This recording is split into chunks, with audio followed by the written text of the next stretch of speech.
Hi Martin, how are you doing?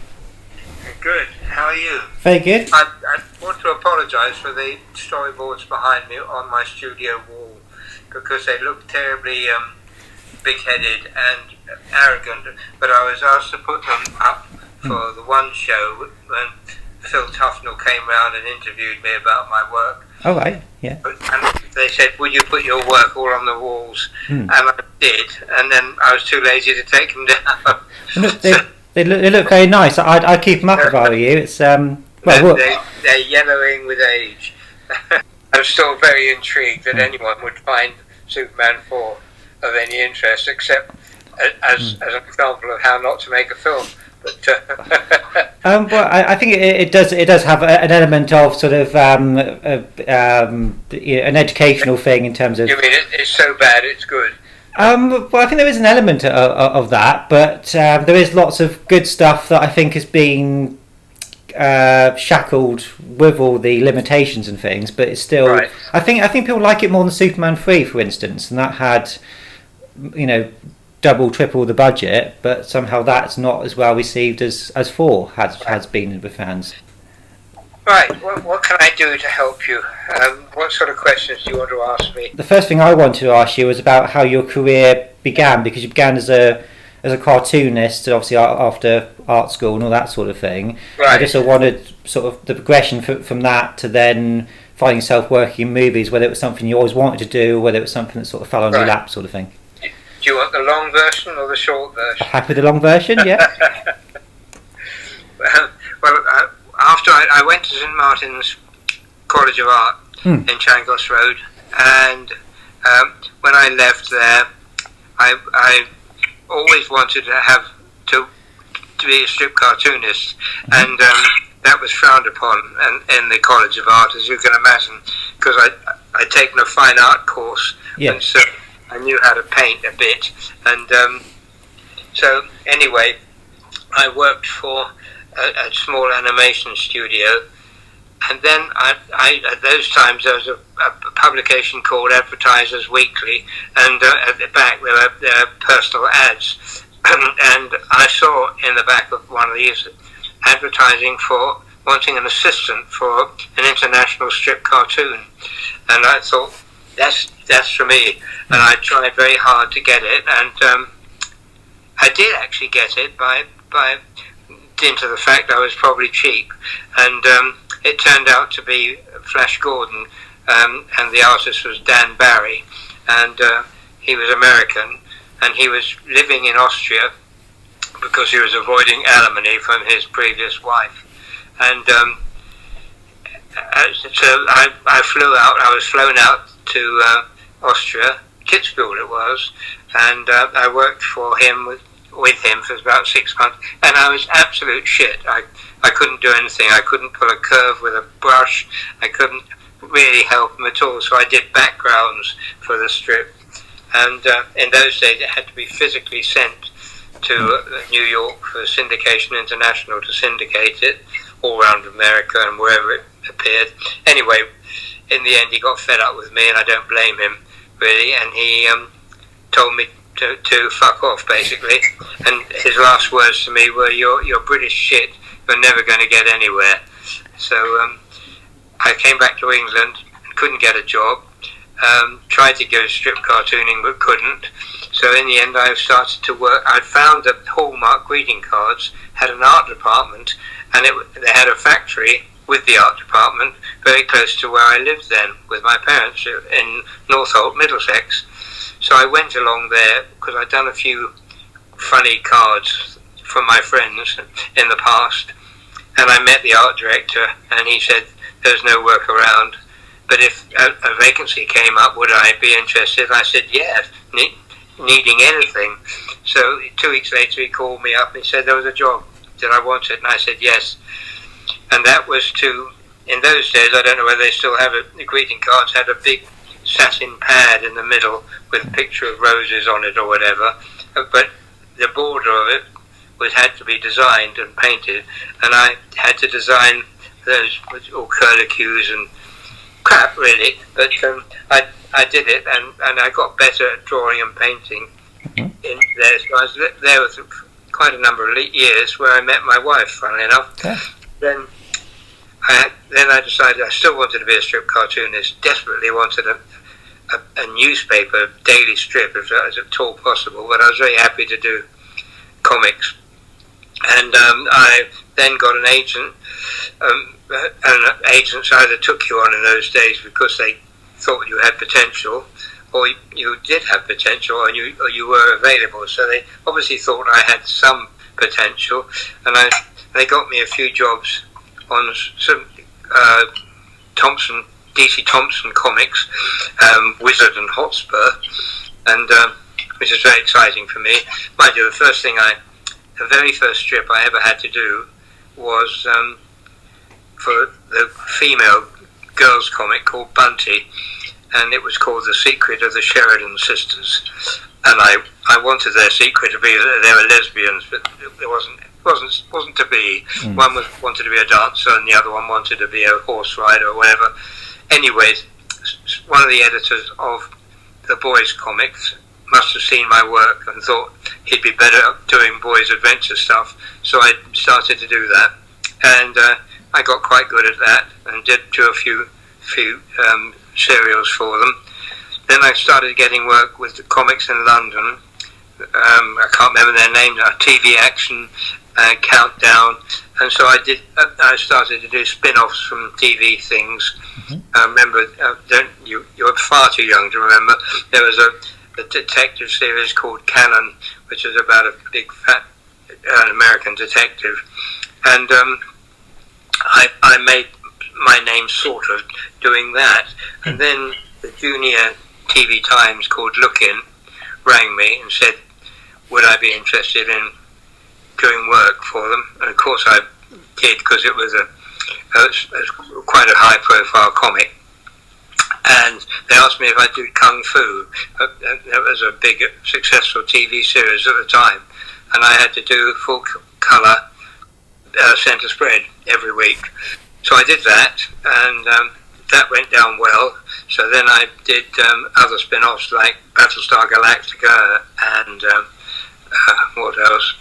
Dick Turpin, $6 Million Man, I did loads of. And from that, then a famous strip cartoonist who was doing Garth in the Daily Mirror died suddenly. Yeah. So the big competition to get Garth, and I was lucky enough to get it, chiefly because I think I found an agent who had the ear and the liking of the strip's editor. So I was looked upon favourably, and I managed to get that. So I did that day in, day out. Took me 8 days a week to do it. It was awfully difficult.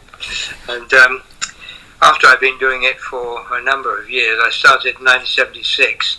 After I'd been doing it about 10 years, a friend of mine had set up a temporary agency. Am I boring you? Oh, no, I'm fascinated. Keep going, yes.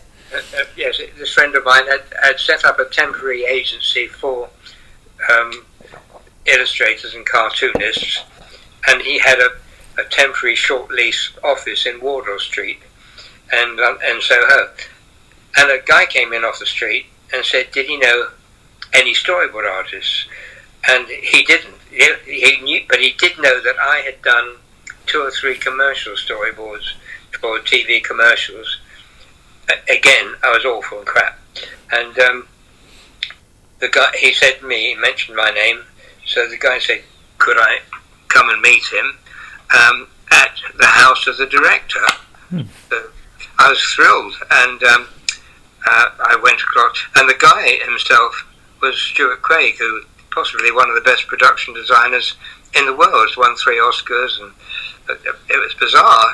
And the director I met was Hugh Hudson, who'd just done Chariots of Fire. And the film was Greystoke.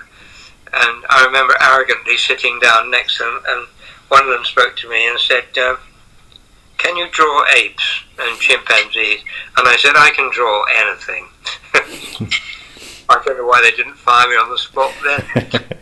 Anyway, I got on very well with Hugh Hudson, and the rest is history, really. Then from that film I then did Legend, which was Tom Cruise's second film with Ridley Scott. Oh yes. Then after Legend, I did Labyrinth with Jim Henson, and then I was made. Really, there were very few feature film storyboard artists in the country then. I think three or four.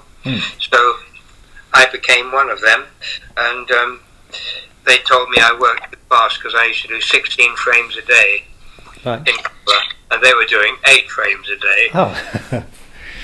Now that storyboard artist is required to do something like 30 to 40 frames a day. Oh wow! So yeah, it's big change, big difference, and so that's the rest is history. And then I went from film to film, as well as still doing Garth, which nearly killed me. In fact, ironically, I was getting so tired because I was really working every single day of the week, a full day, and much to my family's disgust. But when I did Superman 4, I thought, seriously, I'm going to give Garth up. I can't do it anymore. And then I met the guy who played Nuclear Man. Oh yeah. It was Nuclear Man, wasn't it? Yes, it was. And he sort of he looked a little bit like Garth that I was drawing in the Daily Mirror. And I thought, I took that as a sort of sign that maybe I shouldn't give up Garth. Yeah. So, and I didn't, and I went on until they gave me up. Well, Piers Morgan was the editor then of the Mirror, and he decided to get rid of a lot of the strips in the Mirror to make room for advertising.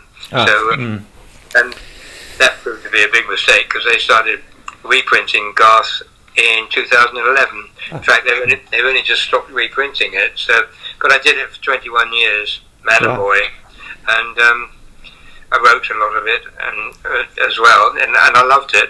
It was my own little world, and Garth and I were pals, and that's it really up to the present day. That sounds lovely. I mean, you were saying obviously that the amount of storyboards you had to do back then was about, you were doing 16, people were doing 8, now it's like 30 a day.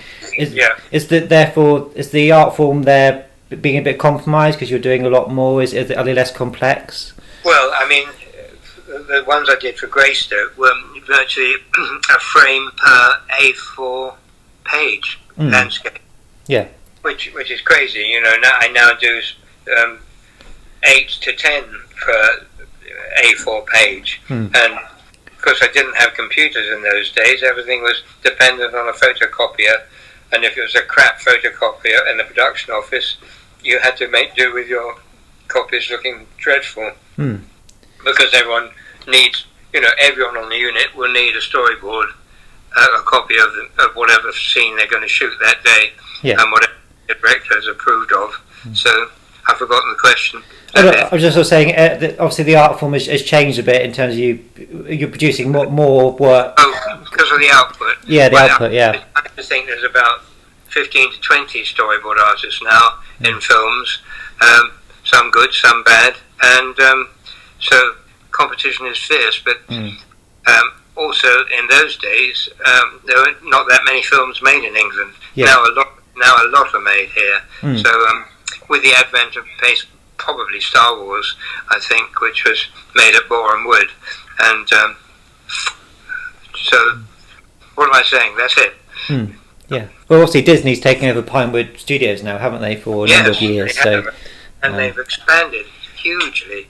I mean, I'm glad I don't go into studios anymore. I'm too old. And I specify if they want me to work, I'll do it remotely. And COVID has fallen right into my hands, so everyone's very happy for me to work remotely. And besides which, my wife insisted I should be retired, so I cherry pick what work I accept. So. Do you have a preference when it comes to what kind of projects you work on, or is it just if it excites you? Not really. I mean, it's obviously a great fillip to work on a Bond film. And I've worked on all of them except Spectre. Yes. And been fired from 2 of them. So, but I'm very friendly with Barbara Broccoli, and hopefully she'll look kindly on when and if they make another one. Yeah. So, yeah. But well, when you say you were fired from Bonds, can I ask, the reasons, or was that a bit too personal? One, I was fired because basically the second unit director who I was working for didn't actually like storyboards at all. Ah. And it wasn't he didn't particularly like my work. It's just he didn't want them. So in theory, I wasn't fired. I was just let go. Yeah. On the last film, I was fired because I'd done the opening action sequence 4 or 5 times. I must have told you this. And when I sent it in, because I had to send it in online, I then sent in a beat sheet that I'd been given, which shows the main beats of the action sequence that they want to get, and the rest I join up like dots, and they wanted, and I wanted to send it in with my work to show what I'd been up against, as it were. Yeah. And I headed it in red lettering, boring. Whoever is responsible for this tired, seen it all again action. Yeah. And apparently it was the new director who was responsible for. Okay. So they said they'd want a less lively storyboard artist, the way they put it. Oh. And so, but by then I'd done it, and I did another action sequence too in it, when the young girl, you know the name, Melody, is it? Or? Yeah, Melody Swan. Yeah. When she was a young girl in Norway, I did a sequence there when she is discovered by the baddies. Yeah. And I told you, I think before that, I'd been working for, God, I can't remember. Danny Boyle. Yeah, yes, you mentioned that before. Yeah. And he had some fantastic sequences he wanted me to do. Yeah. So, yes, I like possibly doing action sequence. At the moment on the Flash, I'm not doing action sequences, but then because there's one guy playing 2 guys, you have to work out motion control and how to shoot it, and how to cheaply shoot it, so you can have stunt doubles and have a computer CG face replacement, things like that. Yeah. Which is quite fun. I quite enjoy working it out the cheapest and most effective way possible. Yeah. I don't know why I'm looking at you. I really should look there, shouldn't I? Then I look in your eyes. That's right.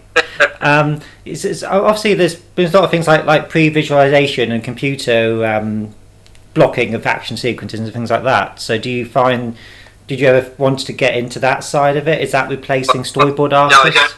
I hate previs, and most storyboard artists do, unless you are allowed to work with previous technicians. It can be a pain in the arse because in previous, most people so far don't seem to know how to tell a story in pictures, and therefore they are dependent a bit on the storyboard artist, but they think they know best, and some of them go off half-cock, do what they like, and some of them, if you're fortunate enough and the director likes it, they'll want you to work hand in glove with the previous people, and then that's better. I mean, you have 13 people. I remember on the Bond film Quantum of Solace, they had 13 doing previous CG work. And you know, when the sequence was rejected, that was 13 people's pay money for a month at least. But all they had to do was to get rid of the storyboard artist or the storyboard itself, and that would have been much cheaper. But it's the de rigueur. It's now what happens now in films. They have to have previs. The producers like it, and the production office likes it. On the Flash, I'm very fortunate. The director is an ex-storyboard artist, and he doesn't like previs. And my son is also on the film, and we reckon he's because we question each other. Why are we doing basically simple talking heads shots?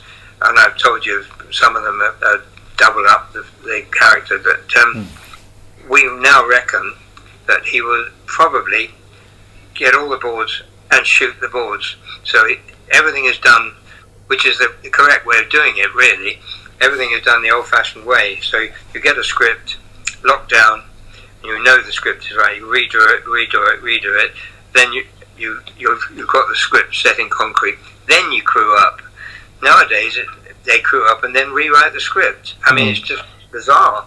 So we think possibly he's doing it the old-fashioned way. That he's got the script, which actually, ironically, is changing all the time. But the storyboards, he's going to shoot those. I don't think they're going to change it on the day when they actually, because that often happens. A storyboard just indicates what's going to happen, and then when they come to the day of shooting, things naturally change. You know, maybe the light's different, or they're in a different set than they didn't expect.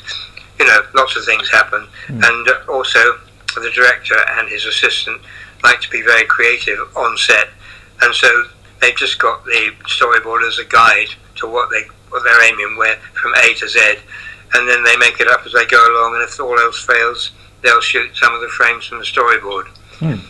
But this looks as though it might be different. They might actually shoot the board itself.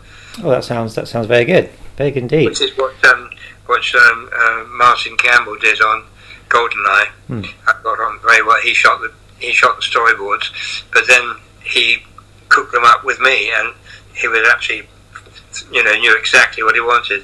And I worked with him again on Casino Royale, and again he knew exactly what he wanted, and I storyboarded it to what he wanted, and some of my suggestions hadn't managed to get through. Oh, very good. Yeah.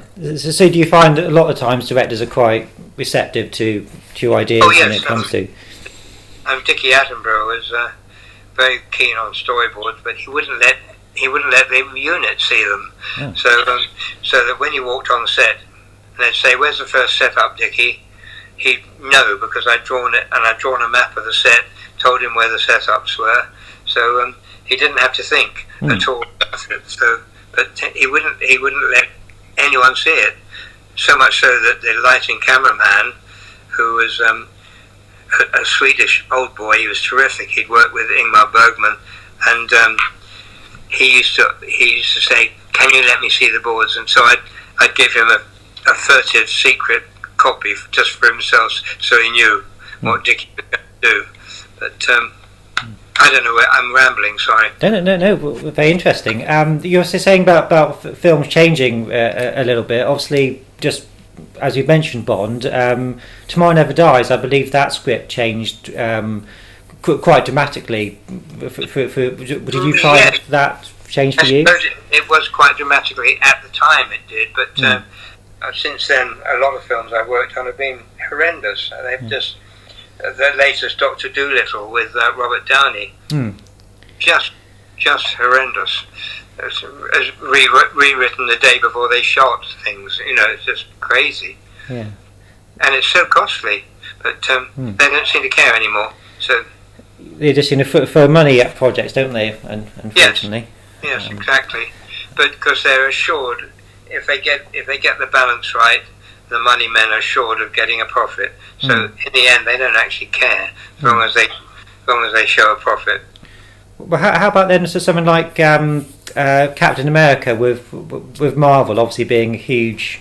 I mean, obviously probably not as huge studio back then as it is now. But did you find that was a similar approach to them? Sort of, they just that was good. I enjoyed my work on Captain America. I worked with Joe Johnston, who was the director, and.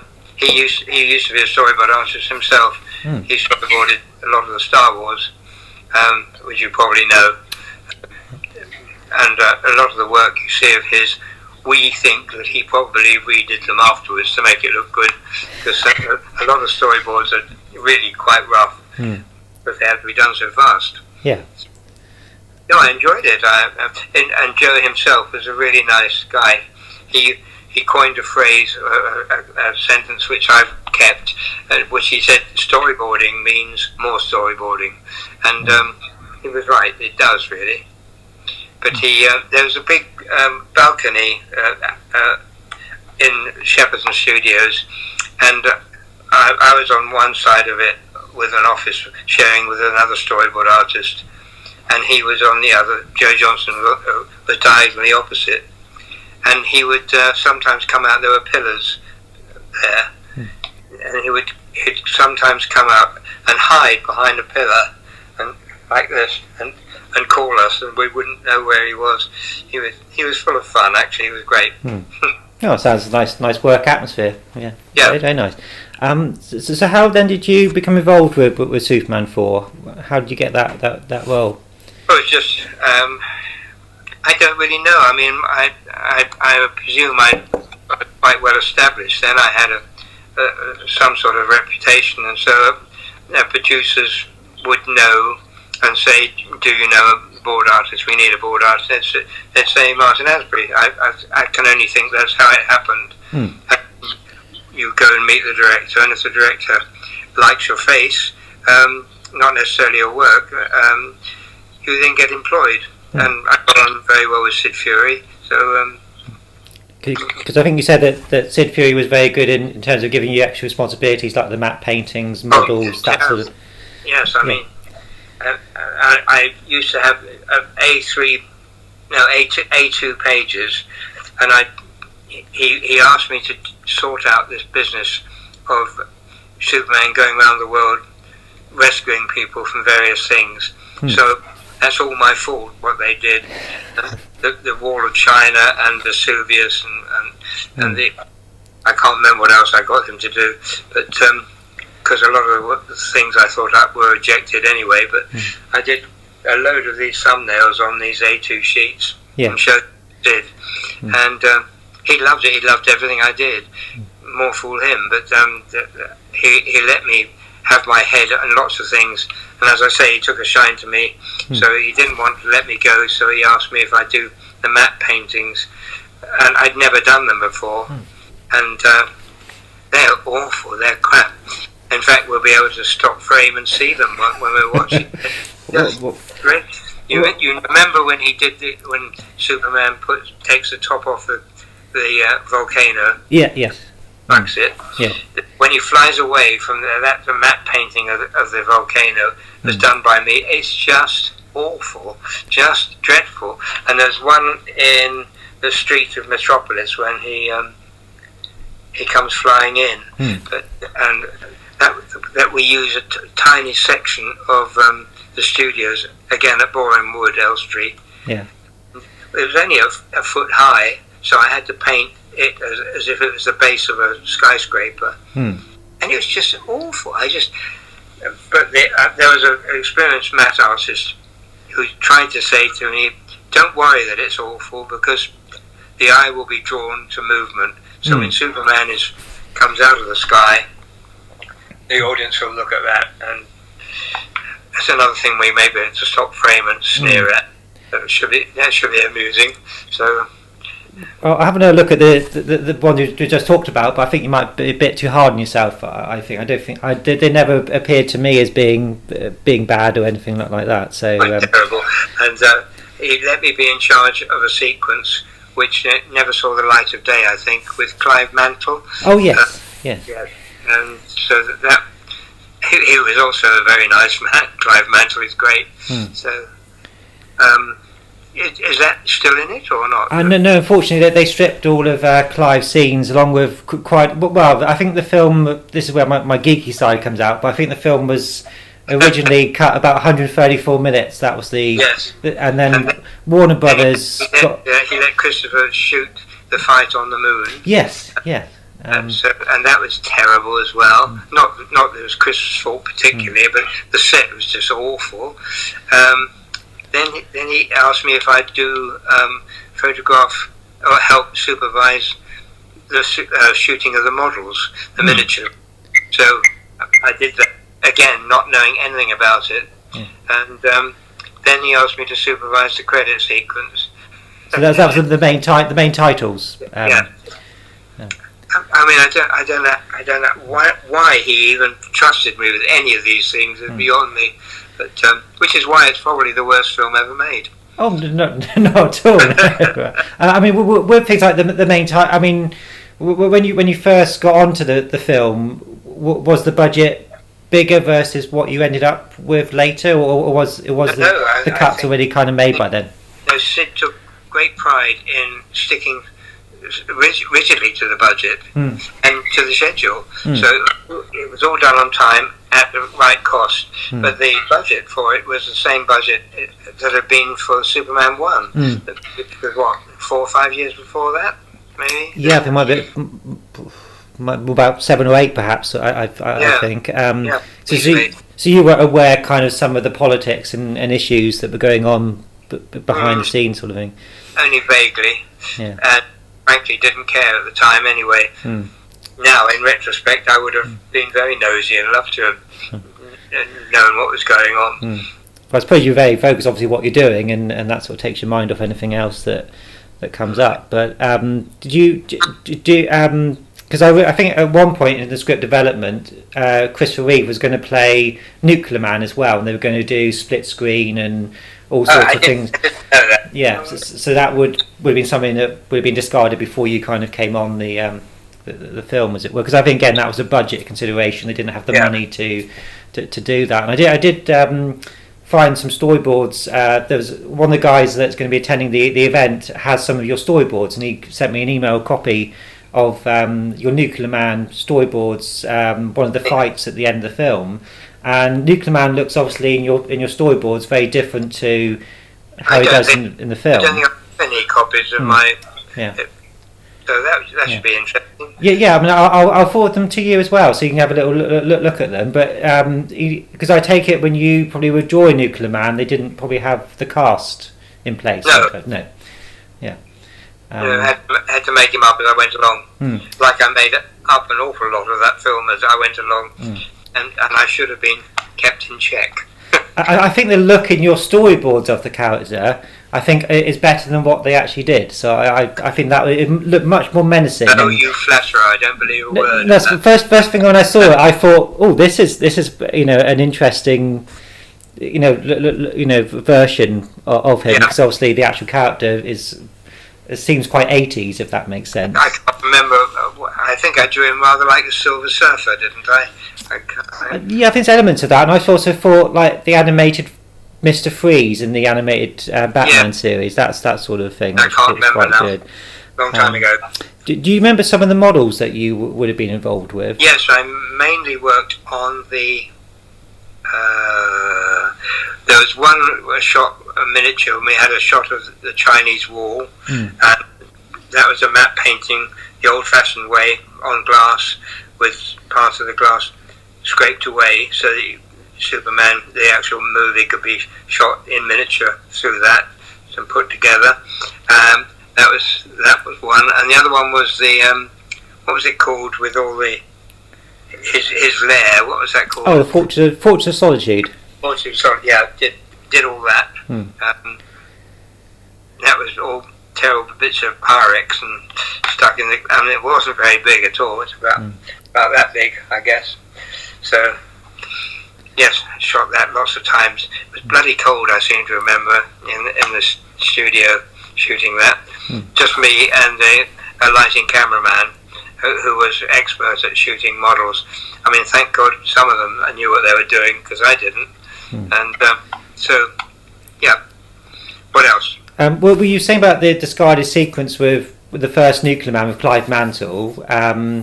There's certain when you get the DVD, the Blu-ray set in a few days' time, there's some deleted scenes on the Superman 4 disc, and a lot of the Clive Mantle stuff is in there, but there's lots of bits that seem to be frustratingly missing. There's I think there's a scene where Superman throws a skip at Nuclear Man, and that is not in the footage, and other bits and pieces like that, really. Because in the storyboards that I've seen of yours... You're reminding me.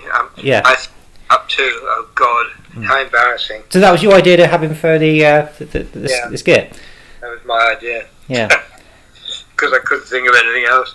And didn't I get him to throw a car at him as well? I can't remember. I think that that's not in the actual scene on the DVD, but yeah, I think there's lots of stuff that's not been released yet. So and there was a bit in the storyboards that I've been sent of your work, where Nuclear Man is fighting Superman at the end of the film in the city streets, and Nuclear Man throws a couple of taxis up in the air, and Superman has to fly in and get one down, and that's not in the film.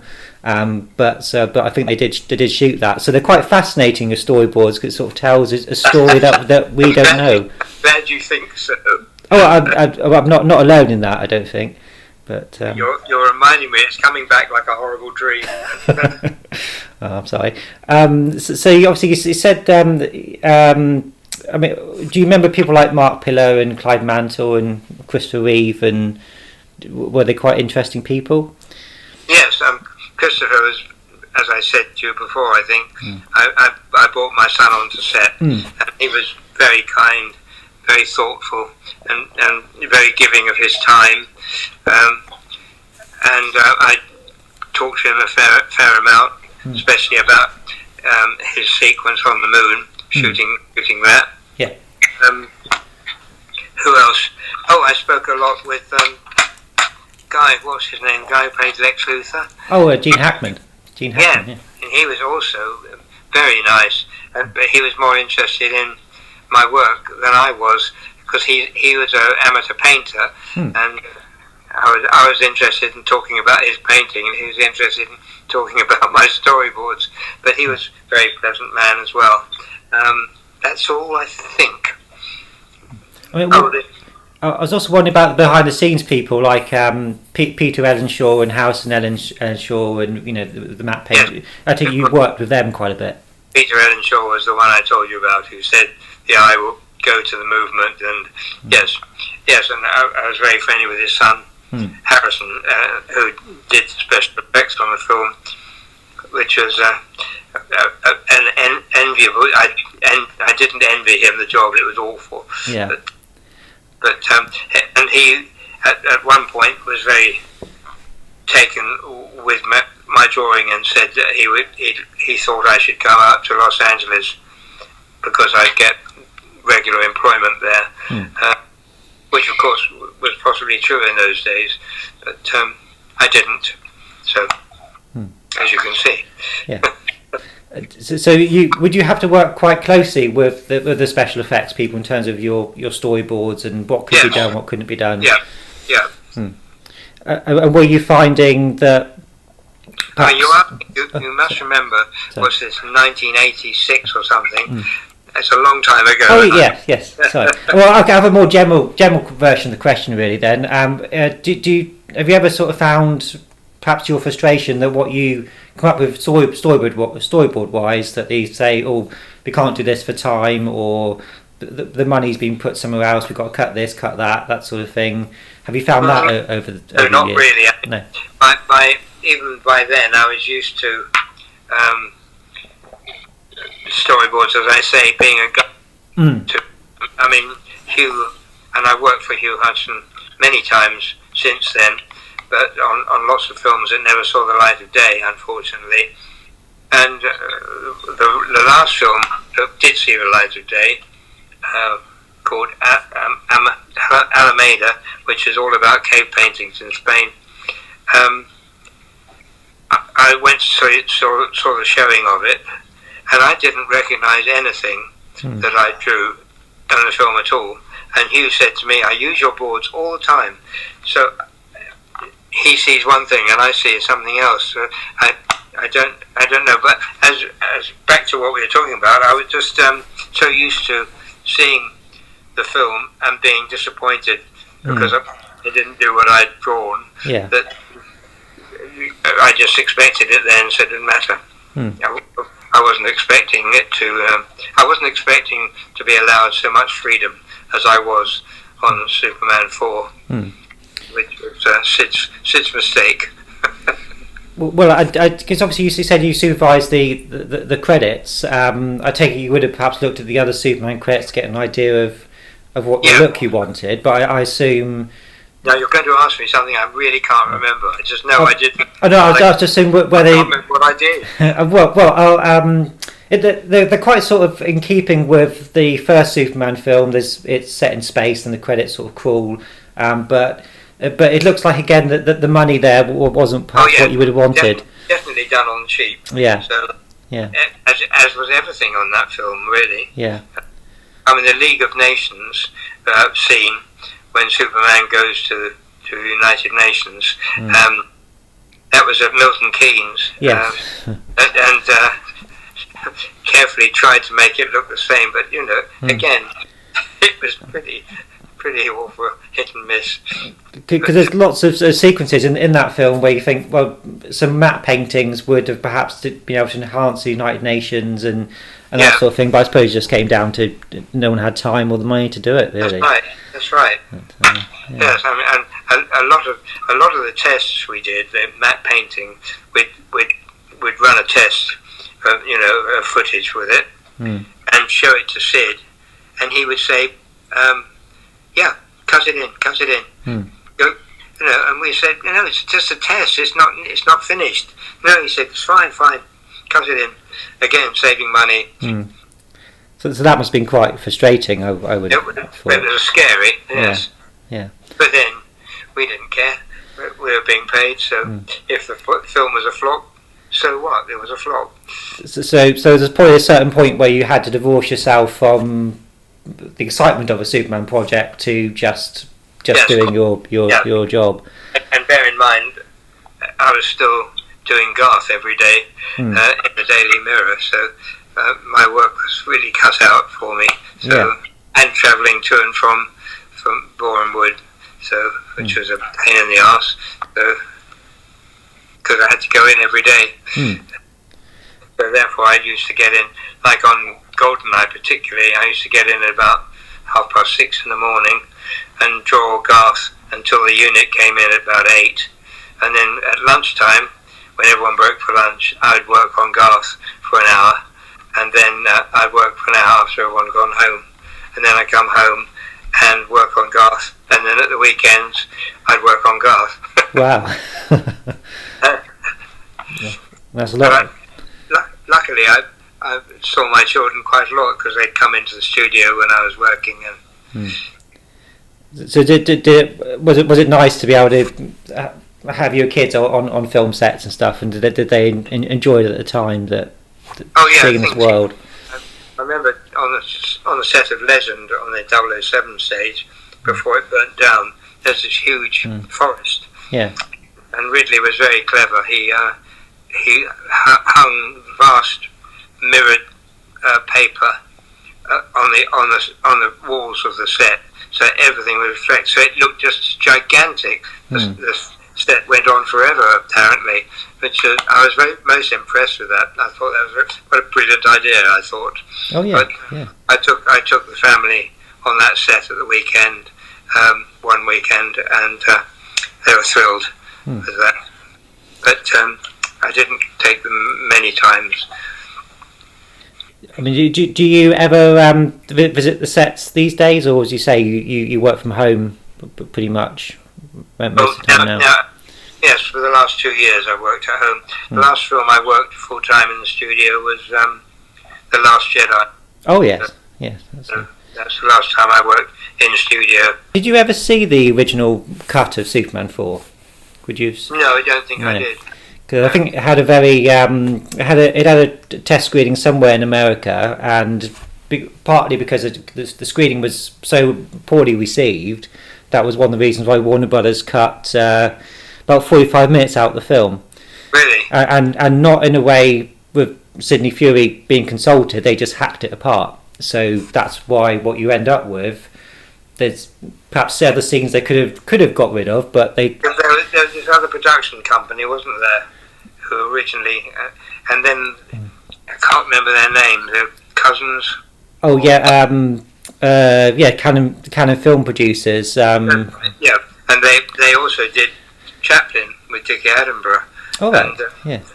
And I think then they became insolvent, and I can't remember.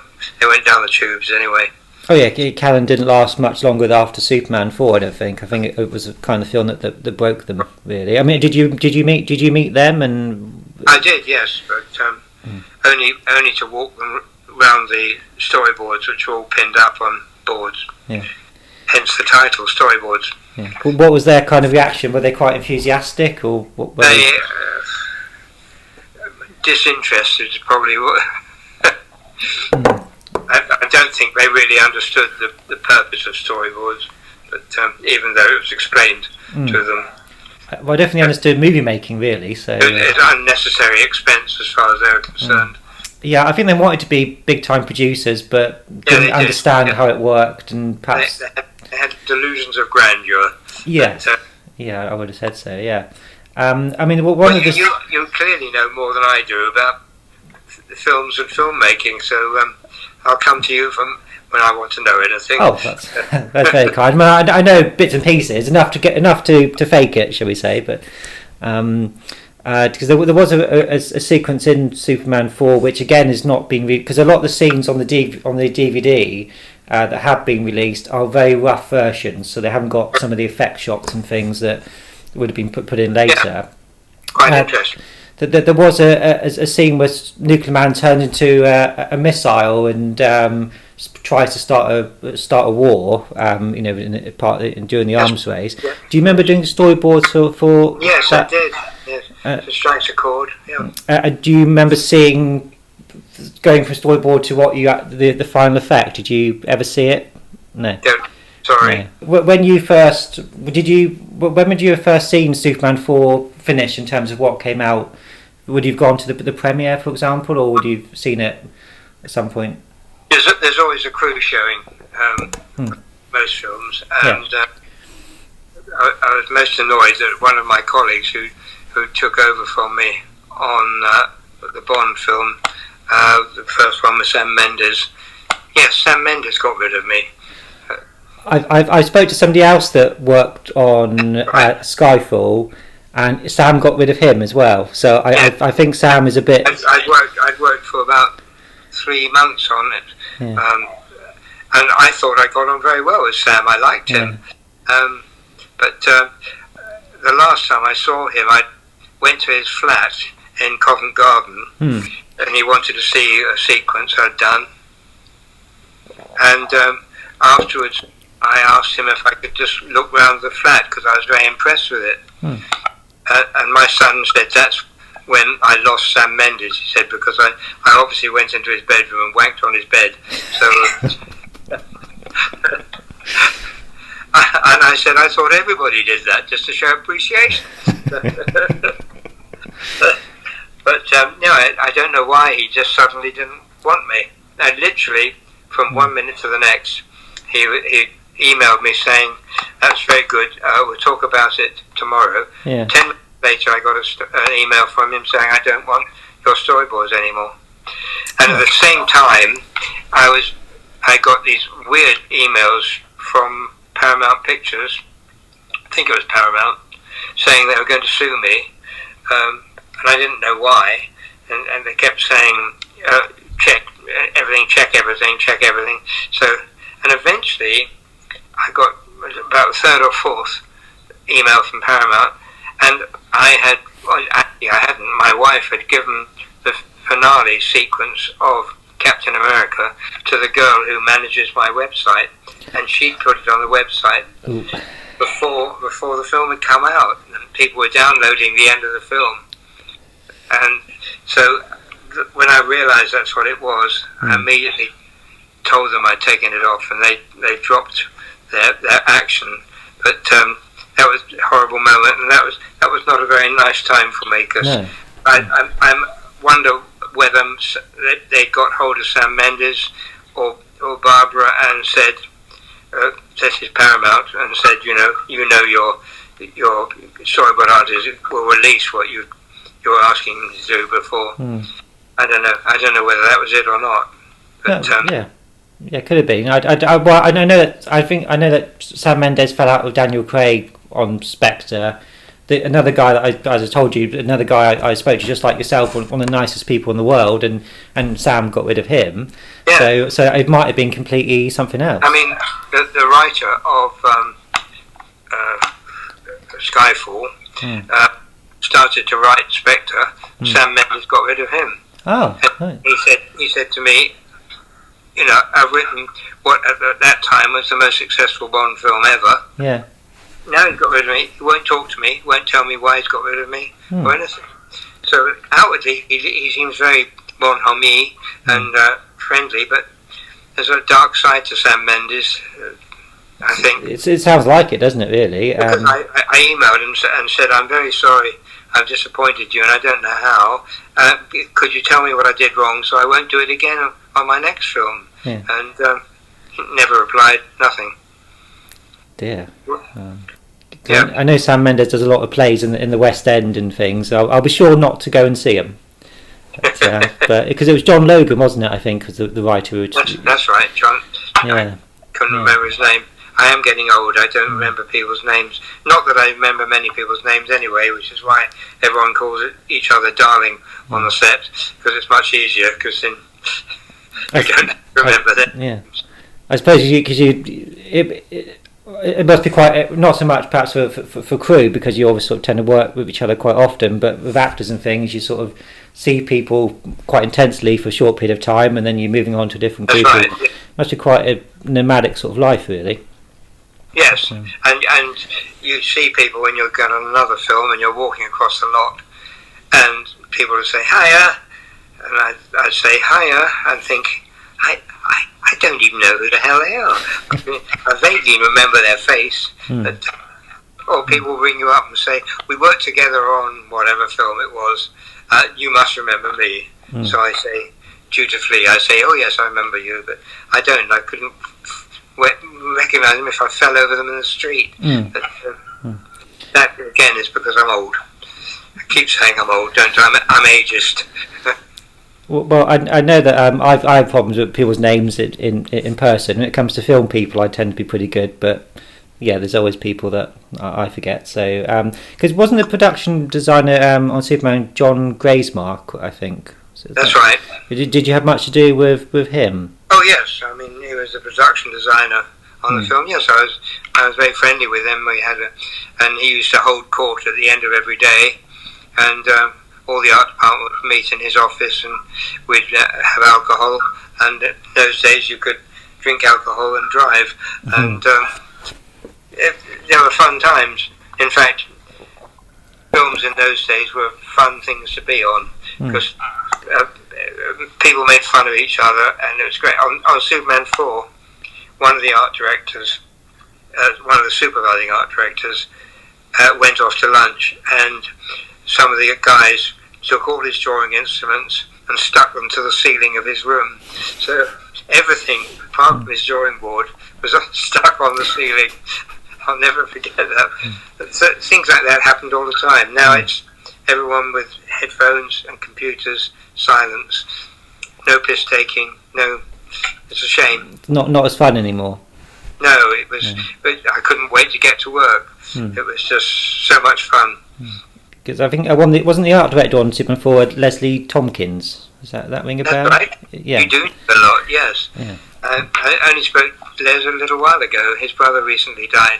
Alan Tompkins also. I met Alan because he obviously big association with the Bond films, and they do conventions at Pinewood Studios quite often. And I had a great pleasure meeting Alan a couple of times. So I was very sad when he passed away. Alan and Les, they're sort of like chalk and cheese. They're totally different characters, but both nice. But as I say, Alan's dead now, which is unfortunate. But it is, yes.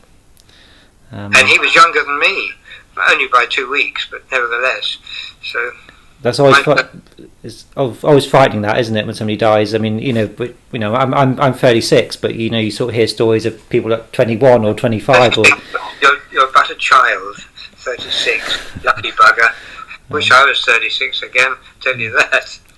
Well, I think I would have perhaps liked to be an adult now, back in the 60s, 70s, 80s. So I suppose I'm quite envious of people like yourself. Really, it seems like a better world. I think, in many respects. Gosh, I'm 82, so. Congratulations. And feel it. And look it, unfortunately. I don't think you look 82, actually. No. Oh, that's what a friend of mine said when I was 80. He said, "You don't look 80, you look 79." But I suppose keeping working and things like that, these are things that keep you young and vibrant. Film business is a young man's business, really. But luckily, in storyboarding, it's more depending on your work. I mean, I don't have to clamber over sets or locations anymore. Although I've been around the world in various places on various films, which has been great. I couldn't have done that otherwise. I mean, as we're always getting to the end of time, what was your favourite project to have been on, or favourite place that you visited because of a film? Working with Martin Campbell, he was my favourite director. I got on well with him, and he took me to on Casino Royale. He took me to Switzerland and Prague and Venice and the Bahamas. So, and really, I'd done the work basically, and I was there just in case I was needed. I did, in fact, in the Bahamas, do a tiny addition to the construction site sequence, but that's all.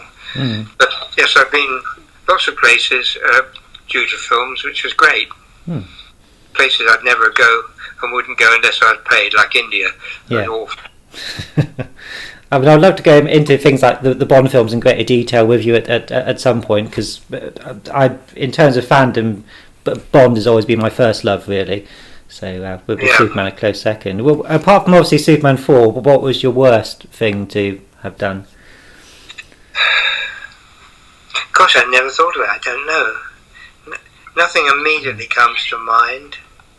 The worst thing that I've done, or the worst, or the one I didn't enjoy most, or what?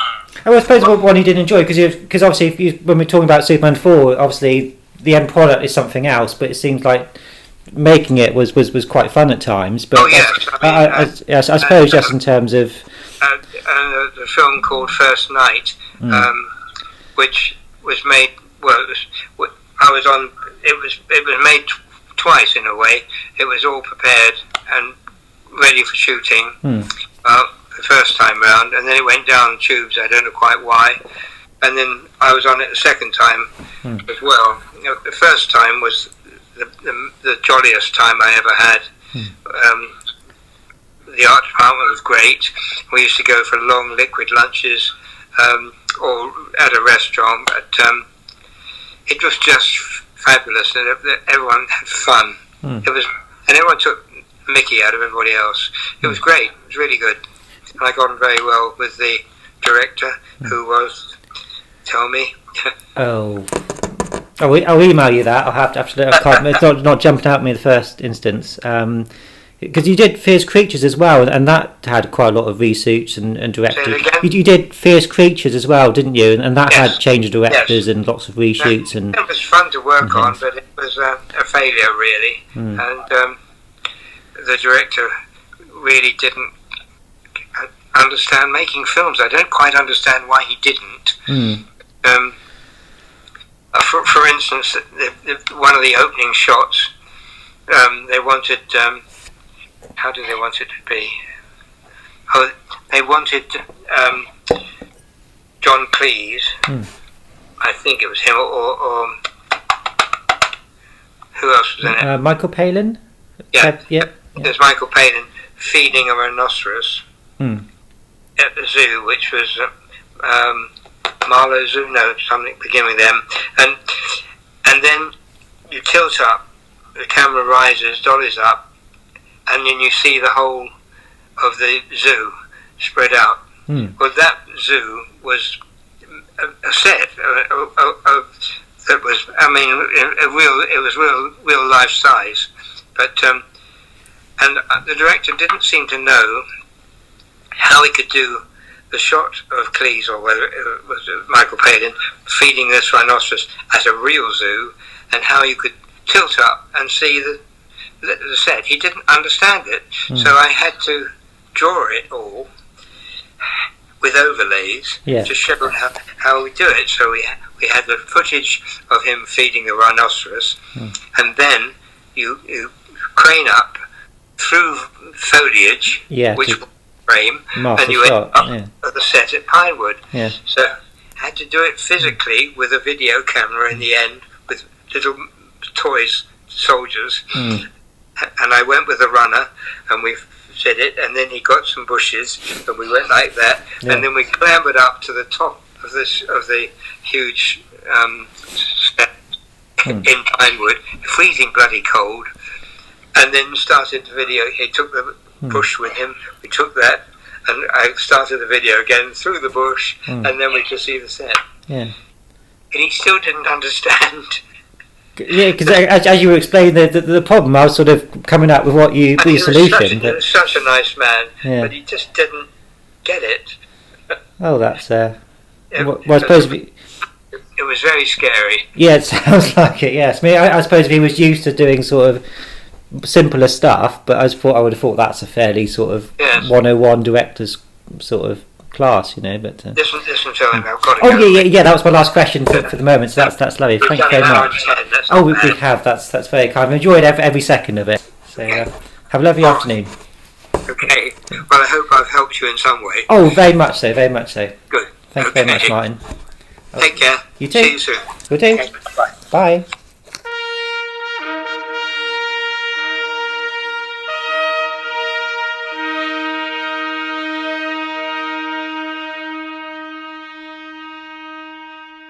Hi, Paul. Hey, Philip. Hey, Philip. You can hear me all right? I can indeed. How are you doing, sir? Not bad. Not bad. Excellent. Do you want to turn your screen to the over? Just I think they might give you a full. Oh, lovely. I can see you a bit better now. Thank you very much. You want to talk to me about Superman Forward is very much appreciated.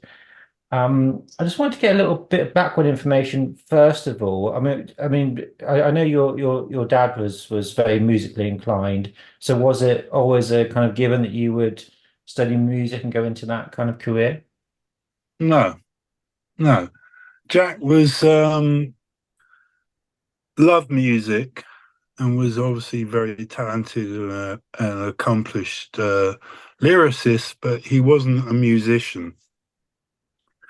But being around him and the other people that were part of my childhood, you know, his friends who were also connected in the music industry, I started to learn a lot, and particularly when I started going to recording sessions.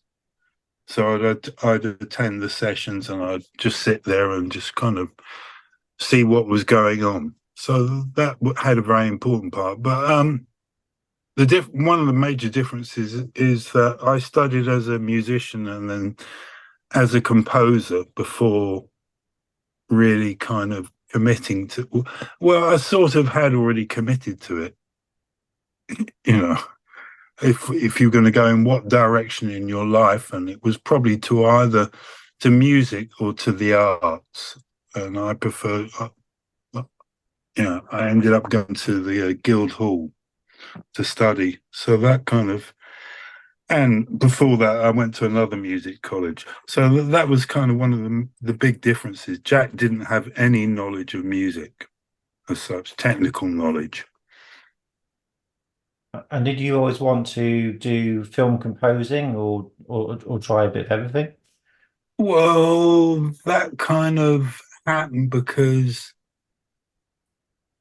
you possibly know that when I was a kid, Jack got involved with a guy called Roy Budd, who was then a jazz pianist who Pi Records, who signed him, didn't know what to do with him. And Jack started writing with him and then really felt that Roy's biggest forte was to see if he could find his way into film music, which he did. Became very successful. You know, his first film was Soldier Blue, I think. And then shortly after that was Get Carter, which was written with Jack. So because I saw a lot of that side of things, a lot of film composers, and I met some of the kind of, you know, some of the greats, I suppose, because they were working at the same studio. Yeah, a lot of this happened because Roy, who used to spend an enormous amount of time with my family during this period, when they recorded, they went to CTS Wembley, and that's also where John Williams was, and Henry Mancini. You know, lots of people in that kind of field. So that kind of rubbed off, I suppose. So would you have met Henry Mancini, for example? Yeah, I met Yeah. all of those people. What was there one or two that particularly kind of stand out as being you were most impressed by? Um, Not especially. I mean, I was very impressed one day when Oscar Peterson walked in. Mhm. Um, just dropped by to say hello to Roy, and because that was his hero. But yeah, I was. I didn't know as much about film music as I do now, and I suppose the person who impressed me the most was Lalo Schifrin was recording at Wembley at some point, and I'd heard some of his scores and the fact that he mixed Latin American influences into his music, and I just thought that was a lot more interesting. But Yeah. then, but yeah, and then of course, because of I'd got into electronics and stuff. That became the thing that Roy really wanted to use in all the scores. In each of the films, there was something where they wanted a distinctive sound, as if the electronics took on a particular character. Yeah. Yeah, yeah. Um, so how did Superman 4 come into your life? Well, it was what happened was I'd already known Menachem and Yoram, who were the producers, people who founded Canon Films, Mhm. and I'd done a few projects for them before, and the last thing that happened prior to this was I helped Menachem get together a film called Breakdance, and I really didn't know if anything was gonna come of it, but he wanted to make a dance movie, and at that time there wasn't a lot of kind of contemporary dance music movies around, and because I put I put forward one of the tracks that Reflex had just recorded, because we were just in the process around that time of recording some B-sides, and we recorded a track called Cut It. And because the soundtrack was so staggeringly successful, um, uh, they came back to me and said, have you got anything for Superman? And because when I was a kid, like, Superman was, I used to read a lot of was it DC comics or all those kind of things. I was really into the Superman comics and Batman and all the others. And it was like a dream come true to be involved in something related to my childhood hero. So I was definitely up for it. I was definitely up for it. And having known the kind of producers previously, did you feel that this was because it was quite a departure for them to do what was originally a big budget movie? Did you feel it was kind of that was a good fit for them? Um, nothing would surprise me with Menachem and Yoram. Nothing. They were extreme, and the fact that the whole canon thing came together, and then they started making some kind of pretty successful films for a period of time. But you know, for two Israeli guys who were in many ways way out of their depth in Hollywood, they put up a serious fight for a while.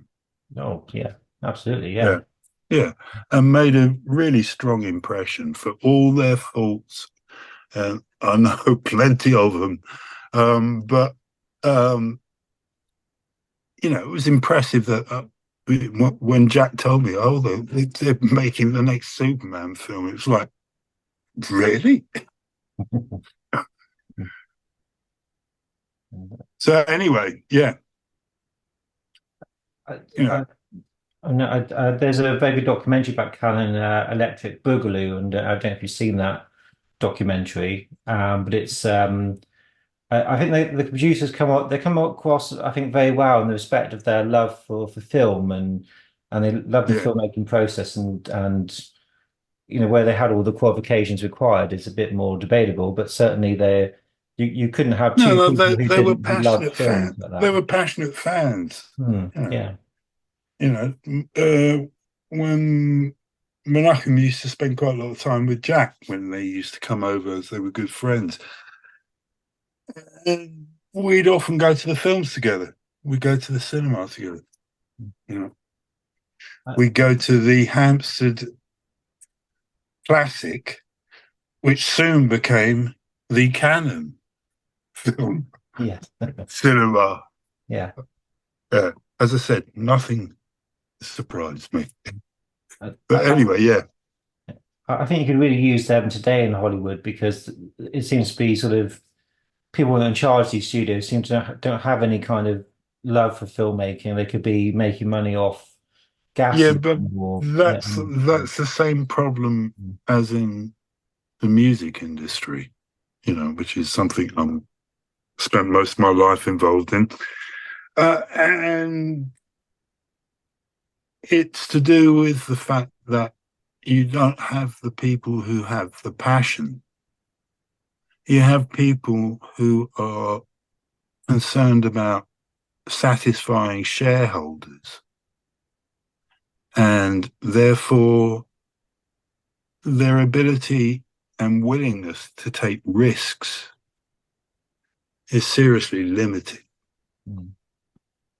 Which is a great shame because it sort of takes out those who made a lot of these things, you know, a lot of the classic things that we people revere, did it because they were sort of out on a limb, but had people who thought, wait a moment, this is a good idea. They didn't go to a committee, right? And they didn't go, oh no, I'll go talk to the shareholders. Oh no, we need another 20 people to actually approve this. You know, there isn't that spontaneity, or at least there's less of it. Yeah, I would quite agree. Did you get much input from Sidney Fury to your work? Was he not concerned with that sort of part of the process? No, all I got was briefs because in this kind of situation with a film, you're not dealing with, here, we've got the film completely cut. You know, when you generally sit down to score a movie, pretty much everything is, they might be, oh, we're going to tighten this up or do whatever. But that didn't really happen. I saw certain sequences, you know, without generally either with just the raw audio, so nothing else.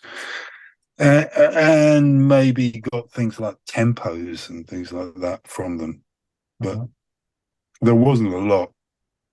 There wasn't a lot.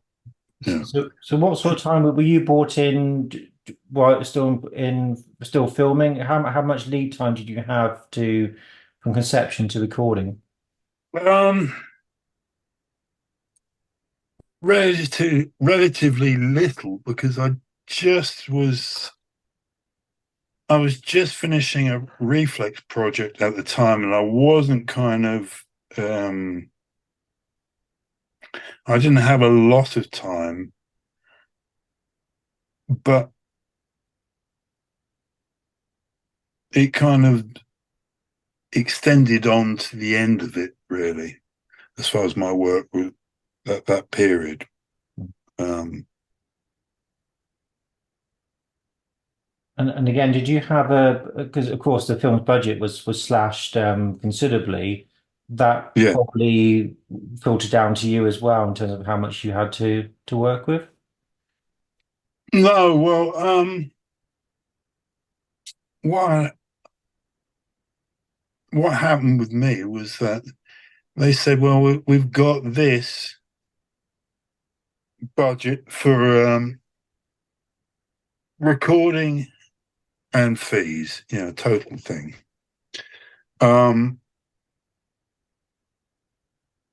Can you kind of do it for this amount?" And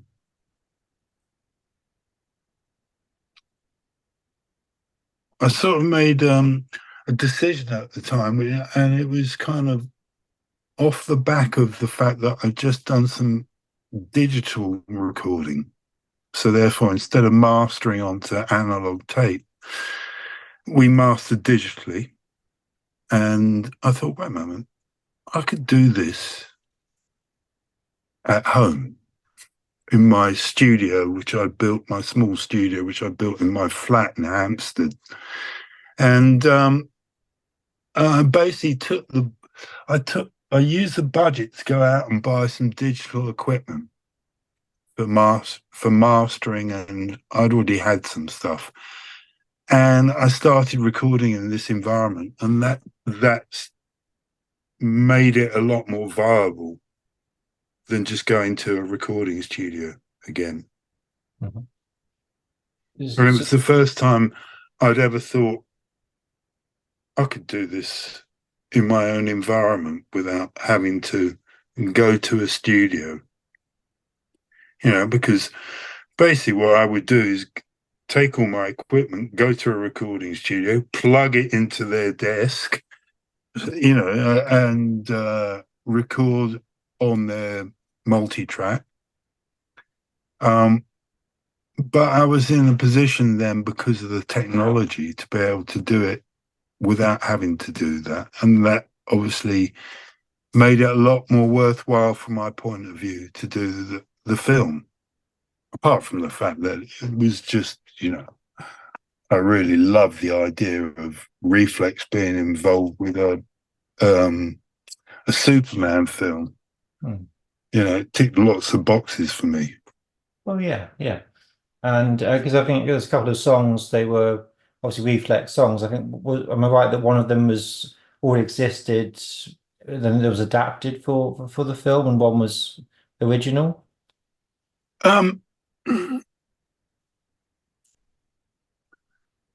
I've been writing around that period of time for the band, but also because it coincided with the Superman thing coming in, I started to look at things like how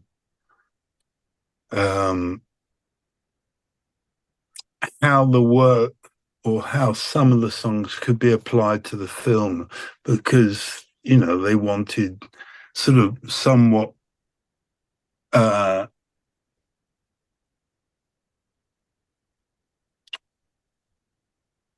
to characterize, I suppose, as often people do in songs. They want it to relate in some way to the film. So I was looking, and I kind of adapted some of the things, particularly I think on was it on Life's Too Dangerous, yeah.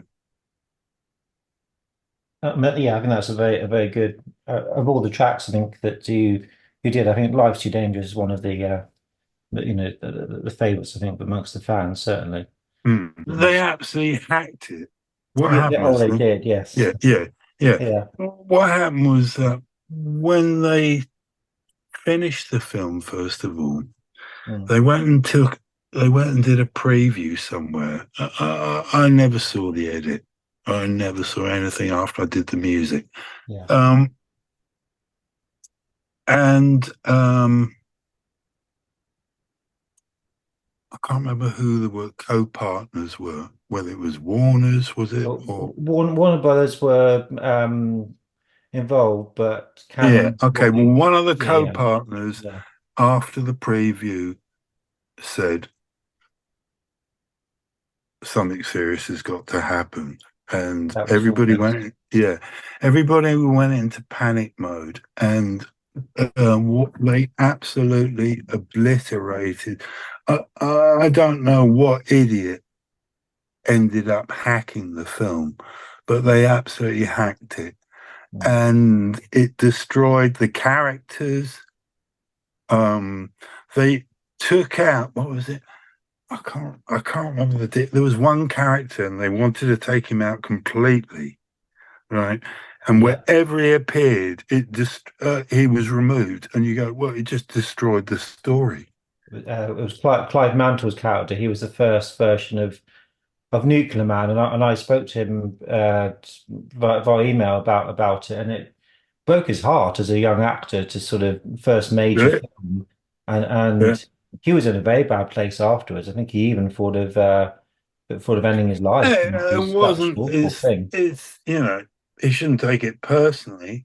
It's just that it was it's just down to the editor Hmm. who, rather than trying to see a better way to craft the film and put it together, they destroyed the film and destroyed a lot of the content. I mean, I had loads more music that I did that went on the floor. Yeah, it was only I think the workout sequence of yours that actually makes it into the final film. I think everything else was I dropped, think there's no, sadly. no. There are some other bits that are still in the final film. I think, Just trying to but think to what tell you the the truth, yeah. I haven't frigging listened to it in so long. You Hmm. know, So would you have seen the final print when you delivered your? Would you have no, seen the scenes kind of how you no, would? no, no, no, no, No, no. I no. was off on tour Right. Yeah. around that Yeah. time. Yeah. Um, You know. so what was it a case of that you would? Because of course with songs you're not writing to picture and I think you're submitting your composition and then the editor Well, is no, kind what of happens is somebody suggests we need some music for this character whenever this person's on, uh, you know, on the screen, or something that is their identity. And so you try, you can do it sometimes with Roy used to do it with a little motif, some kind of little phrase or noise, right? But you can also do it with a song, but it makes it tricky because they want to break it up and put vocal content across it, yeah, dialogue. yeah, yeah. So one of the rumors I heard was when they bought the DVDs out, noticeably the Metro Club scenes were missing. So a lot of the stuff where your music would have been wasn't even released on the special edition. And there was a rumor that it was because they couldn't get music clearances. But I No, assume that that's rubbish. yes, because of course it's your music, so you would have Yeah, gladly said. So I'm not quite sure it's why they were rubbish. holding on to them or not. Yeah. But do you have a favorite of the tracks that you produce? What for the film? Film, yeah, yeah. Um, Probably Life's Too Dangerous, really. Mm, yeah. You know, um, which because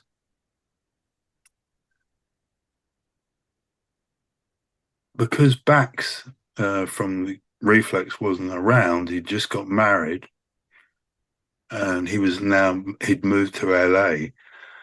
I actually had to get some other people in to help make it, and I got in contact with Andy Gill. So Andy Gill from Gang of Four.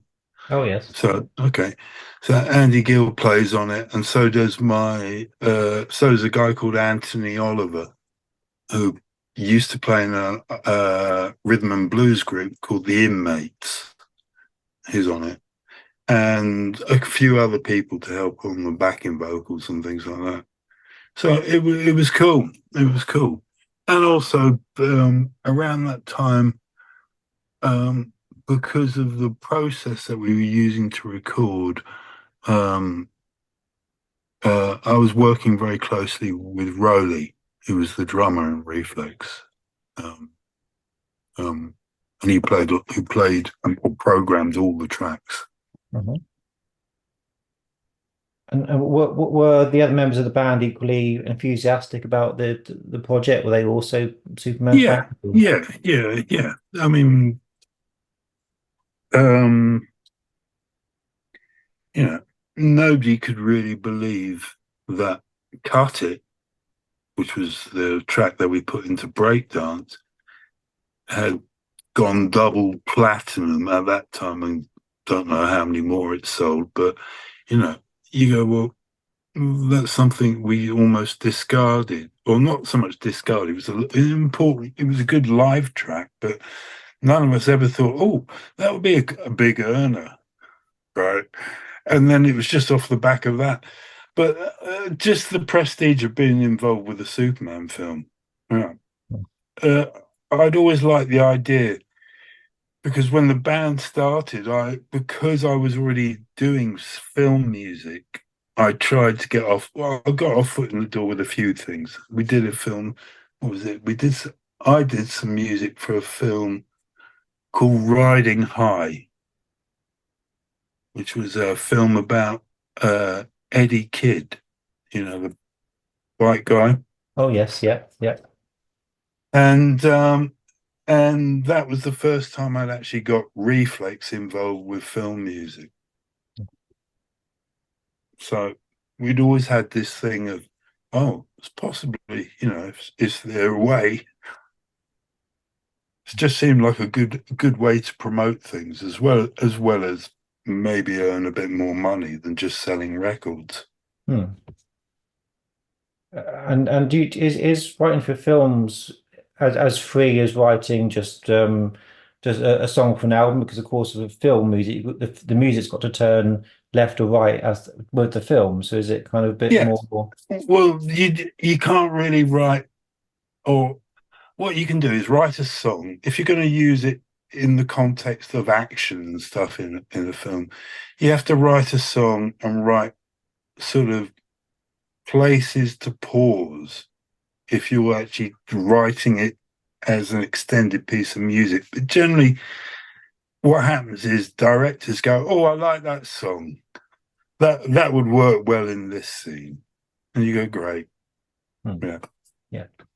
Um, And sometimes you end up with your music being used in scenes that you go, "I never conceived of that when I wrote it." yeah.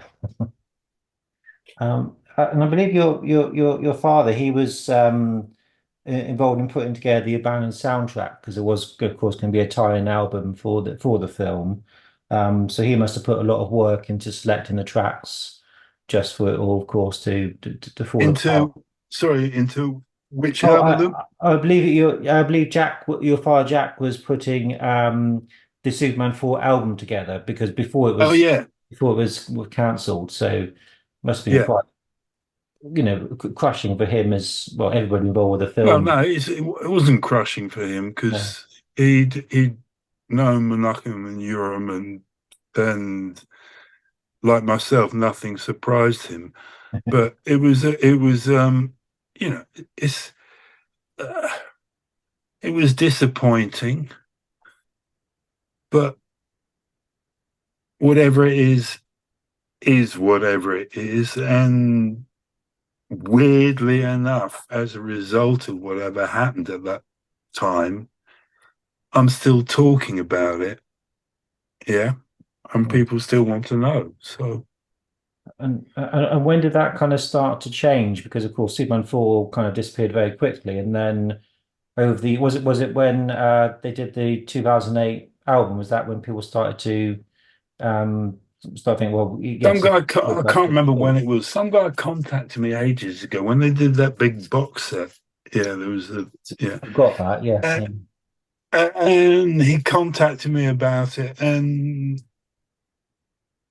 I thought, great, why not?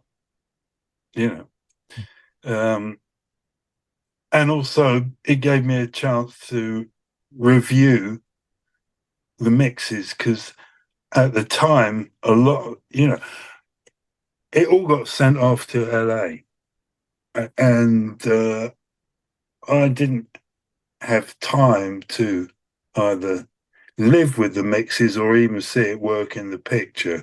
Because sometimes you go, oh, I could, or to be there on the dub. Yeah, so you go, no, no, no, just either whatever it is, it needs. Yeah. Mhm. Um, so it was just that gave me an opportunity to have a look at it again, I suppose. Hmm. So what's on the CD now is probably a bit more refined, a bit more than perhaps would have Oh been. yeah, yeah, yeah. I did a bit more work on it because I really wasn't happy with some of the things. But then oh, I think that's because there was so little feedback. Yeah, yeah. It was like, no, we need this now. Okay. So I just wanted to where Superman. One other track I wanted to mention was Revolution Now. Again, that's the other Hmm. Reflex song. So, am I correct that the neighbours were kind of not maybe kept up, but they sort of were hearing the recording session? I used to live in this house in Hampstead. Um, uh, Actually, there's something really ironic about this, but I'll tell you that in a moment. But I used to live in this house in Hampstead, so I lived on the ground floor, and there was this woman who was a BBC travel reporter who lived on the top floor, and she'd clearly not wasn't used to people recording. Not that it involved her, but when it was hot, we sometimes would open the window. Uh, Oh, because the room I had was just a converted bedroom. Um, didn't have air conditioning or or even proper soundproofing. So yeah, it was me putting my toe in the water at that time with being able to record at home, and as a result of that, I built this place that I'm sitting in now, which is my studio, which I don't have those considerations, thankfully, of my neighbours complaining or anything. The ironic bit was that when she flogged us, she sold her house before. Yeah, at some point she sold her flat, and the guy who bought it was Andy Bell from Erasure. Oh, right. Yeah. Never had any complaints from him about the music. Right. Um, Anyway, yeah. I just want to ask you about some of your other career highlights in terms of working on films with composers of things like Yeah. Cybercop. You've worked on. All right. Do you have a particular favourite film that you've worked on? Um, no, they're all a pain in the ass, to be truthful. There are so many projects I've been involved where I think Jesus, that was, I mean, I was doing this, where are we? Last year, I put out a soundtrack to a film called The Missing Link. Okay. It's a soundtrack that where I composed some music, Roy did an orchestral score, and Leo Sayer did some songs for it. If you're not aware of it, go and check it out. It's quite, it was, yeah, The Missing Link. Anyway, it's from a feature-length cartoon that was a French film that we became involved in, and was probably, as far as doing films, the biggest nightmare, because I've never worked on a cartoon. And in those days, when you worked on a cartoon, somebody would send you a drawing. You just go, one drawing. No action. That's the character. Ah, yeah, great. Yeah, I mean, Yeah, I mean, it must be quite difficult working from a script, but letting them just one kind of image. Yeah. yeah. Um, Uh, do you know, I quite like the because I learned how to do it by just through experience, but you know, analyzing a film, which is a process that the composer does with the director, where you look at how the music and the director conveys his ideas of what he wants happening here. Yeah. Or you put your two penneth in. Sometimes it's brilliant, sometimes not so good. Right. I just want to ask you if this is true, because if it is, I think all the audience would find it quite interesting. Was your dad a journalist, and was he involved in exposing one of the Cambridge spies? Kim Philby, you mean that guy? Yes, yes. Is that Oh, true? yeah, yeah, he Yeah. was. My Jack had a secret identity, all right, which was that he was when he started before he started writing songs and becoming, before he had his, I think his first number one was a song called "Why Don't They Understand," and then he was the first British composer to win an Ivor Novello Award for a song called "Everywhere," which he had to release under a pseudonym because at the time, from when he was young, he'd worked as a journalist and he became the editor of one of the Nationals, which was a paper called the Empire News. And he'd also started to write books, which he did around, I think his first book got published about 55, on things like, his first book was a book called The Seven Men of Spandau. It's just come out on digital format, as have quite a few of his other books. So the point was, he it was tricky, even though he didn't have a problem with it, right? But for somebody to go, oh, you write stuff about biographies about war criminals, etc., and then you write pop songs. Huh? And but so he or pop, that doesn't mean that they were rubbish, because he wrote some, often collaborating with other composers, which is something he had to do. And many of them European, so a lot of French composers. Yeah, but it was difficult for him.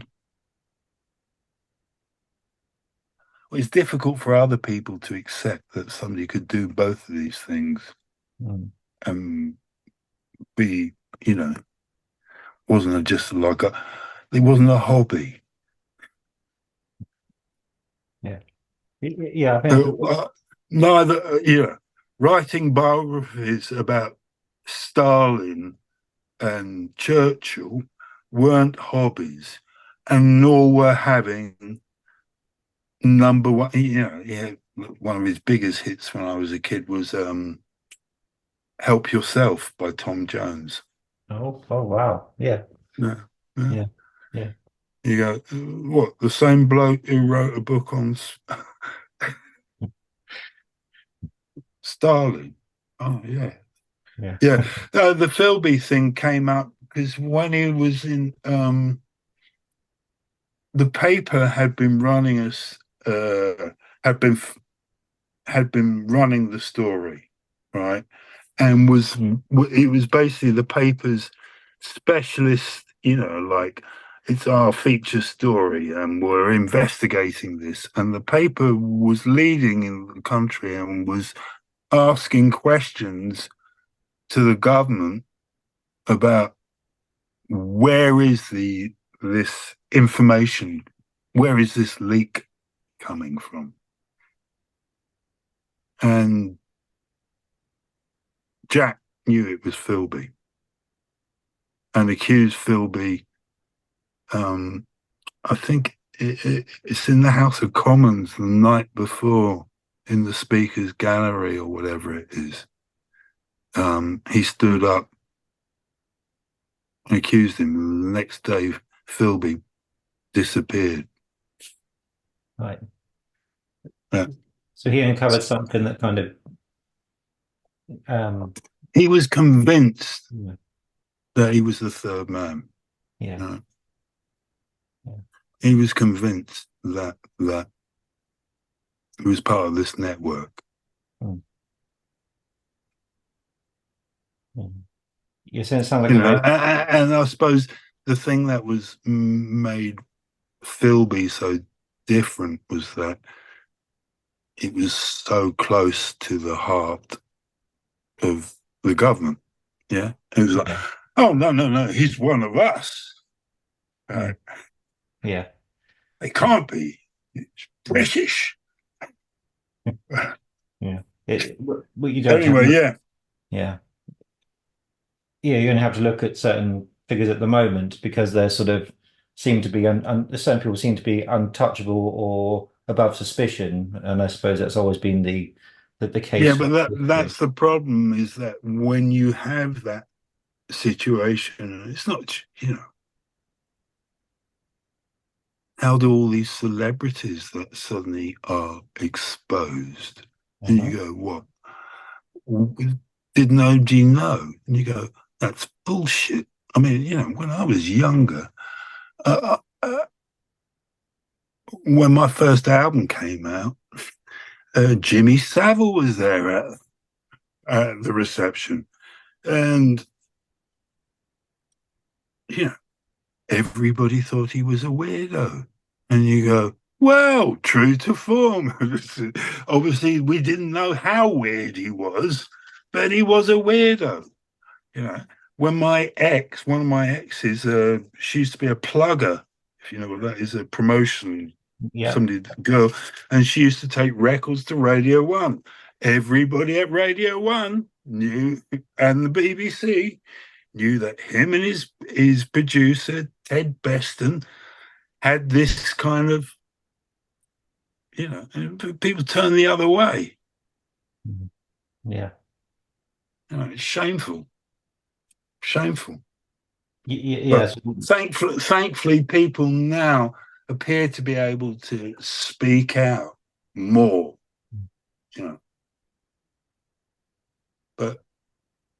But all that's, I'm sure that stuff still goes on. There will be people who will be discovered at the BBC in 20 years' time to have committed whatever heinous crimes, as they still continue to do so. Well, there's been lots of things about the Strictly Dancers recently, and Yeah, that's yeah, I saw that. unfolding still. So it's happening as we speak.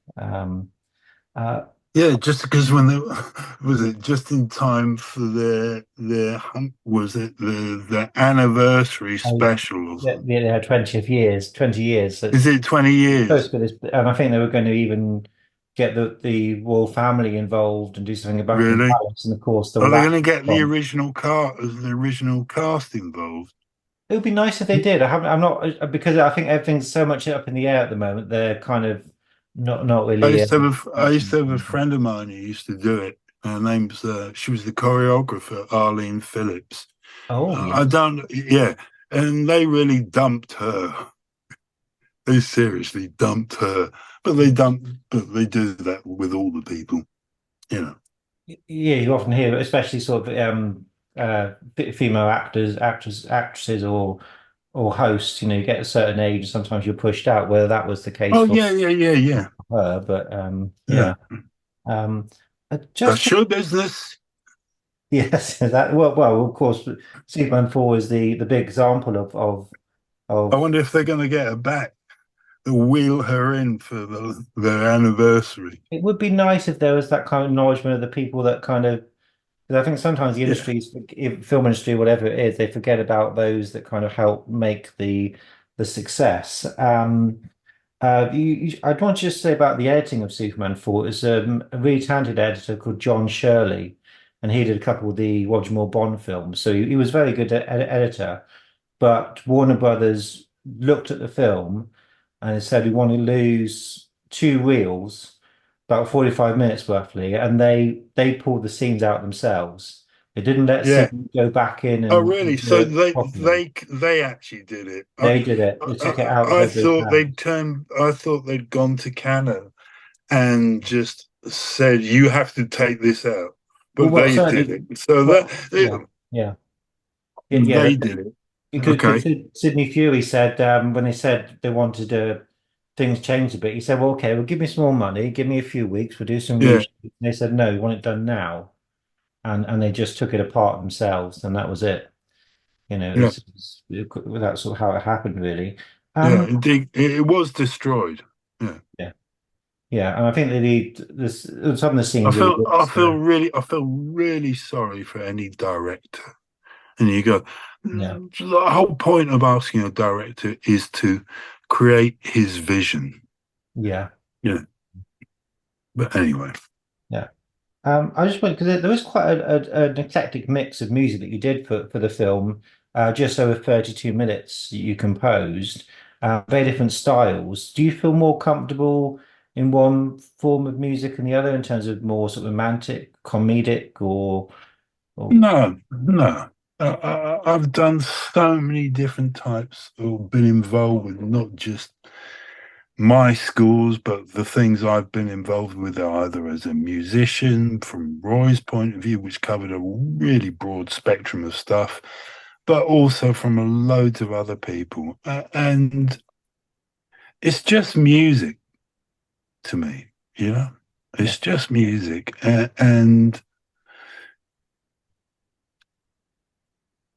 I suppose the only thing that you question is the interpretation. So, as you know, if you take a piece of music or you take a scene and you just take two random pieces of music and you run them underneath it, you have a very different vibe. Yeah. It can dramatically change what's happening. And then when you complement certain things with rhythm, you move the film along, right? You move the story. But it's really about, you write to complement the film. It's not the other way around. That's it is a skill because you have to learn and be able to interpret what the director wants. There's always that thing when I used to say it so many times with Roy. We go to the studio, the director turns up, and you're starting to record, and you hope that it all goes well. Yeah. But there are times when it doesn't. Yeah. And just to finish off, you've worked some very big names: Elton John, David Bowie. Were they good people to work with? Were those fun times? I didn't work with Bowie. Right. What Well, happened was you did a film. Did that was it? It was a film that you? yeah. I became involved in Just a Gigolo, but that was more also about the fact that, apart from being around at the time,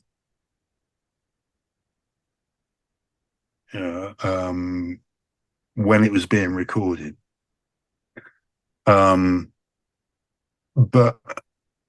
it was more about the work I did to salvage a lot of this stuff.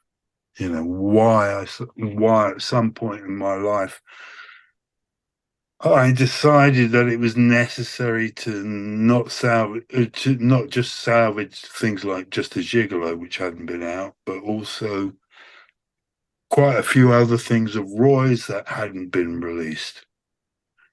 And it was basically because after Jack died in 97, and Roy had died possibly the year before, maybe 2 years before.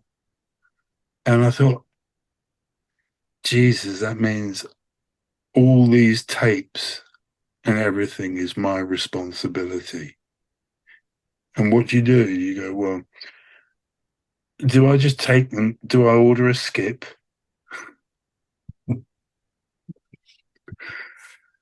Or do I possibly explore what could be done? And the other thing is, I'd always had because none of Roy's stuff became really particularly known until after he died. And I'd always had this beef in my bonnet about Get Carter. I always thought the theme tune to that was just fantastic. And it was also because it involved somebody that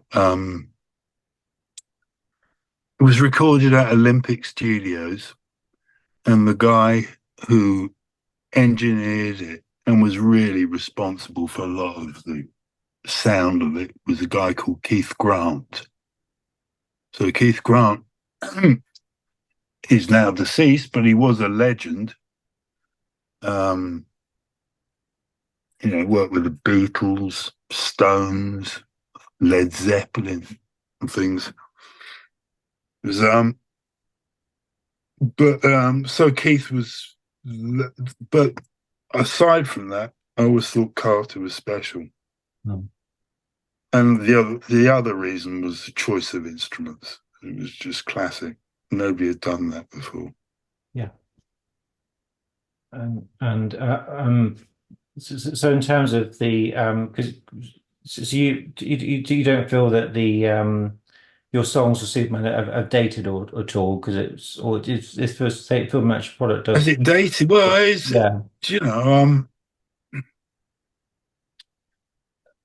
I mean, it is what it is. And it was recorded, and often the technology that's available at the time, and that also means the type of instruments and things really influence the sound of the recording. Yes, of course. So, for example, right, how can I explain that? Around the time that I was recording the stuff for Superman, sampling had just really come in, was starting to be available. And like things like an emulator. I don't know if you know what that is. It was one of the first samplers, commercial samplers. And I also had a system called a PPG wave term, which allowed you to sample. So people were starting to be able to use, but the other thing is a lot of these things were only what they call 8-bit or maximum 12-bit. So the sampling characteristic was not very clean. It was only later on when people started, or manufacturers started making really good 16-bit stereo sampling that they went into a different league. So the sound quality was not fantastic, but it was unlike other stuff that had been available before that, you know. And so if you say of its time, does it date? Well, I can tell the the the things that we used to make it, yeah. Some of which I still own. I still have in my studio now. Well, I think when they recently brought out the Axel Foley film, the Beverly Hills Cop 4, they had to locate lots of the original instruments to recreate the sound. So yes, Really? trying to keep hold of it just in case one day somebody wants, for whatever reason, needs those sounds, you know. Um, I would have thought that nearly everything is available digitally now. I mean, apart from the fact that it's still very different to own sort of a physical keyboard, analog keyboard. Yeah. Yeah, absolutely. And my last question, I just wanted to briefly ask what it was like touring with Sting and the Police. Sting. It was great. It was great. I'd met Sting before, much to his surprise. No, I met Sting before because I used to do session work, and I'd been on a session. He was producing some guy at the townhouse, and I went there one day. And somehow that lodged in his brain because when I next saw him, which was in New York, we were on tour and about to start the tour with them for that leg of the tour, which was at the time going to be their very last tour together. But it was great. It was great. It was a special moment. I've never played to so many people live before, so it was a shock. Reflex went from what we did. I think one of the first gigs we did in America with them was at Syracuse Carrier Dome. So prior to that, we played, I think the biggest gig we'd sold out was like the Venue. And that used to hold about maybe 1,500 people, 2,000 maximum. And then we went to and we played a warm-up gig at a club, thank God. We played this Syracuse Carrier Dome, and there was something like 78,000 people there. Wow. It was just ridiculous. Just ridiculous. Of course, you lose that intimacy with such a big crowd, but in another way, I hate it. It's just like playing in a vast bucket. Of course, that's where the money is, but I suppose. Yeah, no, I totally understand the commercial side of it. What I wasn't aware of,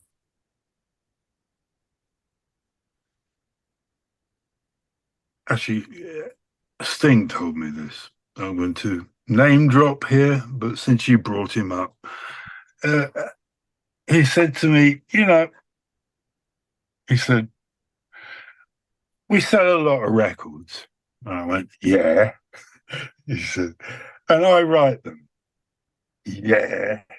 He said, but what most people don't know is that I make more money from the sale of T-shirts than I do from music. This was at that time. I dare say it's somewhat different. His t-shirt sales have slacked off. But he said, I make more money from the sale of t-shirts. So he said, in honesty, on my passport, when it says profession, it should say clothing industry. I went, okay, okay. Yeah. You can understand that. I mean, you go to big concerts these days, and yes, it's the merch. You know, the music is almost secondary to It's yeah, just yeah, sick. yeah, It's sick. It's all horribly, horribly wrong. And it's horribly, horribly wrong that people are required to go to vast concerts and pay hundreds of pounds for a ticket. yeah. That is just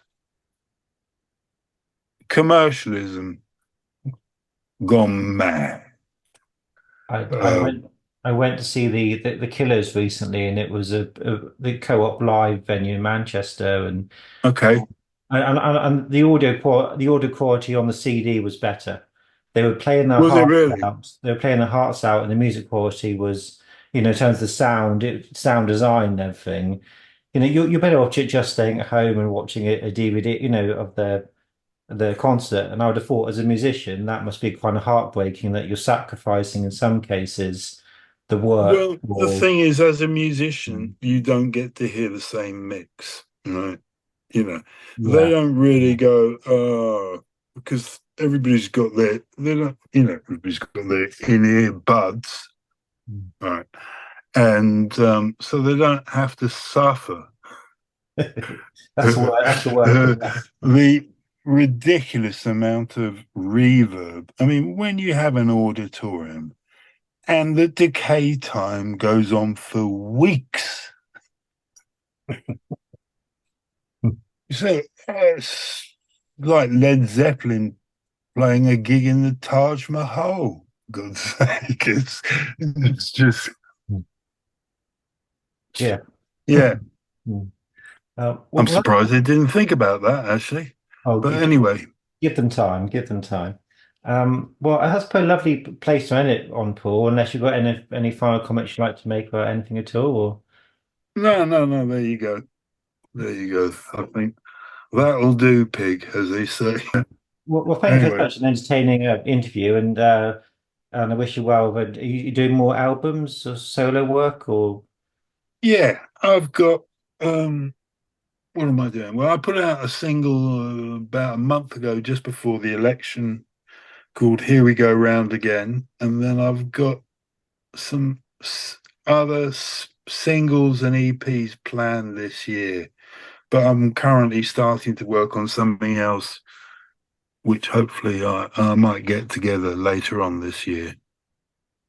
that sounds very very exciting. And I'll certainly get that Missing Link album that you mentioned. Yeah, It's yeah, very you good. should check it out. It's just an example of where, apart from the film being so difficult, but it was a collaboration where three different parties were involved. You know, And that can always make it more complex, can't it? You've got sort of different voices and things and well, yeah, yeah, but it was also because the problem was the director keeps on changing their vision. oh, well, that would work. That would help. It's just a nightmare. Mm. It's just a nightmare. Yeah. Just decide, for God's sake. Anyway, right. Okay. Well, thanks very much, Paul. It's been lovely to speak to you this evening. Okay. Good to talk to you. Take care. You too. And I hope you make some sense out of this interview. All right, I will. Got some great stuff. It's been really, Okay. really worthwhile. All right. Cool. Okay. All Okay. right. Later. Yeah, Bye. cheers, Paul. Bye. Bye. Bye.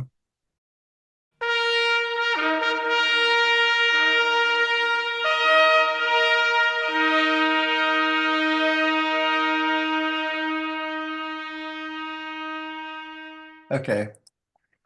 So See me? I see you. Yes, you see me okay? Yes.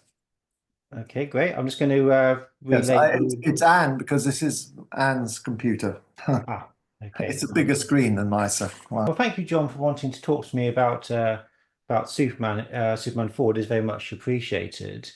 My first question: do you remember how you came involved with the project to begin with? yes. It was the only Superman that was done by Canon Films, if you remember.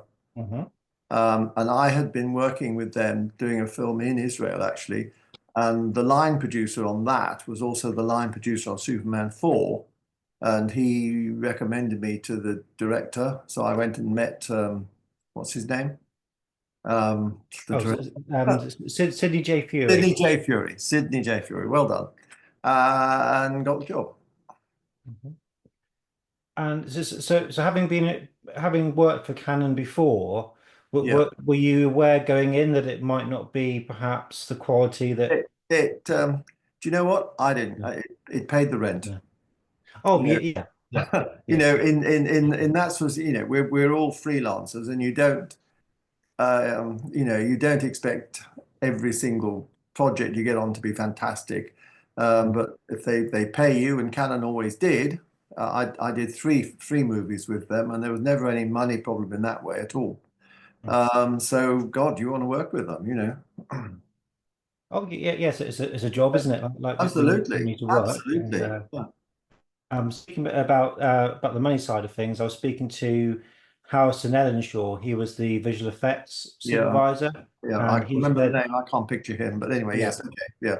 And he said that sometimes they would get checks from Canon and they would bounce. So I think maybe Oh, that was at a certain point, maybe certain I things. never had that problem. Yeah, yeah. Okay.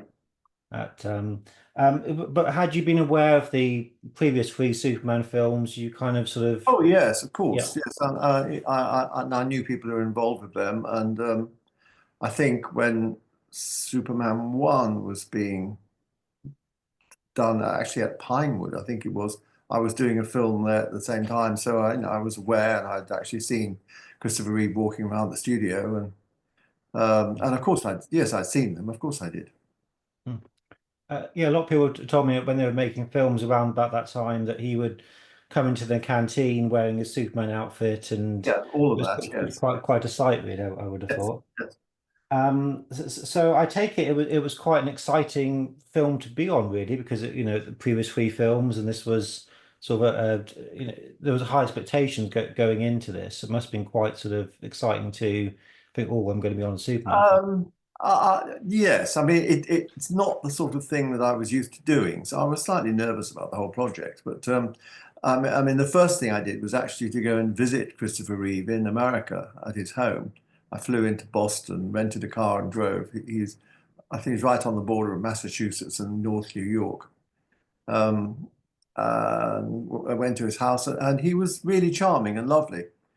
Um, and we arranged that we would meet up in New York. Um, I mean, having talked to him at home and measured him and looked at him and taken photographs and all that, so and talked to him about exactly how we were going to do it. And basically, we were just remaking the old costumes, some very slight differences around the neck, but that's nobody else would have noticed that except me, I think. And we were going to go shopping in a department store in New York called Barnaby's, which was very famous for great good men's stuff. And he said, yeah, I'll come down. I'll fly down. And I said, oh, I'll meet you at the airport. He said, no, I'll be flying no, he says, no, I won't be coming in an airplane. Here's how he put it. I said, oh, so you really are Superman. And what he meant was he wouldn't be coming on an airline. He would be flying his own plane. He had a little plane, and he flew it not into whatever the airport is called in New York, but a little small airport, and then we just meet me at Barnaby's. I had my wife with me at the time, and she thought he was the most charming man she'd ever met. So that was our day, and we had a good day going around Barnaby's, just getting all the stuff together that he liked and I liked that would work for him as Clark Kent. Yeah, yes. So I mean, for me, that was a very good start. I got quite friendly with Christopher, and I thought that was, it was very useful. Okay. Each film has its own storyline, and each film has its own script, and you've obviously got the back history to look at, so it has a continuity for the audience, but also you're doing what's required for that. I actually then flew on from Boston to San Francisco to meet up with Gene Hackman and talk with him. And he was really quite funny. I quite enjoyed his, I thought, well, this is going to be fun. And I quite like both of them.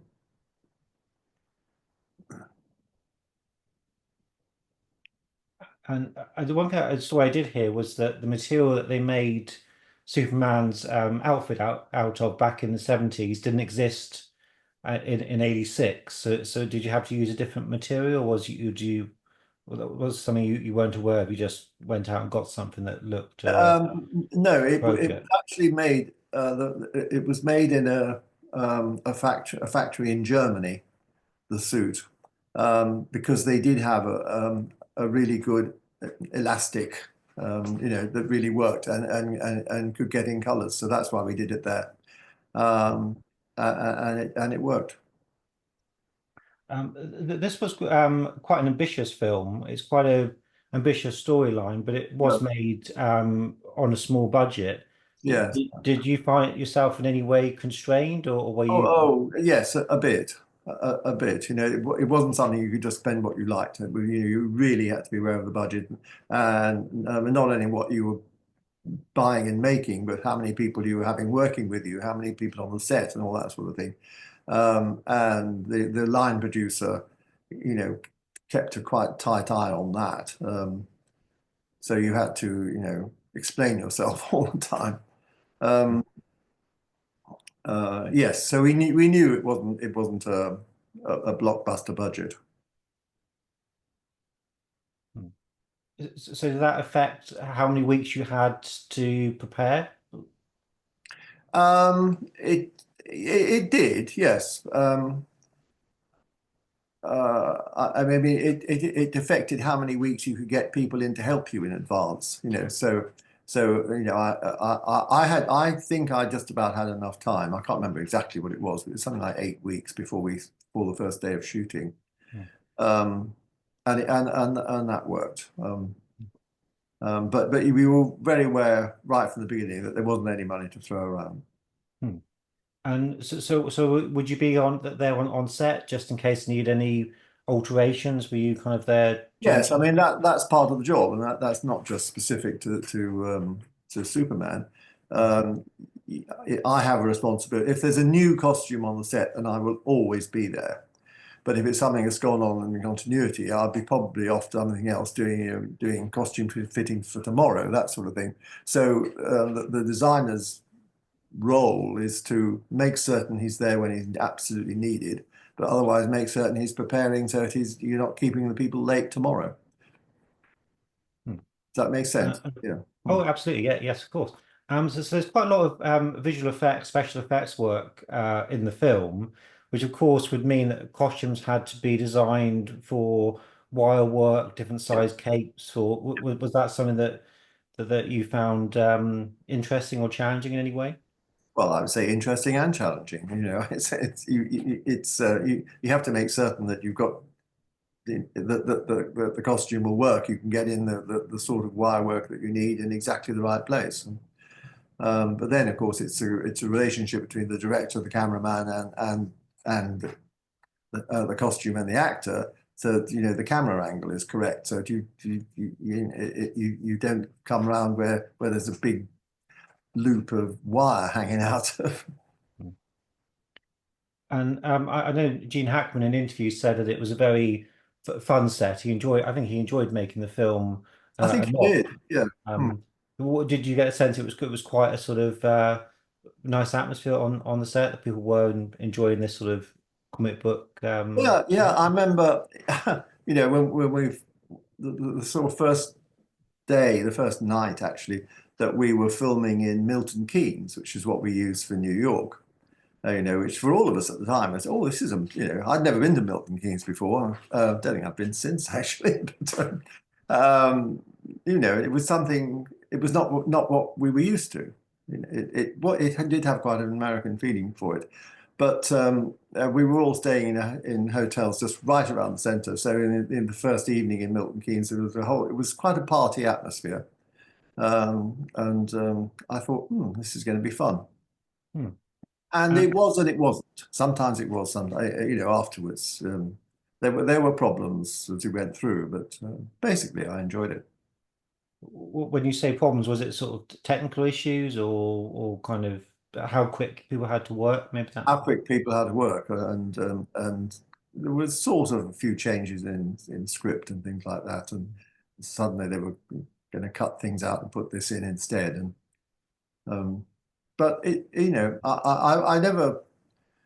I sort of realized this wasn't going to be a sensational blockbuster. I've used that term already, haven't I? You know, it was a massive hit, but it was still quite fun to do. Oh yeah, yeah.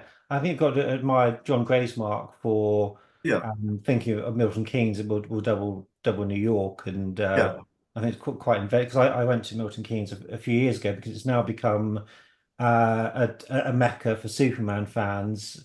It's one of the few places you don't have to go. So you do get a lot of Superman fans visiting. mm, Well, mm. it hasn't really changed. Like the Daily Planet interiors, the same tiling, the same Yeah, yeah. panels on the. It was quite strange actually. So it was almost like you guys had left 3 weeks ago, Mm. and it was No, still I don't think it we still did. had not changed. It was very. It's probably definitely worth a visit. The Botanical Gardens, for example, all the original as it kind of was really. Mm. Um, when you're working on the costumes, do you sort of think, are you liaising with the production designer because Oh, of of course. Yeah, colors and color, things? particularly. Yeah, I mean, color. Yeah, yes. You talk. You know, look at each other's drawing. Yes, okay. I'll make this fit into that, and this. Yes, it's teamwork. Mhm. Always, And Michael Winner always said, and I worked with him a couple of times, also with Canon films. He said, "Teamwork is a lot of people doing what I say." yeah, or singing the That's same why he hymn was a sheet. fucking failure. Anyways, don't quote me on that. How did you find Sidney Furie as a leader? Because of course he was a very seasoned director, and how Yes. did he kind of deal Uh, with the film? yes, I don't think I've brought anything really positive or negative to say about Sydney. You know, he turned up to work and he did it, but I didn't feel that great inspiration from what he was doing. But Hmm. you know, I was probably just too busy looking at what the seams were doing. You know. Oh yes, yes, absolutely. You mentioned that the script did change a few times, Yeah, and not drastically, but you yeah. know, oh God, I can't do this. I need a few more of that, and Hmm. oh, The original concept for Nuclear Man, the yeah, villain, was that mm, Christopher Reeve originally was going to play him yeah, because, that was right at the beginning. Yes. yes. So did you start to think about that, or was it kind Well, of? I mean, only in a drawing term, yeah. Hmm. Uh, and uh, you know, I thought of it very much as I always called it bad Superman. Well, that was interesting when you sent me the costume design. It titled your email "Bad Superman." So of Bad course that Superman. was Yeah. Mm. the original idea, of course. But I think it would have been technically beyond the film's scope to sort of have Yeah. him do that. And your design of Nuclear Man is fairly similar to Yeah. the Well, final design, but there's yeah. there's always, I take it, from concept to because of Yes. practicality Yeah. or what have you. Well, I can't remember why I changed it, but I did. Hmm. Uh, anyway, yeah. Yeah. Michael Kagan was the executive producer on That's the this one film. person I'm talking about that Yeah. actually physically worked with on other films before. Hmm. Um, and curiously, he also, Kagan, got me the job on Robin Hood as well. Yes. Yeah. Because he was Um, also the line producer on that. hmm. I think that's the thing with the film industry. You get to know people, and suddenly that. Well, yes, absolutely. I mean, it's actually, it's worldwide, but it's actually quite a small world, which is why you have to be very careful. If you do something wrong, everybody knows very quickly, Yes. So you Mm, yeah. make certain you're doing it well. So some of the other cast members, you have Jackie Cooper returning as Perry White. Do you remember Jackie Cooper at all? Not really. Yes, but He had a fairly small role in the film, admittedly. I don't yes, know. yes. Um, Yeah, I mean, it was 50 years ago. oh Uh, yes, yeah. yes, I know the name, and Yeah, I know, yeah. but I can't even remember what the costume was like. But yeah, sorry. Oh, that's okay. And we have Mel Hemingway as Oh Lacey, the yes, love yeah, she was interest. nice. Yes, yes, yes. Yeah. My feeling, I thought she was terrific. I liked her a lot. Um, Mm. I think became a bit susceptible to the early 80s big shoulder look. So, if you look at photographs of it now, I think, oh my God, that looks dated.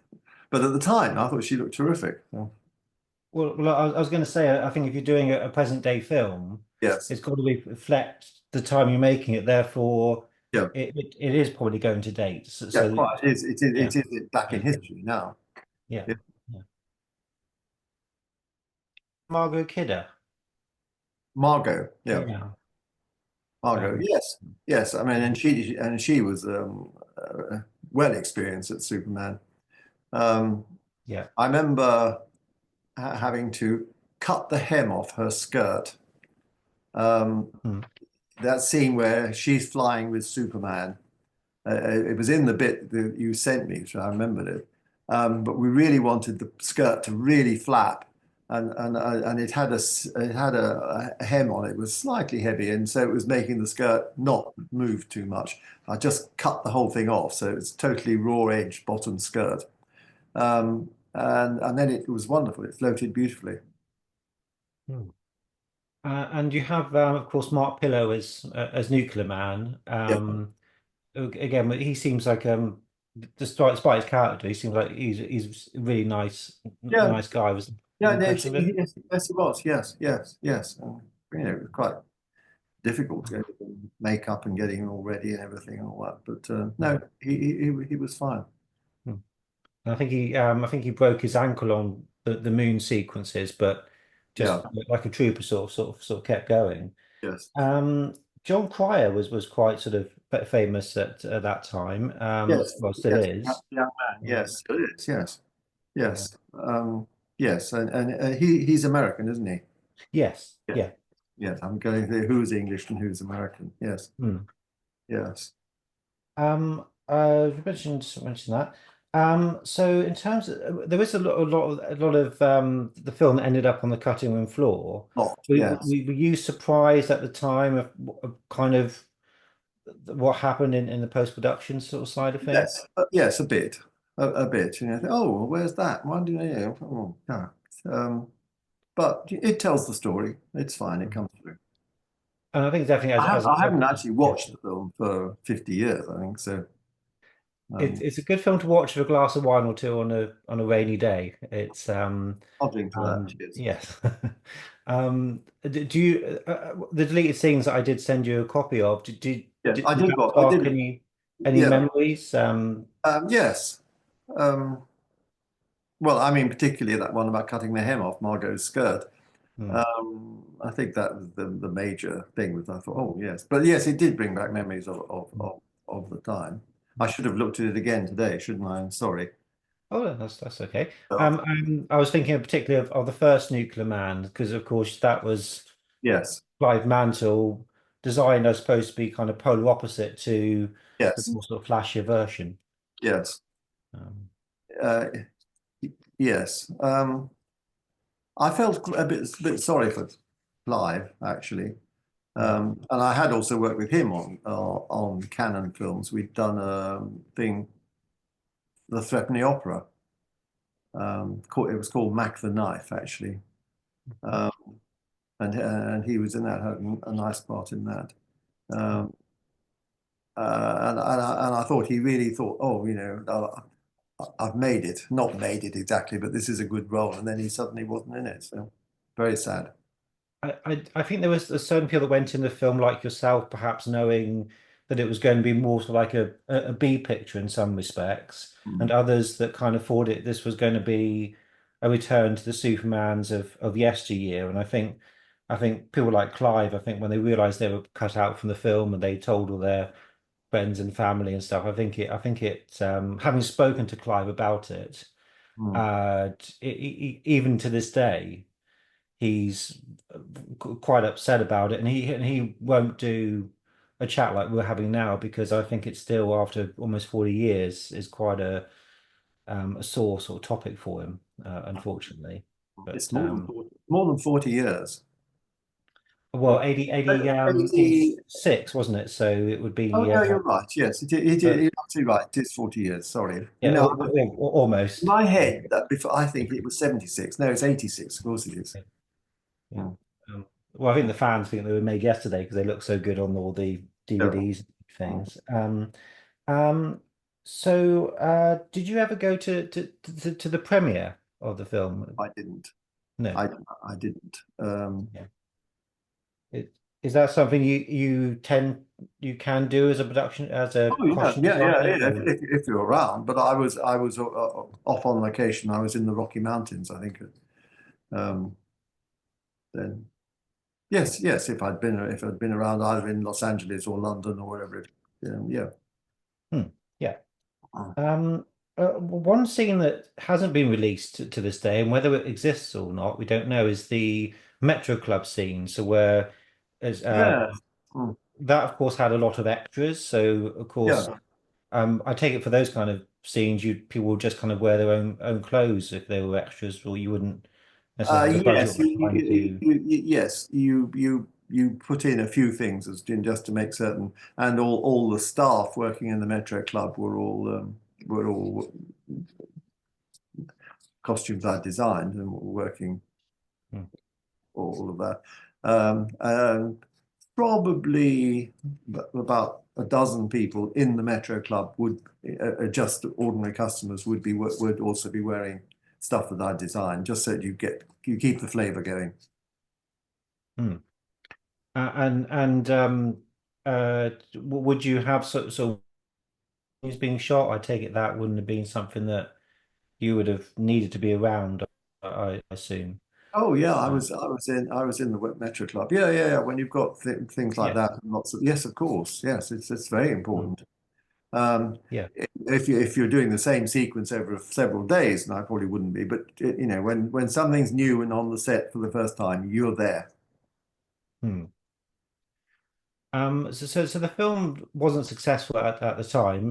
Warner Bros. Were very upset that Cannon kind of took some of the budget and put it in their other projects. So Mm. really sank Cannon as a studio.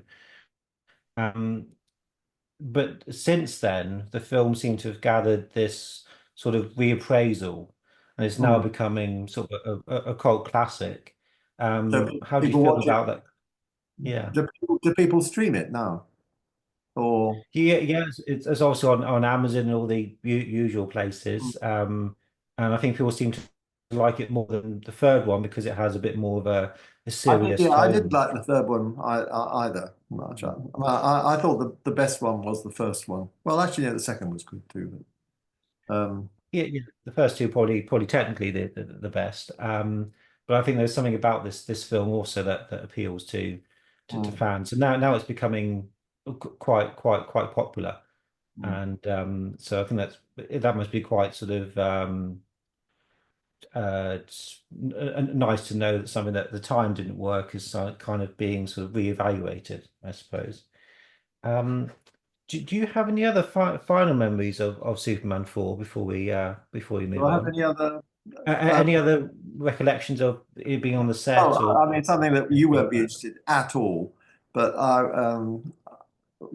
Sam Wanamaker, who played the head of the Daily Planet, and he was at that moment very much responsible for setting up the Globe Theatre in London. and actually getting it built and raising money. And I'd been working again on a Canon project with his daughter Zoe Wanamaker, and we had met up, and she took me to the Globe before it was open to meet up with Sam, and I had a wonderful walk around the Globe with him and him talking about all why he was doing it and everything. And then we did 10 minutes, we did a costume fitting, you know, but the day at the Globe for me, wow, that was a highlight. I really loved it. Oh, that sounds wonderful. I'm a big theatre fan, so I've been to the Globe a few times. So it's Okay. yeah, Oh, good. that's Okay. Okay. I thought as I was saying it, probably won't even know where the Globe is. But okay, I'm sorry, I'm being rude to you. Oh no. I think I think a lot of fans aren't necessarily sort of theatre fans, of course. No, absolutely not. No. Of course, the continuity between Superman and Robin Hood is that Yeah. one of which Yeah, we have John well, Gray's mark. well, Um, yeah, yeah. It's also Michael, Michael, Michael Kagan. So, okay, so of yes, course, both sadly not with us anymore. no. I just wanted to, if you could say sort of what they were like as people and to work with. Oh, I was quite friend. I mean, more so with John than I was with Michael, but I did get on with him, and he did get me several jobs. Um, John, you know, we used to socialize quite a bit in Los Angeles when we were both living there, but doing totally different projects. We both had apartments in Little Venice, not Little Venice, that's London. The marina, the Venice Marina in Los Angeles or Santa Monica, really. Um, uh, yes, we just got on well, and we would talk and show what we were doing and everything. And I mean, it was quite interesting. I went for an interview for Robin Hood with Kevin Reynolds. You know, months before we started, and Kevin said, "Now I want this to look really authentic. I want it." And I said, "No, you don't. Don't be ridiculous. This is a modern, romantic story, and if you made it look like the 13th century for real, people would hate it." And I didn't get the job, of course. But somebody who said yes, he would do that, did get the job. And Kevin Costner said, "I'm not wearing any of this. Everybody looks like a muddy choir boy." And Michael Kagan said, and this was the first time Kevin had seen what was going on was about 3 weeks before shooting started. He'd come over, and I was actually working on a film with Glenda Jackson in Prague, but the film its finances had gone crazy and it was obviously not going to get finished. And I had 4 people from England working with me out there on the. It was actually a film about the Crusades called The Castle, and it obviously, you know, for a couple of weeks I had been paying my people their daily living allowance, you know, just so that we had some money in Prague. And I thought, I can't go on doing this. And this really dates the whole thing. I went back to the hotel on a Thursday night. And the reception said, "There's a call for you in the box from England." I went in, it was Michael Kagan. He said, "John, we've got a real problem here. We've had to get rid of our costume designer. We need somebody, and I think you're probably the only one who could actually do the job in time. We start shooting in 3 weeks' time. Can you come and help us?" And he knew he was ringing me in Prague. And I knew it was going to finish. So I said, "Right, okay." So I said to my 4 people, I said, "If you can get to Shepperton Studios for 6 o'clock on Monday morning, you've got a job." And we all did, and we did. And Anne and I, as my wife and I worked together. She died 2 years ago. We didn't leave.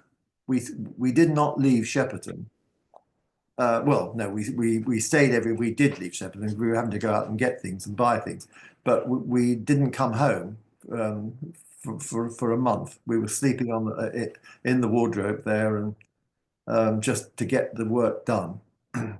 And luckily, the film we've been working on, which The Castle, was about the Crusades. It was exactly the same period as this. So, you know, we'd done a lot of research, and so sort of just sat down and drew. Um, and so it was really bizarre. When I first met Kevin Costner, um, I hardly got anything started. I got some drawings for him to look at, and with my English sense of humour, in the fitting room he was going to come into, I laid out a pair of green tights and a pointed hat on the chair. So when he came in, that's what he saw. And Americans don't have the same sort of humour as men. And I thought, well, I'm out of here, I think. But actually, we got on very well, and it worked. And you know, I then did 3 or 4 more films with Kevin. Kevin Reynolds and Kevin Costner. So it was a lucky moment for me. It was a turning point. And so because you came in so late in the day, I understand that you were doing the costumes in terms of filming order because Yes. you Well, you do. We always do. You know, yeah films are not about script order. It's always about filming order.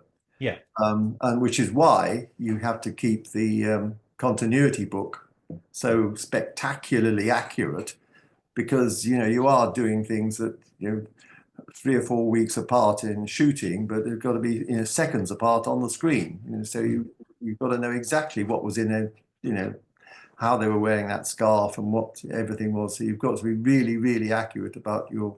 We call it the Bible, and I always insist that we only ever have one. That not everybody has their own list. Everybody has to relate to the one book, so we're all looking at the same pictures and knowing, and that works well. I was just thinking, as a film progresses, of course, costumes will, in the course of the story, get wear and tear, dirt on them. Oh, you don't just make one. Yeah, you keep an eye on that as well. Is that Of course, something that you- yeah. I mean, particularly with action movies like that. Mm. Yes, you know, things are going to get ripped, things are going to get covered in blood. You don't just make one, and you've got stuntmen, special effects, second units. Um, you have to, you know, I don't know. For Kevin, I would be making at least 4 of everything. Mm.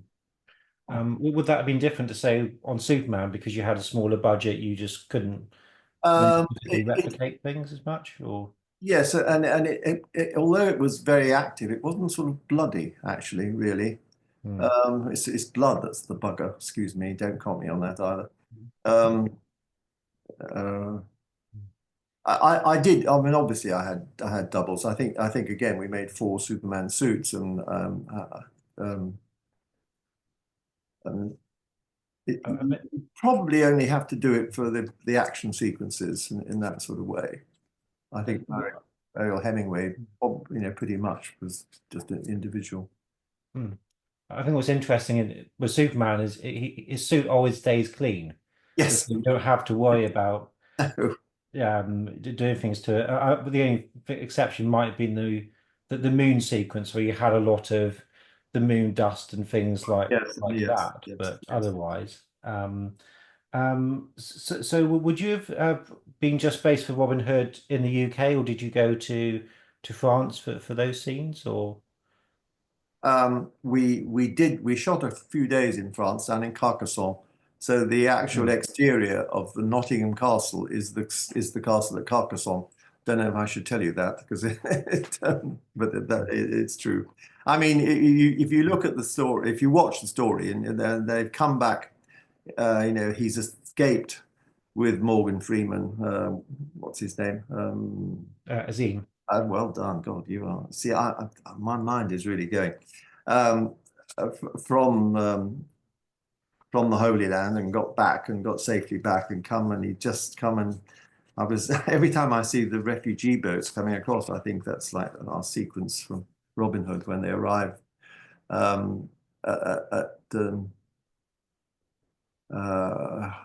it wasn't the White Cliffs of Dover, it's just up the road a bit. Anyway, and then to get to Nottingham, we actually have to go via Hadrian's Wall, Alnwick Castle, the New Forest. You know, it's ridiculous when you actually physically, geographically trek. And Bristol. Yes, we filmed in Bristol, the New Forest, Alnwick Castle, Hadrian's Wall.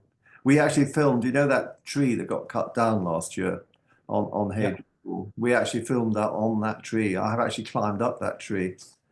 Oh, lovely. Hmm.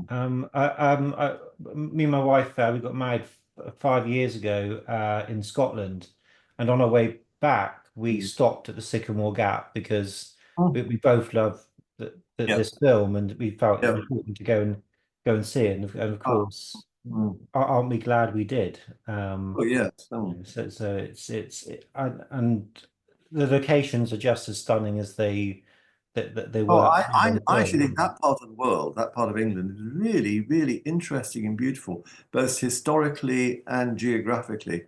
Northumberland is an amazing place. Bamborough and Holy Island and all of that, just extraordinary. I think one of the standout sequences in the film is where you have the fight with Little John and the one for Well, the water. across the water. Yeah, Yeah, yes, yeah. Oh, it is absolutely. yeah, Yes. So I mean, Kevin's obviously got a black wetsuit on underneath there, and there's 1 second in the film where you can actually see it at the neck. yes. I think I've noticed that. Yeah, Yes, yeah, yeah. yeah. And every time, you know, and it's always there. When every time you see it, and you know, I feel that was so stupid of me, and I know it's coming up, and oh well, there you go. There's another scene right near the end where Maid Marian is running up the stairs. Um, I think round about just when she was being married to the Sheriff of Nottingham, Hmm. and you actually see that she's got nylon tights, and you practically see her knickers because the skirt goes up, and you think, John, you shouldn't have allowed that. And every time you see it, it's always there. I was thinking, surely they'll have cut that out. They never. I've not noticed that, but I will keep You an will eye look out for it now. for You'll it see now. it. Now I've told you. So when the character has to wear a wetsuit under the costume, I assume the costume has to be a Yes, a bit bit. bigger to Yeah, accommodate that. Yeah, exactly. Yeah. yeah. Yeah, but Um, all of that stuff was actually made with the lacings down the side. So all the jackets are here, not solid jackets. They've all got lacing bits, and so that was not a problem. I know that Morgan Freeman was quite concerned when he was on that boat at the beginning that his costume was quite heavy, and he thought, if I Yes, fall in the water here, I'm going to sink yeah, like a yes, stone. yes, yeah. We did have this conversation. Yeah. Yeah, I said we'll look after you. You don't fall in the water. Um, so was Morgan quite a good person to work Oh, with? I liked him a lot. No, they all were. And the Sheriff of Nottingham, Alan Rickman. You Mm. know, he comes over as quite a nasty character. He was really fun. I remember when we first met up and he was looking at the drawings I'd done and starting getting dressed up, and it was sort of black and silver and a quite a dark black wig and everything. And he said, John, you're trying to turn me into Elvis Presley. And I said, oh, you got it. Yeah, oh, let's go for it. Um, and because basically, of course, Alan Rickman almost ends up stealing the show, doesn't he? Really, a bit like he did Don't with tell Kevin that, but yes. yeah, well, like he did in Die Hard as Absolutely. I well. mean, Yeah. I think one of the reasons it was such a success was actually Alan. Mm. And one of the nice things about the special edition version that was longer is you have so much more of his Yes. material in that. I wanted to ask about Geraldine McEwen as the witch. That's a very interesting look that she has. Um, Um, yes. I what mean, about? totally made up, you know. I mean, everything from the fingernails to the color of her skin to and what she's wearing. Mm. And And actually, that black and silver robe. Oh, something's come up. I've got an Adobe Flash Player is available. I'll say remind me later. Okay. Um, that black and silver gown that she's wearing, which is, was actually quite heavy, made up of bits of scraps of silk and satin and silver lame, um, just almost tied together. It's actually uh, based. I'd remade a costume that I had made for Doctor Who earlier. In a Tom Baker series called The Talons of Wing Chang. They had a Chinese wizard in that, and he was wearing that robe, and I just cut it about a bit and used it for Geraldine McEwen. yeah, I was aware of that, and I'm not sure whether it was the Chinese character or it was the villain, the alien. I don't know because he seemed to have a Yes, it's the alien. Yes, it's him. you're So, right. yeah, It's the alien. yeah, yeah, Thank you. yeah. Yes, you're absolutely right. And again, if I may say so, that is probably one of the best looking Doctor Who stories I think Well, of the genre. I get asked to go to conventions, Doctor Who conventions, and people always be saying to me, "That's the best Doctor Who story ever." Mm. And part of the reason because they say it looked so good. And very rarely you see the Doctor dressed up in a period thing as well, which of course makes it distinctive. So you're always trying to, do you kind of then have a stockpile of things that you use from productions that you can then repurpose? Is that always something that you're Oh, if thinking? you're lucky, no, you don't. I mean, things get sold off to Angels or Burmans, which are the big costume houses or things like that. Or if you're doing um, I mean, if you're doing an American movie, quite often, all the stuff will be sent back and be housed in the Warner Brothers workshop or the wardrobe stock Hmm. room. Um, And Universal have got a very big stock room, um, and I mean, it's quite interesting because in my job, you do work all around the world. I'm always, I'll be going to costume houses in Rome or in Madrid or Paris or Los Angeles or Munich or whatever. And you see, oh, it's one of mine. It jumps out at you. It's hanging on the rack there. You do find them. hmm. So of course, for someone like Superman, you can kind of sort of just do whatever you want to because it's a comic book, so you can be as colourful as you want. So that must Yeah, be quite yeah, liberating. When you're doing a period piece, as you yeah. say, you want it to be a heightened reality, it's still just as freeing, Exactly. I imagine. Yes, yes, yes. What you don't want to do is get things wrong unless you deliberately intend to get, if you're going to do an anachronism, something, only do it because it's got a good reason for the script. Don't do it because you don't know what you're doing. Yeah. And are you also, when you design a costume, are you thinking of prop interactions? Because of course Oh, cool. he has the medallion. Yeah, yeah, yeah. Of course. Yes, yes, yes. Yeah, We yeah. all work together. We're a team. Yeah. Yeah, people have criticised Kevin Costner's accent in the film, but I don't really. I have more problem with King Richard being Scottish rather than Kevin Costner being. Yes. That's more of a problem. Well, But well, you say that, but there's quite a good reason to say that Americans speak more like medieval English did than we do now. We've developed the kit. They are still basically working on the language that they took over there in the 17th and 18th century, um, which is very different and it is very similar to the sort of West Country accent, Irish accent, American accent. They're all medieval English. Whereas Yes. the silly way I'm speaking now is not. That's very much the 20th, 21st century, 20th century actually. 21st, it's gone out again. Hmm. And again, of course, people wouldn't be talking the language would be very different in that time anyway. So I don't think people can be too picky about that sort of thing. Do you remember Sean Connery turning up on doing his Oh, of course outfit? I do. Of Yeah. course I do. Yes, I mean he only worked for one day on the film. Hmm. Um, um, Anne and I went and had breakfast with him at the Dorchester um, about 10 days before we shot it.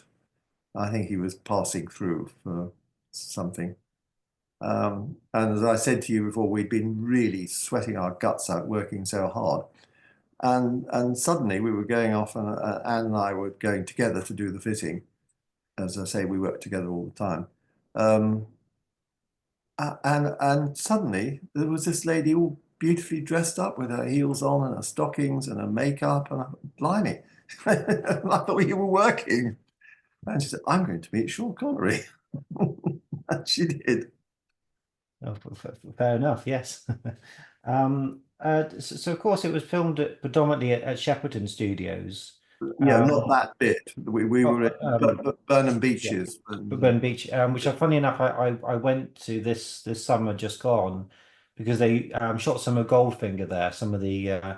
Aston Martin supposed to be in Switzerland, not realizing until later on that of course Robin Hood had been there. But you can certainly get the feeling Yeah.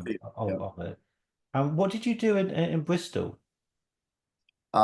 Just outside Bristol, there's an old fallen down castle, and that was Locksley's home. You know, when he goes and looks for his father Oh, and finds the old yes, man. yeah. That's in Bristol. Yeah. I think my wife and I did think about getting married there at one point, but we decided didn't quite do that. Mm. So how do you you have to create costumes, of course, that have feel like they're actually authentic, so they're lived in. So Yeah. how do you sort of Yeah, I mean, do that in terms of I age always say this and when I go and give lectures to students that people who want to do the job, which I do occasionally. Um, I always say making something look new is the easy bit. It's making something look old that's really hard work, and it's true. It's much harder. so it's just kind of sort of taking knives to it and kind of just sort of Oh wearing it yeah, yeah. down that kind of I've stuff. worn out so many cheese graters in my life. Hmm. So you mentioned being on set. Were you there for the big battle sequence in the woods? Because I believe that took quite a while to Yeah, yeah, film. no, that sort of thing because things happen all the time. You know, they need you there, and I was pretty much there the whole time for that. Was that one of the more bigger challenges on the film, or was it Yeah, something else that kind of no? yeah, Yeah. do you know what? The whole film was a challenge. There wasn't an easy day. Hmm. Because it's one of those things where you can't rely on, unlike say a modern day film, there's a certain amount you can get off the peg, but with this, No, nothing. everything has got to be Yeah, yeah, done. So the sheer volume of work and is all fit in. And you are creating a world, and you've got mm, to make that world believable. And to mm, make it believable, you've got to not make anything that sticks out. mm. Were the writers and producers Penn Densham and And John Watson? John Watson, yeah, Yeah. yeah, they were around. Mm. Were they sort of did they have an interest in what you were doing and how they envisioned maybe the characters? Yeah, and yes, of course. I don't think they ever complained about anything. And no, I think we all got on fine. Hmm. But they were And interested. you have They would come in and look and see what we were doing, and something that was coming up in a couple of days' time. And come talk about that. Mm. The Elstree Studios, a lot of that has been sold off, and I think some of it's now Yes. at Tesco and Yeah. other things like that. Was Elstree a good studio to work in back then? Shepperton's an easier place to work. Mm. Elstree was on a much smaller scale. Um, Yeah. so you really were cramped. You felt cramped. They had decent stages, but you felt you in the workshops and things that I tried to set up there. It was much easier at Shepperton. Ah, right. Okay. And I was just wondering what were perhaps some of your favorite moments from being on Robin Hood? Think sequences that you thought your input particularly worked very well. So the things that you're perhaps the most proud of. A very difficult question. I don't know. Um, I mean, I think that the final moment, the wedding in the woods, is quite was quite something. Um, no, I enjoyed the whole thing. I think that, yeah, certainly the wedding at the end is a very sort of I think they had to sort of drop leaves into shot and things. Yes, they did all of I that. think Yeah. but then the leaves, yeah. I did something that, So I was talking to you about if you're going to make a mistake or an anachronism, make certain you do it deliberately. And I did in that, and never told anybody, and I've never been told off or had anybody mention it. But the Crusaders who are coming back with Richard, you look at drawings or you look at textiles or anything, Crusader are always done with white tabards and red crosses. But I thought that would be too much white coming in, and I wanted much more red. And I had the red chest on Richard himself, on Sean Connery himself. So I did it the other way around. So they had red tabards and quite small white crosses. So it came in as a red flash coming through the woods, which is wrong. Historically, you can see from drawings that still exist that it was a dark cross on a light background. I did it the other way around, deliberately. I yeah, thought somebody's going to complain. Nobody ever did. it's all that, isn't it? The things that people will mention and some of the other Yeah, things that yeah, they yeah. won't. Because you do get fun, all sorts of funny things. Saying, "Oh, those are the wrong sort of earrings for that period."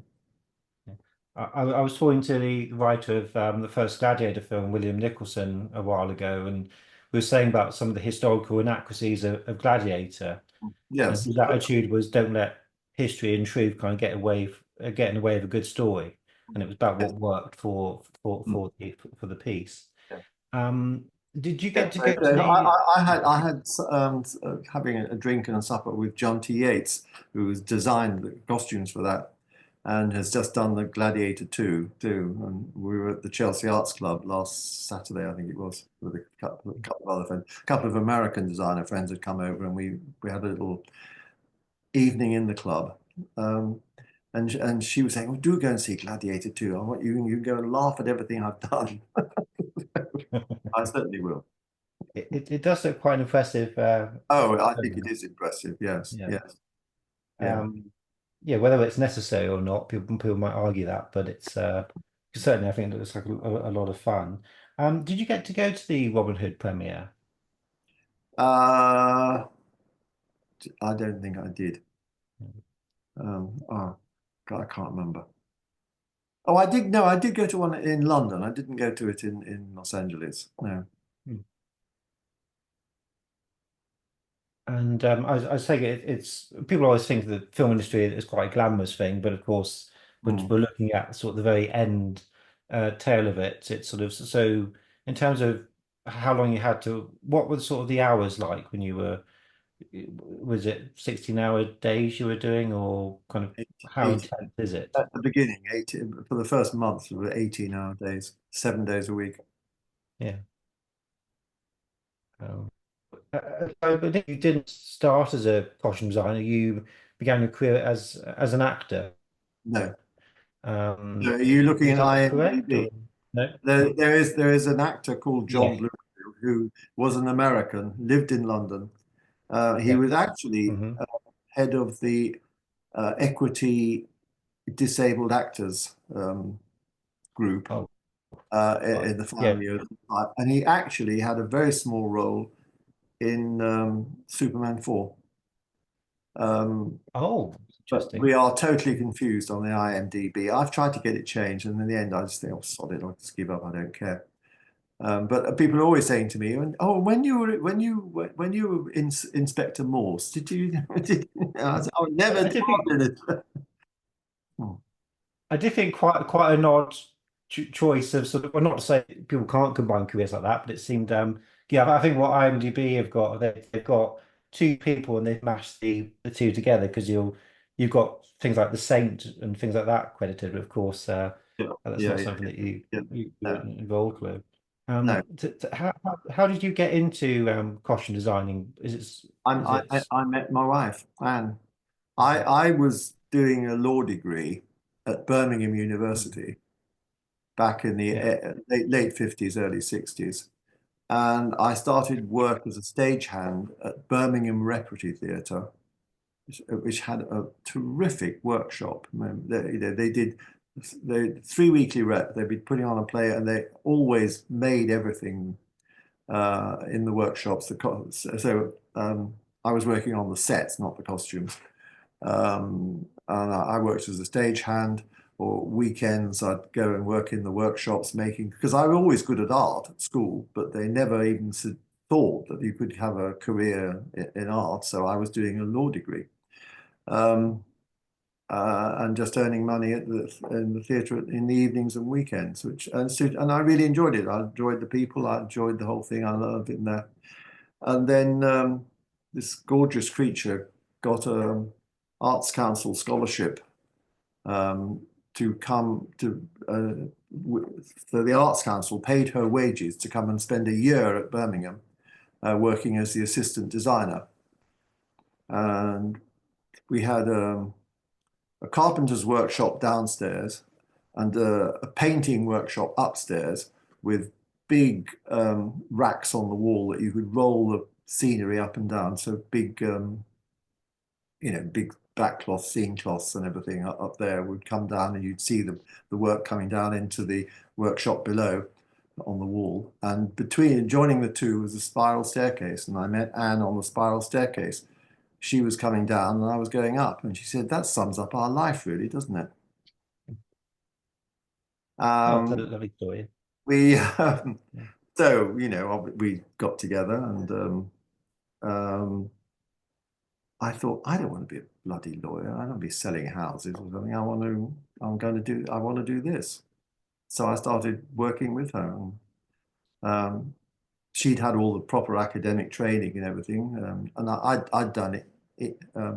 I knew about drama. I'd done English A level and all that sort of stuff. Um, but she was a huge help, and if ever I didn't know what I was doing, she'd come in, and we draw differently, but we started drawing together. She was left-handed, I was right-handed. You can always tell which is which. Um, and obviously we got married, started a family, and she never wanted to be in the front line. She loved being in the workshop. She loved being at the drawing board, but she hated being on the set. So, which is why I became the front man, really. Um,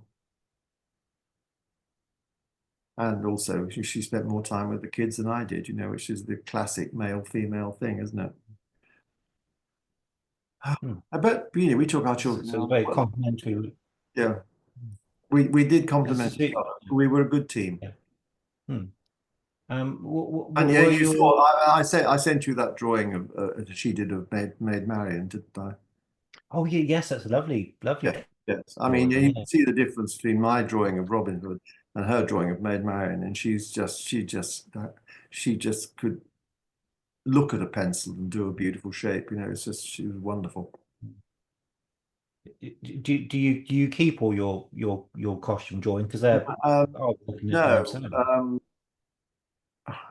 we did sell some, but not very many. But we donated them all. They're either in the British Film Institute, their archives up in Morton Hampstead, or at the V&A. They've both Okay. got them.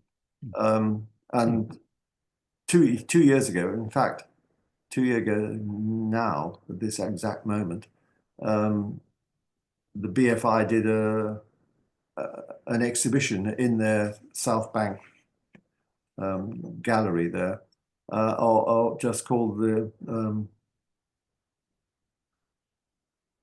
art of Anne and John Bloomfield, Oh um, wow. and it ran for about 12 weeks and was very well received. A lot of people went, Hmm.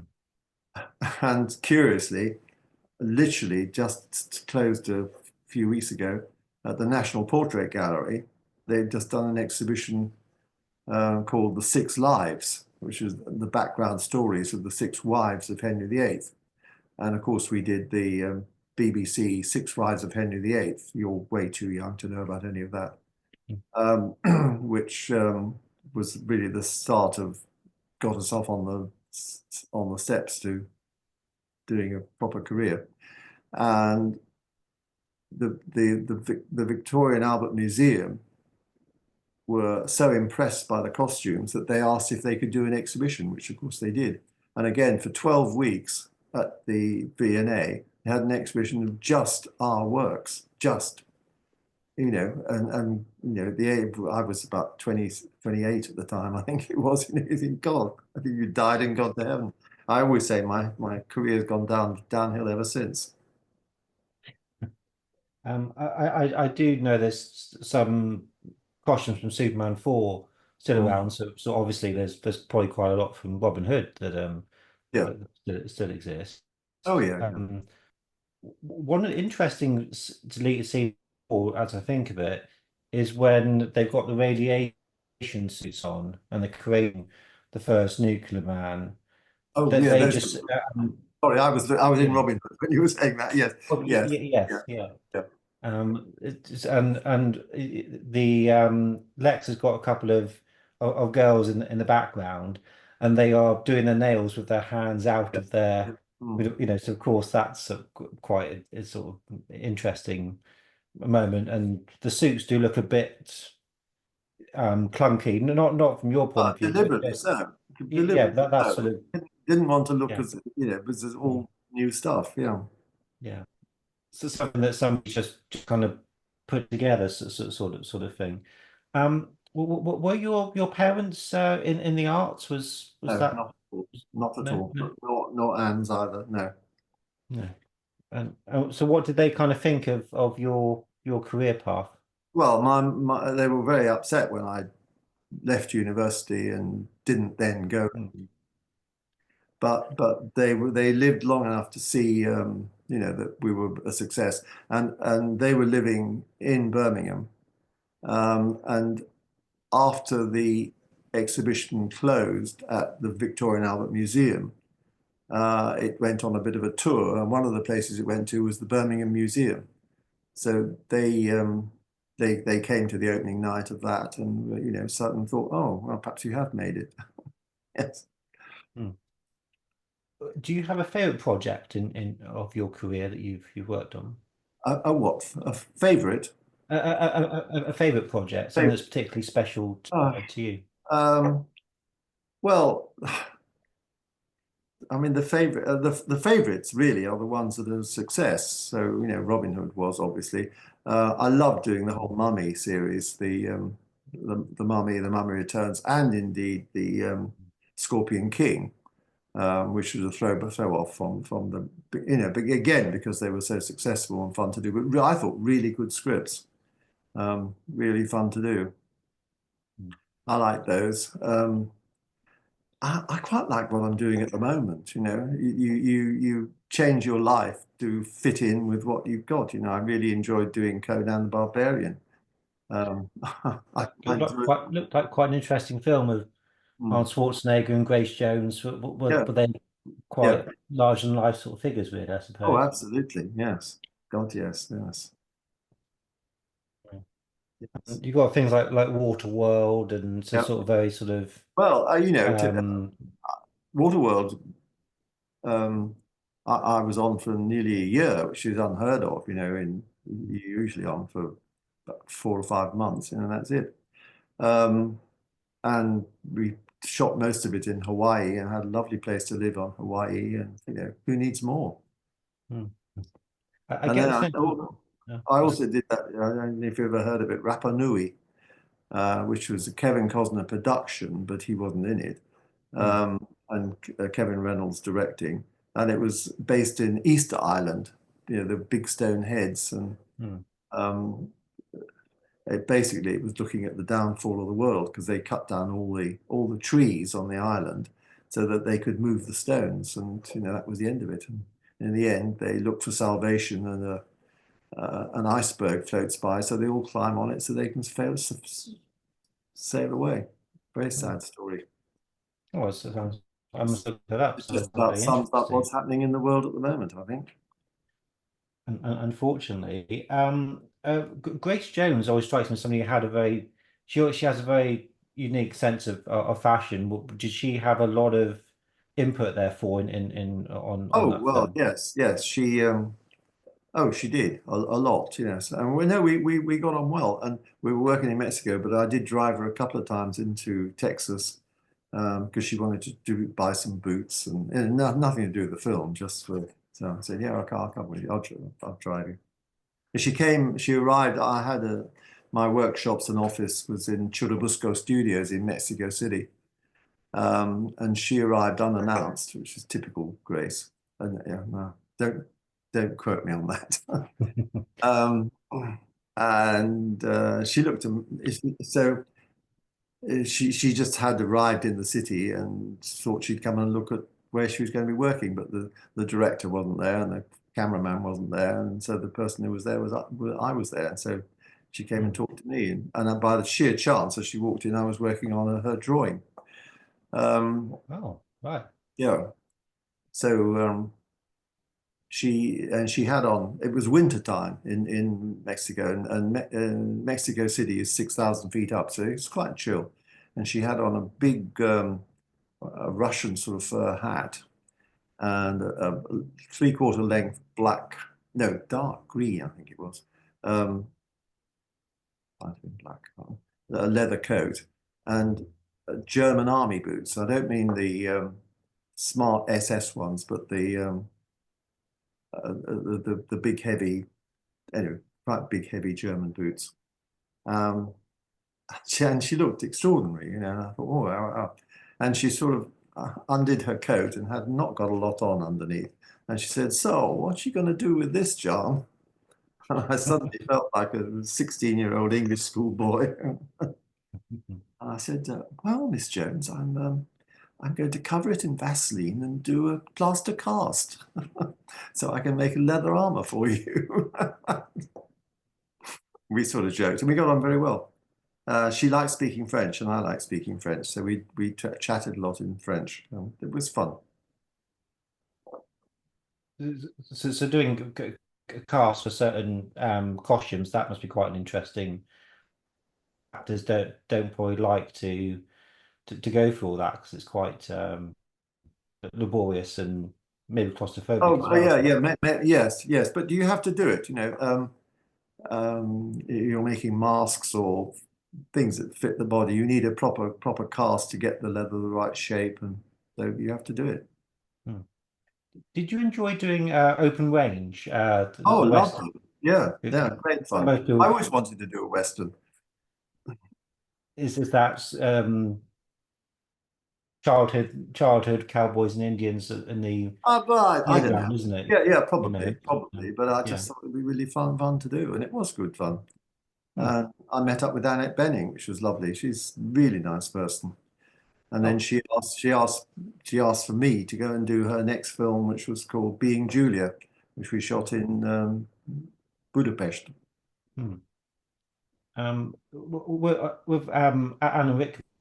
Alan, he improvised some of his scenes in Robin Hood, and I think wrote some of his lines as yeah. well. Was it memorable seeing an actor like that perform? And Oh, yeah. of Yeah. course, it's a different level, is it, to a lot of people. Yeah, yeah, absolutely. No other way to describe it. Yes, of course, it's interesting. Yes. Mm. And I got to say, you mentioned Geraldine McEwen's wonderful witch character, and of course the makeup, and it must have been quite. Mm. And she's somebody that comes across such a lovely person and quite a sort of Oh, she easy was really nice. character. Yeah, I liked yeah, her a lot. Yes, yeah. yes, yes. My And when you're last thing I want to. okay, Oh, sorry. sorry. I was going to say when you're doing something like that, you're also heavily involved in the makeup, and talking with the makeup artist who's going to do this, and so um, and as I keep saying, it seriously is teamwork, that sort of thing. Because of course the makeup's got to complement Oh, your absolutely. Yes, costumes, yes, yes, yes. and didn't they put sort of some blue in Yeah. Mm. Hickman's hair, just a little bit, just sort of make Yeah. it. Yeah. Um, Had a strange look. yeah, and I suppose it's you. Is it something that you learned quite quickly when you got into the industry? Oh, good on screen versus what looks good Yeah. in reality. It's you got to think about the lighting, and is that Ah, something that sort of yeah, yeah, yeah. yeah. Yeah, you learn very quickly, what the camera's going to see and what it's not going to see. I mean, the problems you have, of course, is that as the technology changes, all of that does change. So you've got to keep up to date. Um, but yes, you have to understand what the camera's going to do. So the secret to being a good costume designer is kind of having all these things in your mind at once, really, and sort of thinking of Yeah. yeah.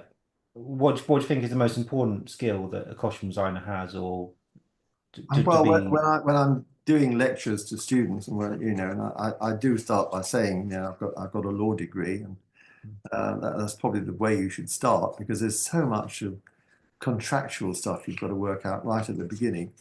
Um, just working out who you're going to employ, where you're going to work, where you're going to get all your equipment from, how you're going to do it, you're going to rent it, you're going to buy it, what you're going to do. Then you've got to break down the script, so you've got to be,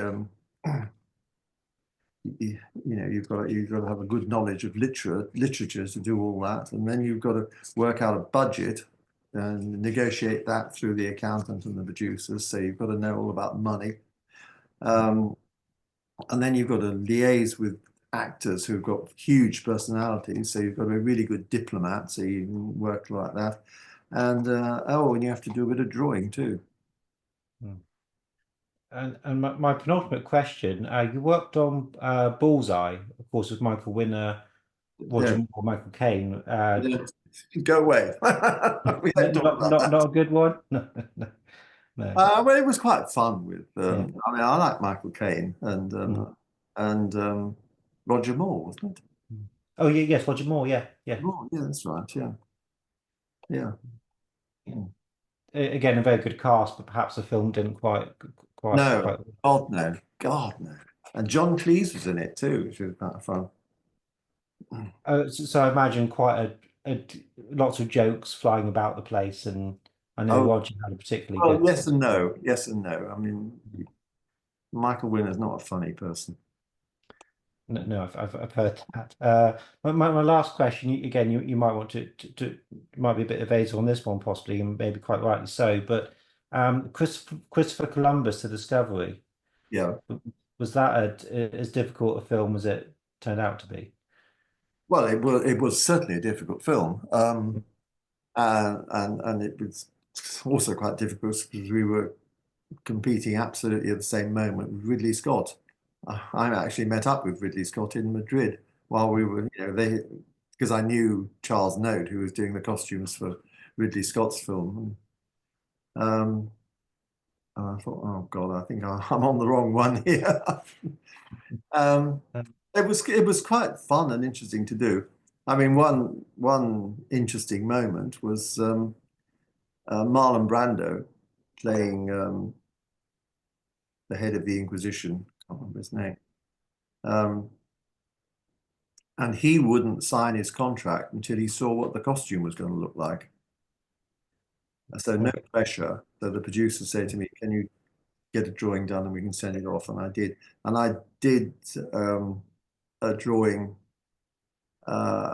where he's pointing an accusing finger, and if you, you know, and as you can probably see that on the screen, my fingers come out big. And I had done it in that slight perspective way, and all in black. And he was, you know, at the time was grossly overweight, and so it was quite big black flowing robes and a pointing finger. And he said, "Yeah, yeah, but I want the finger too."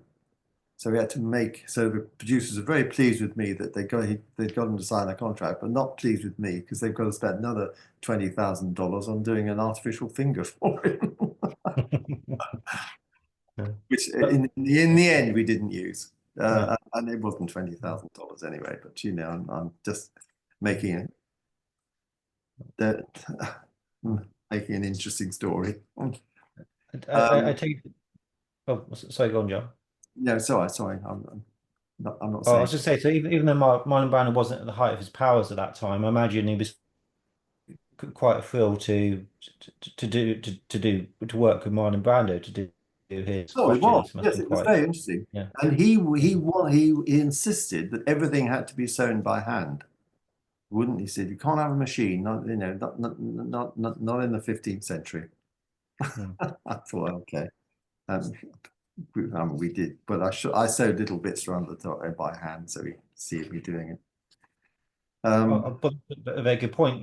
When you're doing period pieces, have you got to kind of think of what would have been achievable at that time? Oh And yes. You don't you know you don't want to fill the whole thing with modern technology. That yeah, no, of course you do. yeah. And it was directed by John Glenn. Yes. Was very experienced director, having done lots of Bond films. Hmm. Was John quite good to work with? He was fine. I thought, no, he was good. I'm interviewing him next week. Actually, I'm going up to his house in December to do an Okay. interview. So he's always very nice guy. Yeah. But there was So some nice people working on it. It was very, very nice. hmm. I liked several of the American actors. I can't remember any of their names now, but We've got Robert Dalby, Tom yes, Selleck, of that's course. exactly, well, yes, yes. Um, Oh God, yes. I remember, yeah, I remember going to Los Angeles to meet Tom Selleck hmm. to fit him, and we had got the basics of his costume made, and I was just going to, you know, get it put on it and pin it in the right places and all that sort of thing, bring it back. And I got back to Madrid airport, we were based in Madrid, having done all that, and got back to the hotel, opened the suitcase and it was full of books. And I picked up the wrong bag at the airport. But luckily, the books of somebody who was doing a PhD in the university there, and they'd picked up my bag because they were identical.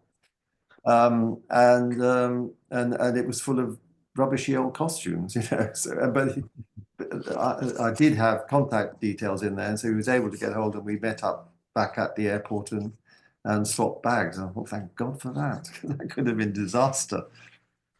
I spoke to a continuity lady a few years ago, and she was saying that there was one production where Pierce Brosnan's hat went missing. Have Yeah, you ever had that kind of situation where something hasn't turned up or got lost, and yeah. what you've kind of done to sort of get around that sort of thing? But you have to get around it. You have to make something, or do Yeah, something. yeah. Um, Yeah, I can't think of an exact moment, but yes, it happens. Catherine Zeta-Jones, of course, mustn't forget her. She was on the Yes, she was. Yes, yeah. yes, yes. She played Um, Columbus's wife. hmm. And Benicio del Toro, of course, Yeah. very big name now. So, So, were you ever starstruck in your career, or being in the industry? Are they just no, colleagues and you take people? it as it comes. No, no. I mean, I've met so many famous names. You know, It doesn't. No, not particularly. Just They're no all date. people. They're all people. And some people are nice, and some people are not. You know. But most people. I remember Michael Caine. You know, when we were doing the Awful Bullseye, said, uh, "John, I've got you in my black book." Oh God, what have I done wrong? He said, "No, my black book is people I don't mind working with." Oh, that's nice. Yeah.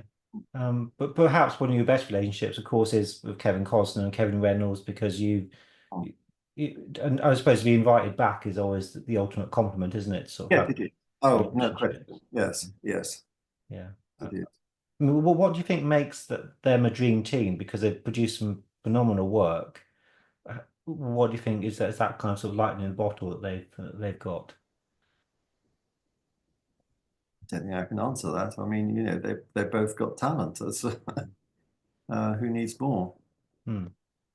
From the impression that I get from seeing documentaries on Robin Hood, for example, is that they're very people orientated, so they work very well with cast and crew, and there's no kind of sort of necessary. They do. They Yeah. do. Yes, Mm, that's absolutely true. Yes. mm, Yes, yeah. I'm going to say it. I sound like the Prime Minister saying working people all the time. We are a team. Mm, We yeah. are a team. I think that's important. Mm. Mm. And I suppose my last question is, of course, Robin Hood has been such a success over the last sort of 30 years. It's 30 plus years. What do you think it is about Robin Hood Prince of Thieves that makes it's such an appealing film, and generation upon generation seem to embrace it? Well, I think basically it's a very interesting story, but it's just well done, and you know, and Kevin and Alan so opposite, and that it just comes over um, as a good piece of work. Mm, I, it's a good story. It's a good script. It's a very good script. mm. So that's what makes it work.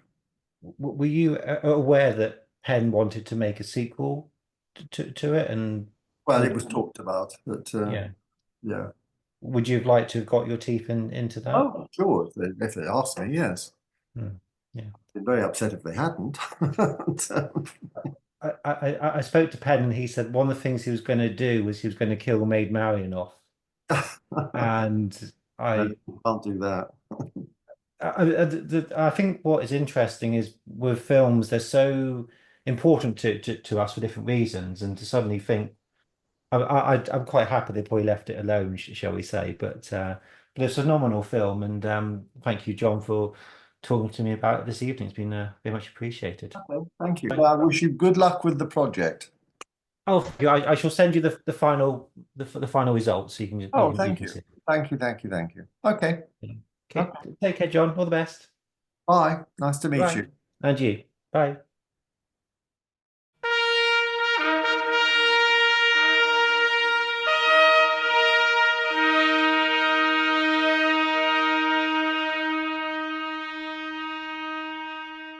Unmute. Hello. Yeah, so you got me? I have, yes. Well, thank you very much for wanting to speak to me. It is very kind of you. Did you like the film? Yeah, I think it's a very good film. It's not about its as we know. Um, I mean, when you went into the film, had you seen the other Superman films? So were you kind of Well, had a certain yeah, expectation?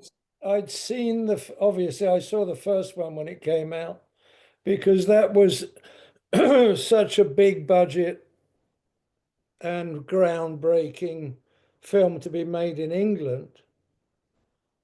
So I'd watched that with interest, and I worked on the second one for Derek Meddings Mhm. on the model unit. Yeah. I didn't see the third one, so then the offer of the fourth one came along, but I'd already committed to another film. So I didn't join Superman 4 until shortly before we started shooting. I didn't work during the model building phase. So I started, I guess sort of in the autumn. It must have been autumn, what would that have been, 86? 86, yes. Yeah. And yeah, I was involved in filming the models. You know, as Um, one of Richard Conway's crew, one of his, you know, I think there were probably 5 or 6 of us that were surrounding Richard doing whatever he wanted us to do. My biggest, I mean, Richard used me um, as his, a lot of the time, Richard used me as his pyrotechnician because I had a pyrotechnics card and was a little bit more experienced with pyrotechnics than most of the, than the other guys on the crew, apart from Richard. Richard was good with pyro. So we'd done some pyrotechnics on Brazil. I had worked with Richard doing pyrotechnic, but well, we did the whole model shoot, but there were some pyrotechnic shots on that. So Richard kind of over time shoved all that stuff to me. So on Superman 4, yeah, that was a large part of my responsibility was anything that had to burn or explode, or which there was quite a bit of that actually.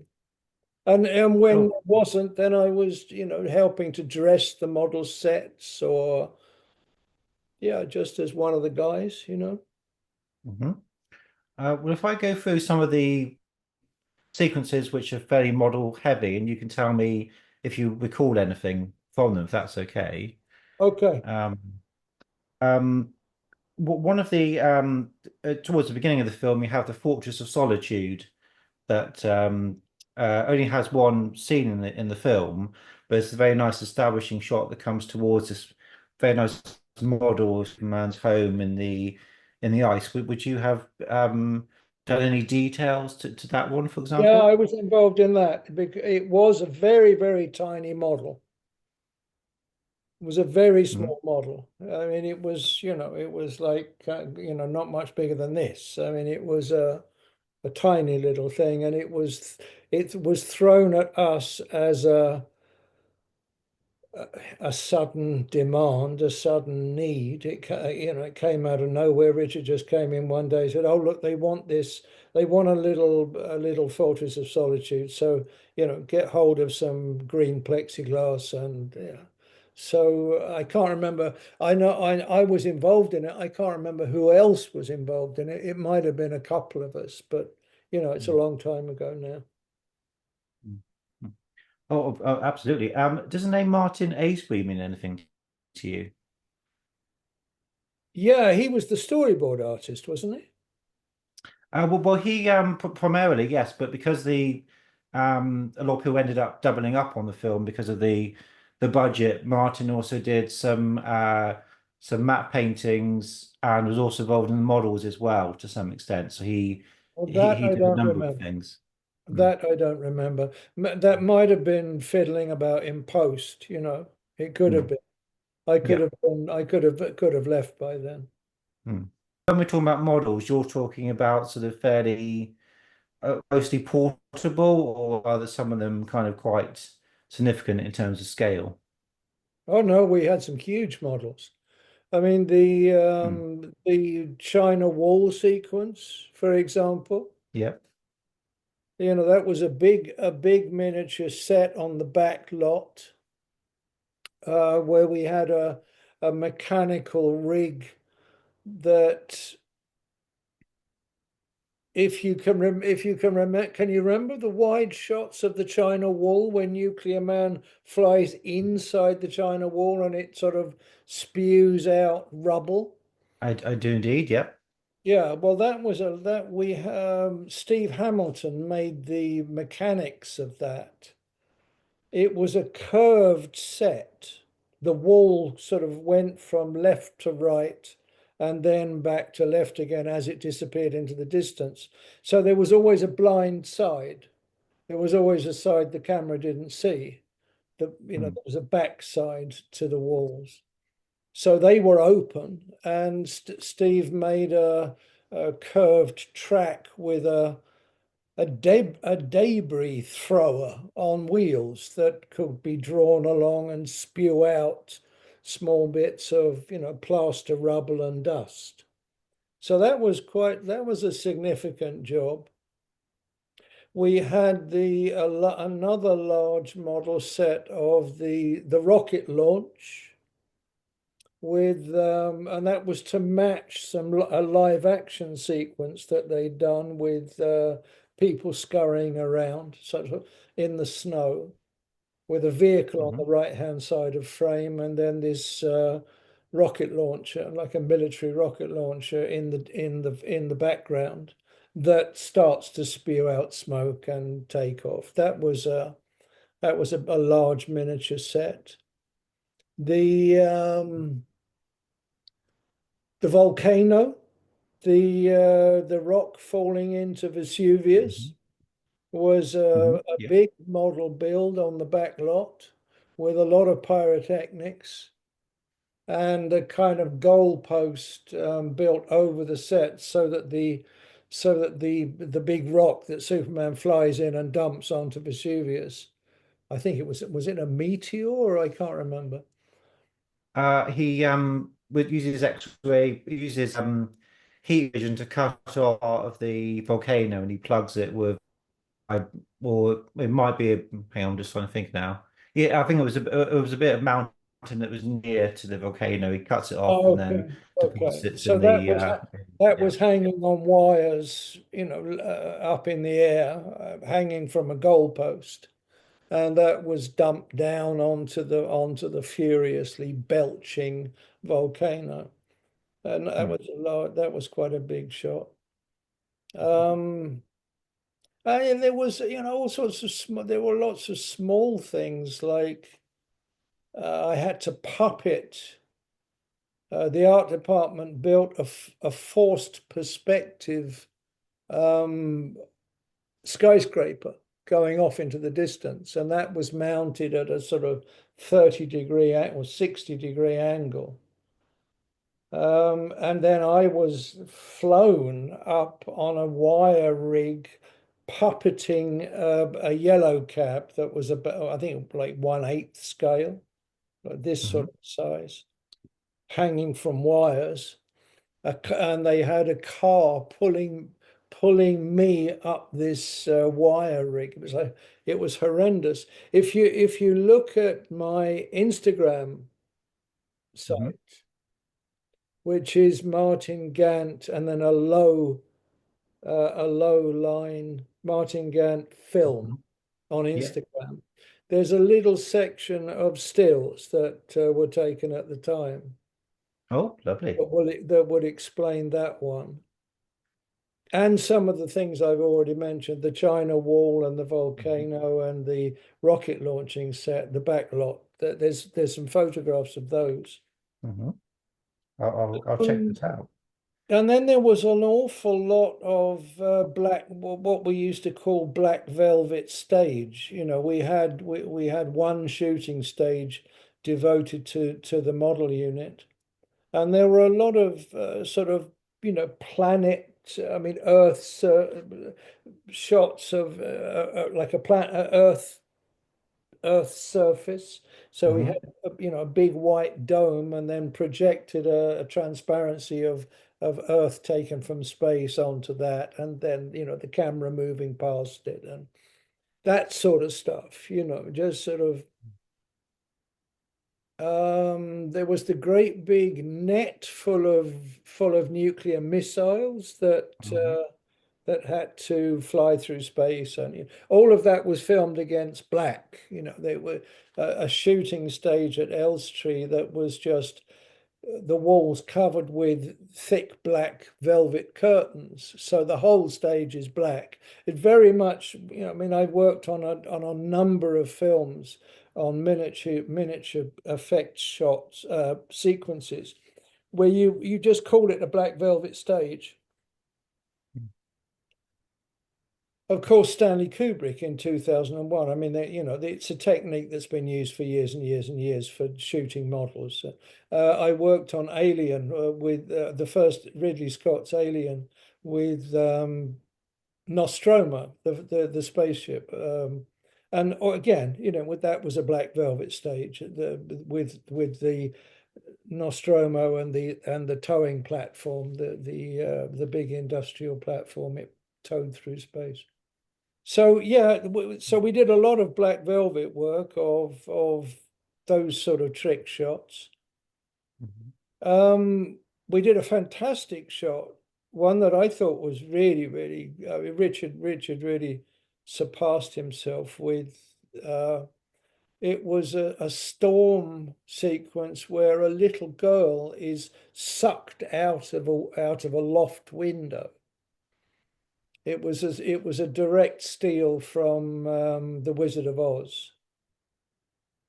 And that was, you know, it's a difficult thing. Like, how do you do that? How do you have a sort of house on the prairies with in the middle of a dust storm, and the window flies open and this little girl gets sucked out? How do you do that? And Richard had the idea of hanging a large, it was quite a large model. I mean, it was like a 2-meter square miniature house, the Prairie Ranch house, that was hung up on one of the big stages at Elstree, a tall, very high inside, and the riggers hung this building upside down, up from the roof, from the what they call the irons, you know, the metal grid structure that they hang lights from. So this house was hanging not straight up and down, it was tilted at an angle, so that from the inside we could be inside this house. It was only 2 walls, it wasn't a 4-sided, it was 2 walls. You only saw 2 walls and a sloping roof. So one of us could be inside there and drop this little girl, a little puppet of a girl. It was no bigger than this. It was sort of 7 or 8 inches long, sewn together as a sand-filled puppet. So it was like it was sewn out of cloth filled with sand, so that the arms would flop in the right way, and of course that it was heavy, it would fall. So on cue, once we had this building hanging upside down and ready to drop the little puppet through the window. And the camera was also rigged up so that it, you know, was at the required angle up in the roof. And then we had a couple of big wind machines and lots of dust and leaves on the studio floor, which was grey. It was a grey concrete floor of the studio. So by blowing lots of dust and leaves around down on the ground, you know, it immediately filled up to, you know, 5 or 6 meters of just chaos. And then we could start the camera rolling and drop this little puppet through the window. And it's only a short shot, but it works. I mean, this is often the way with these things. You go to immense trouble for a few seconds of film. Or it used to be the way. I mean, not anymore, because 99% of the time it's all done digitally now. And I think there's something about because you know they're physical, they have a weight, then they have a presence, and you lose that, I think, with all the CGI these days. Well, there are some film directors that agree with you. Christopher Nolan is very keen on models. He uses them when he can. But I had a conversation with Chris Corbould. I live in Norway. Chris Corbould was who's one of England's, or he's retired now, but he was one of the most successful effects men in Britain for many years. And Chris came over to Norway to film a sequence on the last Bond. And we met up for a beer one evening, and I asked him the same question, do you, because I knew he'd worked with Christopher Nolan on Inception and a number of films. And he said, yeah, well, the trouble is with models is that the director's stuck with it. In the cutting room, that's what they've got to use. You've built a large, expensive miniature set, and you've done whatever it takes, whether it's to blow it up or destroy it, or have some or other action happening within it. And it's in the can, and that's what the director has to cut into the finished film. Now, if he changes his mind, the whole thing has to be done again. If the plan from the beginning is, well, we'll do that in post digitally, there's a lot more flexibility for the director, which I guess is a telling argument for the slow death of miniatures. I mean, there are still people that love them, and Blade Runner 2049 had a lot. I think they are still a go-to if they can be afforded. I've done lots of small model shots just to save money. I did a series of 6 kids films with the same characters, over a period of years here in Norway. And I used models many times when it was just a single shot. I mean, for example, I was doing one with a packing case, a large sort of 3-4 meter square packing case had to be lifted down into the hold of a ship. Well, I could do that with a small tabletop model, and it cost very little, and it was shot in 10 minutes. And, to try and do that on location and arrange for it all, and cranes and ships, and I could save a lot of money by doing a miniature and do it cheaper than it could be done digitally. So there's an argument, to use models. I completely agree with you that in-camera models have a level of reality that a lot of digital effects miss. But it's, personal taste. It's, I guess. And of course, money. I think so go on, Martin. No, I mean, it's personal taste, but it's also financial. And since the business is run by business people, then the financial argument often wins out. Yeah, I'm afraid so. I think both, there's a happy medium where you've got models, but also CGI, and one can enhance the other. So I think that's probably, hopefully, where it goes in the future. You're using both.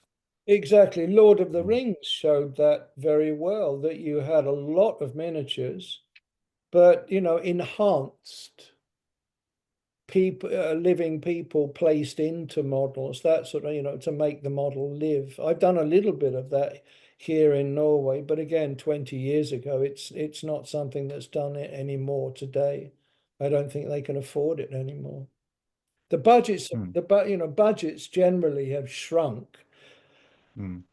Generally, filmmaking budgets have shrunk, unless you're talking about the major locomotives, the Marvels and that kind of stuff. The Hollywood still turn out the big blockbusters that cost a mint, the James Cameron stuff. But the rest of the business, and that's probably talking about 90% of it, the budgets have shrunk quite a lot. So a lot of it is about how to do things in a cheap way. So I guess, maybe that argument still holds. That I think one problem is that the younger generation of filmmakers they're not really au fait with model work.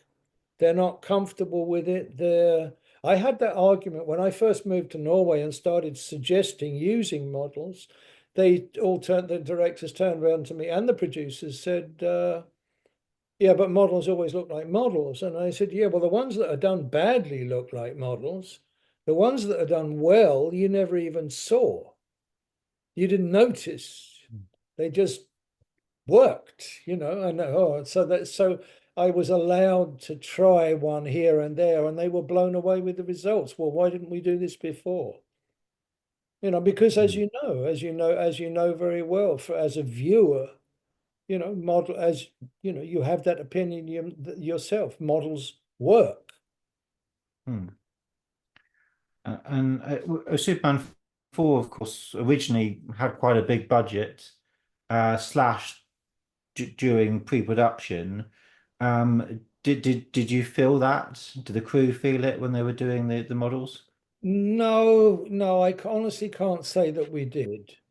We had a very clear list cut out of the storyboards, all the storyboarded shots that had been in the production office, in the art department, in discussion with Richard about what could be done, and of course Harrison Ellenshaw, the visual effects supervisor.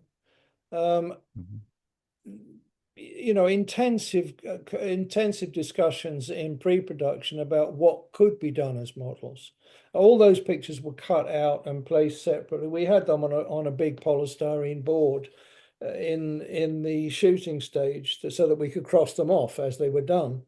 So that didn't, I think that budget slash affected Harrison Ellenshaw's work much more than it did us. Because when we saw the finished film, we were all, really kind of, gutted, disappointed with the quality of the optical effects, because they were pretty fucking dreadful. They just were not up to industry standard at that point.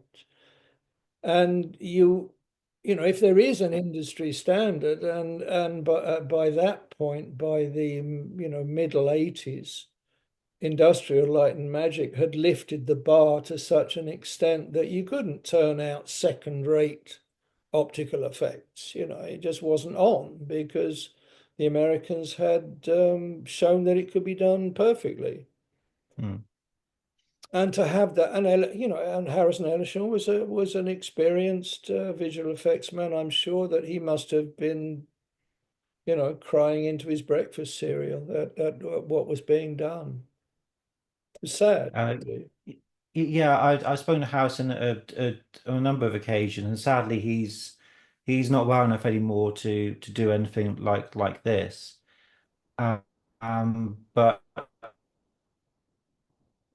he did, tell his heritage, as you were saying, and constantly sort of the canon would obviously send checks for that he would have to pass on to his team.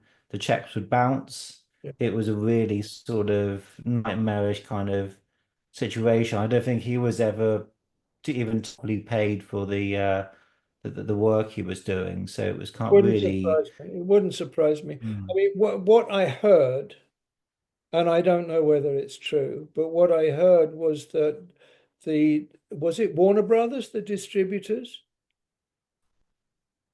Distributed, yes, and Canon were handling the Yeah. actual production of it. So that I heard I heard somewhere that the Warner Brothers had, the contract was Warner Brothers gave $17 million that Canon was supposed to match. No, they gave 17, and Canon was supposed to match it with another 17. It was supposed to be 34 million. And there was another 9 floating about.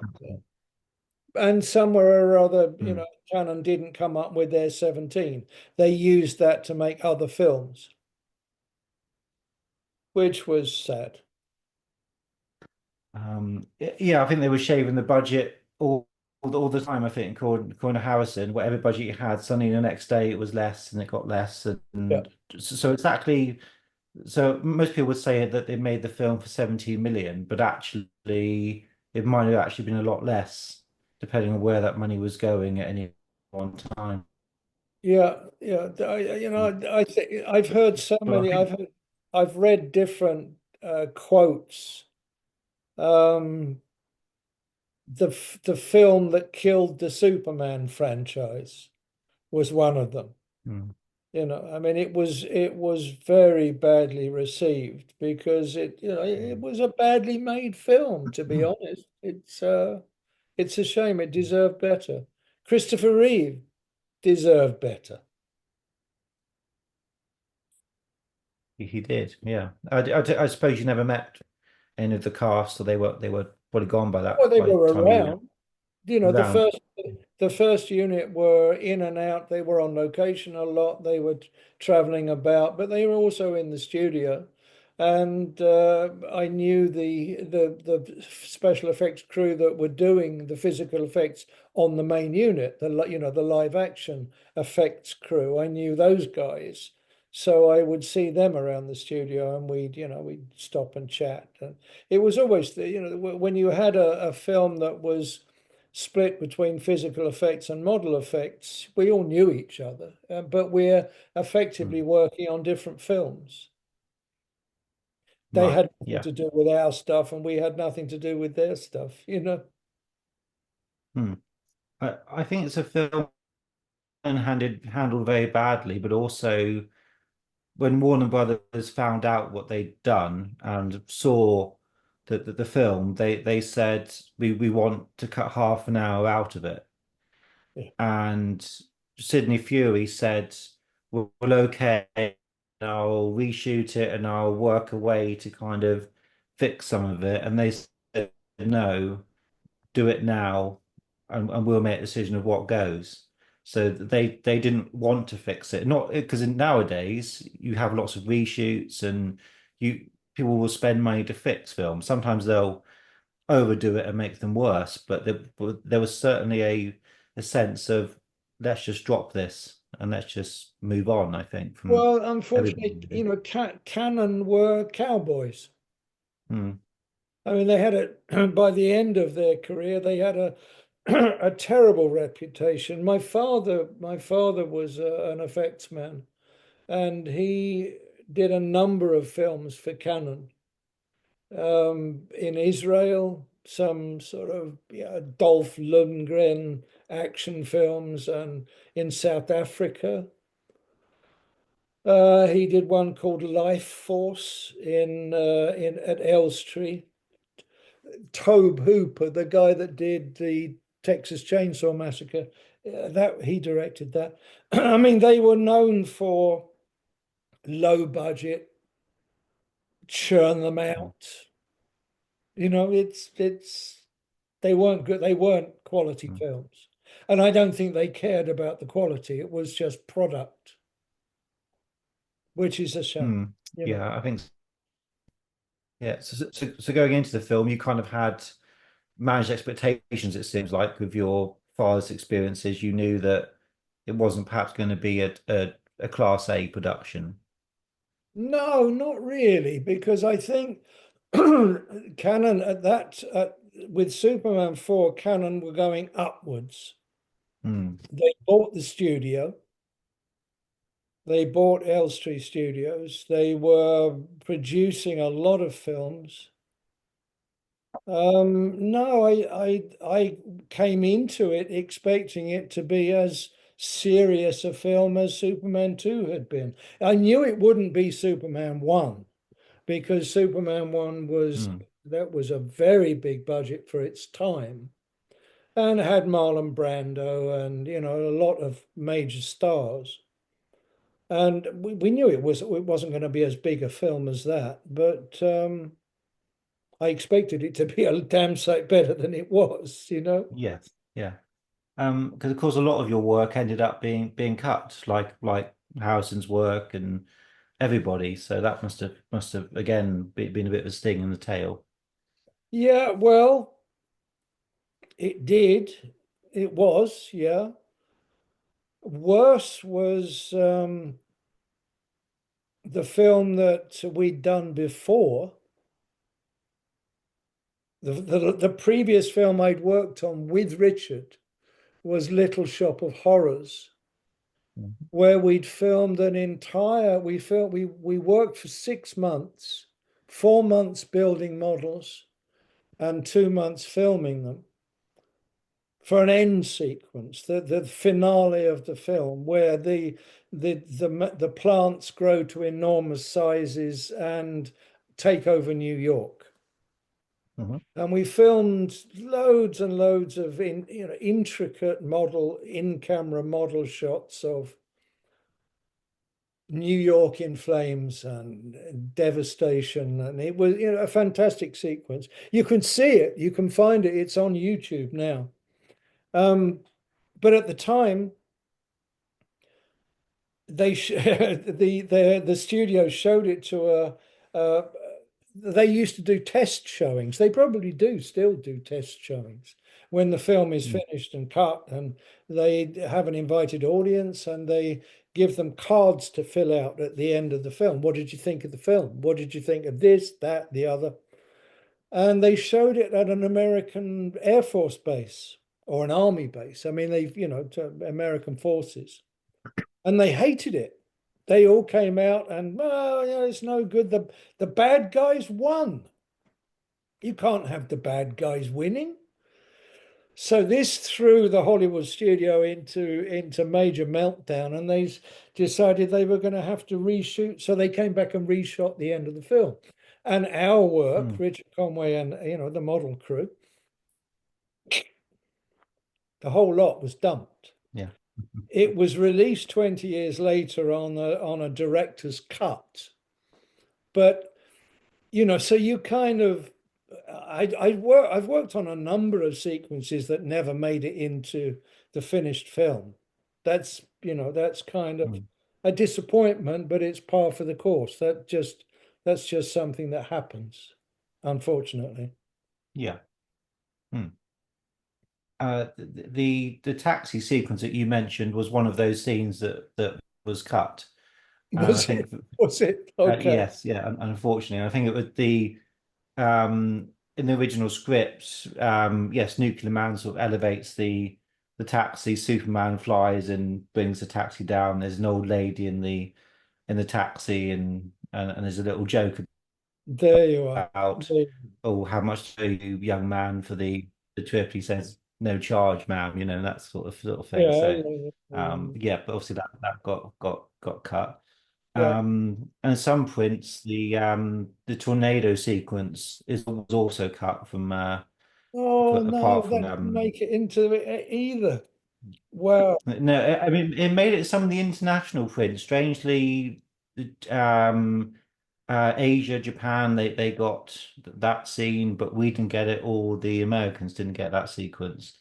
And there was a Wow. lovely moment in that where the roof of the house is ripped off by the tornado, and I think that's quite a good moment as Yeah. well. Yeah. That I don't.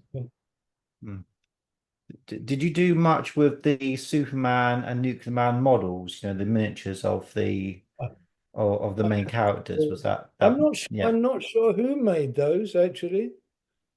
On Yeah. Superman 2, John Brown made all the flying miniatures.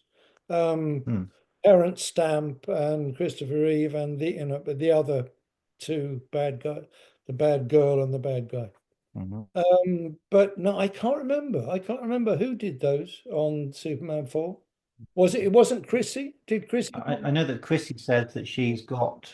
I know that Chrissy said she's restoring one of the Superman models at the moment. So maybe she was more involved with the flying sort of scenes. Well, that was much more her sort of a thing than mine. Sculpting people. Chrissy was great at that sort of figure modeling. Jim Machin was also on Superman 4 with us as a model maker. He'd worked with us on Little Shop of Horrors as well. What facilitated the change from going to model then production design? How did that kind of Well, transition? digital. You know, when CG came along, um, physical effects suddenly got very, very boring. Mm.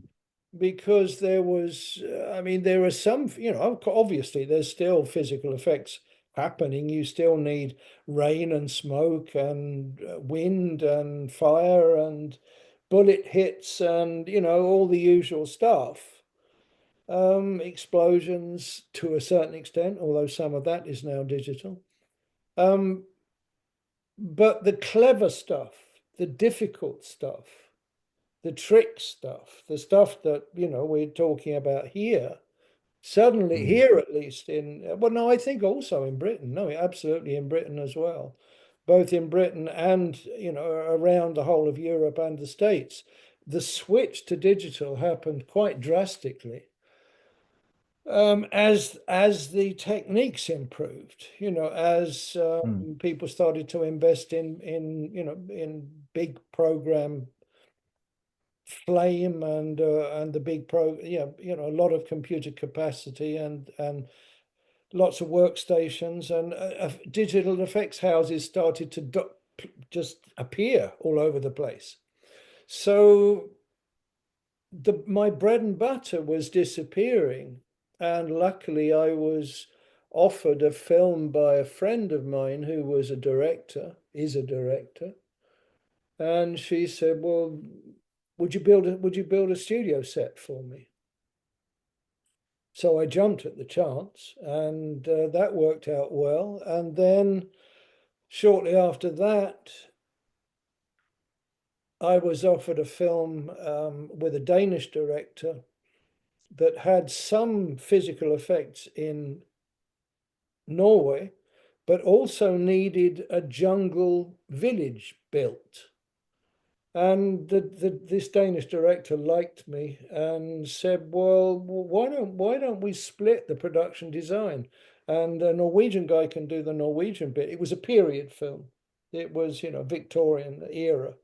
So the Norwegian guy did because he knew where to find the correct locations in Norway, and they sent me to Thailand to build a jungle village. So again, I had to make a scale model and draw it all out and then hire the construction people in Thailand and get it built. So I kind of had it was like this, you know, I do an effects film and then I do a production design and then I do an effects film and then and gradually the effects phased out and I was just getting offered more and more jobs as designer, which Mm. saved my bacon really, because the Yeah. effects jobs just got, you know, less and less interesting. And that kind of heavy physical effects of wind and fire and smoke and all that, it's heavy work. It's heavy equipment, and it's cold and wet and demanding, and there's a lot of heavy equipment that has to be loaded from truck to store and to dragged around locations, and, you know, racing around out in a forest with a great big smoke machine. I'd done enough of that when I was in my 30s and 40s. Mm. By the time I got to 50, I didn't want to do that anymore, you know. It's not a lot of fun. You need to be young. It's fine to be the guy Mm. standing by the camera, which you can be in on big films. You can be older and be the guy standing by the camera telling a big crew what to do. But on Norwegian films, it was like often the effects were a 1 or 2 man job, and, you know, you had to do it all, have to lift and carry everything, and that's it starts to get wearing, starts to get it's just physically difficult. So Mm. I was lucky to be able to spend the last 20 years of my film career as a designer and, you know, art department. Mm. In terms of you going into the business originally, was it very much following your father's footsteps that inspired you Absolutely, to do that? absolutely. Yeah. Yeah, Mm. absolutely.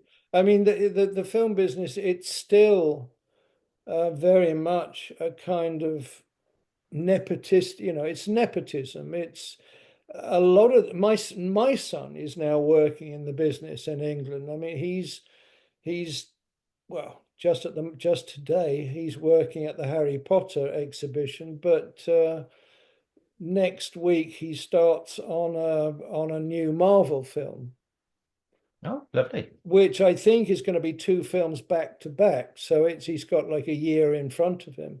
So he got there because of me, and I got my foot in the door because of my father. My father worked on 2001 Space Odyssey with a guy called Brian Johnson, building spaceship models.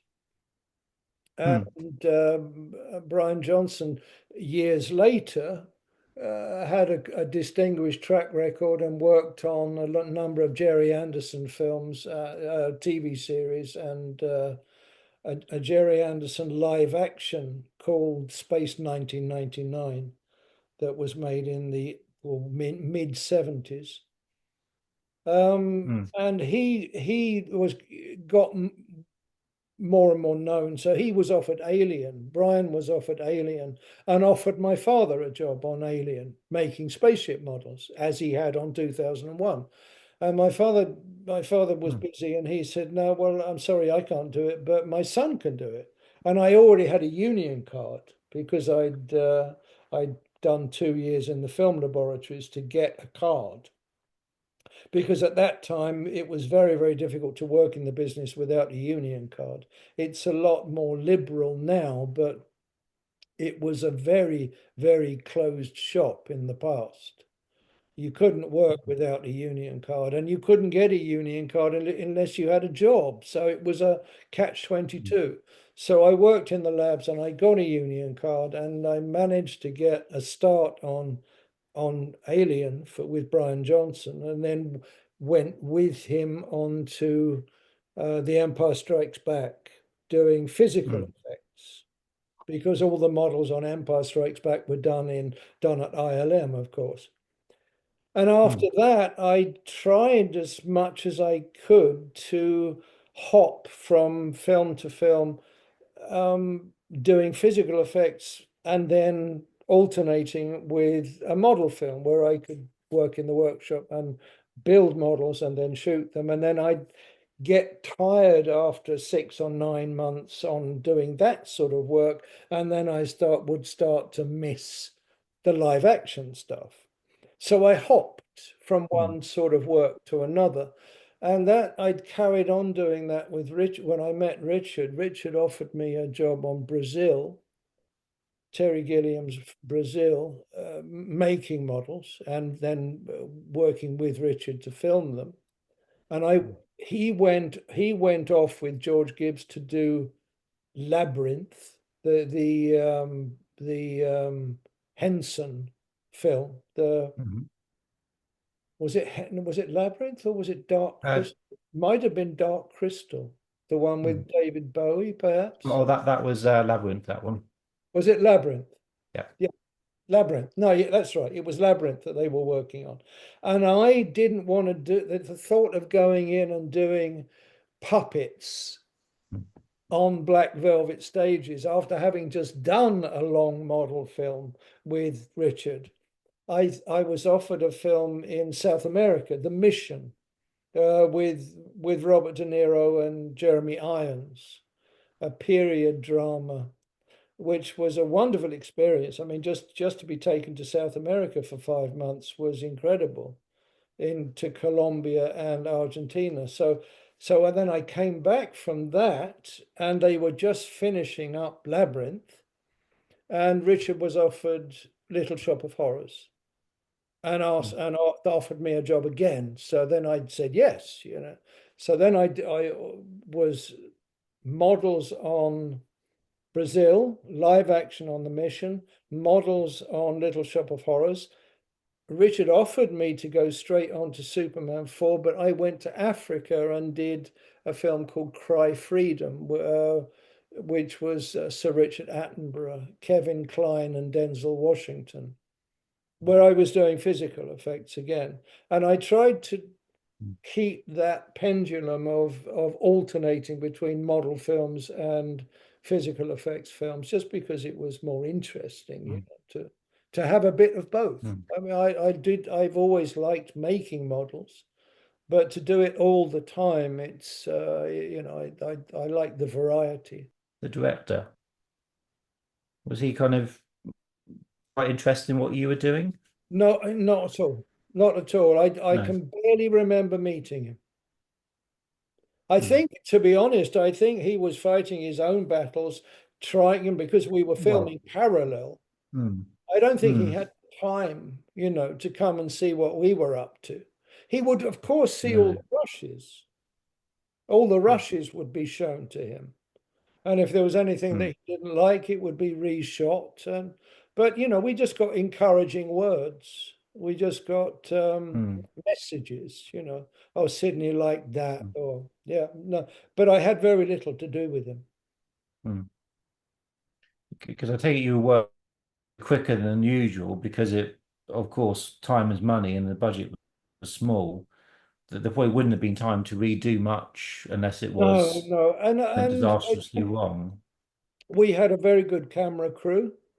And Richard was a phenomenally good miniature effects man. I mean, I worked with Brian Johnson, I worked with Derek Meddings, and Derek Meddings won an Oscar for his work.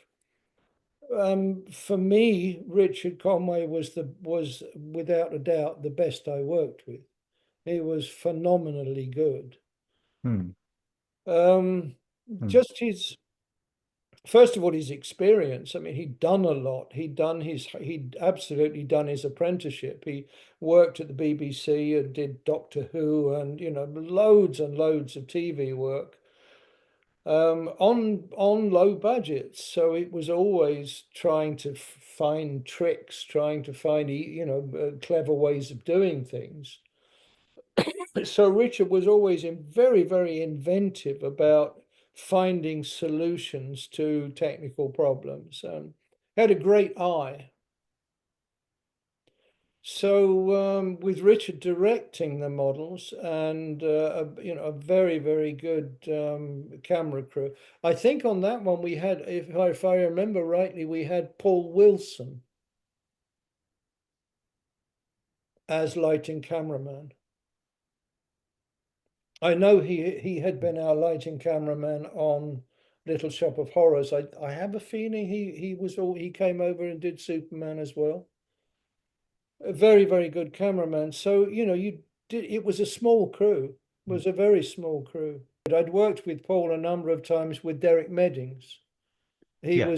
He was Derek Meddings' cameraman of choice through many, many of the Bond films where Derek was doing miniatures.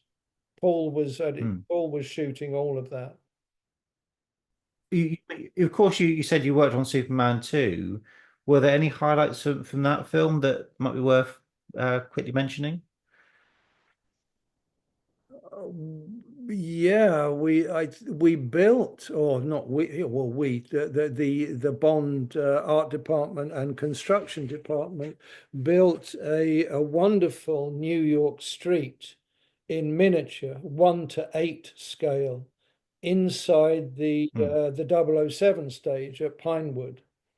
And we filmed a lot of destruction scenes where the three black Terence Stamp and his two cronies are blowing with their super breath, and there's cars flying all over the place. And then Superman, you know, a miniature Superman flying down wires. And no, we did a lot on that. Hmm. The helicopter scene, the helicopter being blown into a barn and exploding, that was done on location in Hampshire somewhere on an open moor where we had a couple Hmm. of barns. We had enough for two takes. That's an interesting story.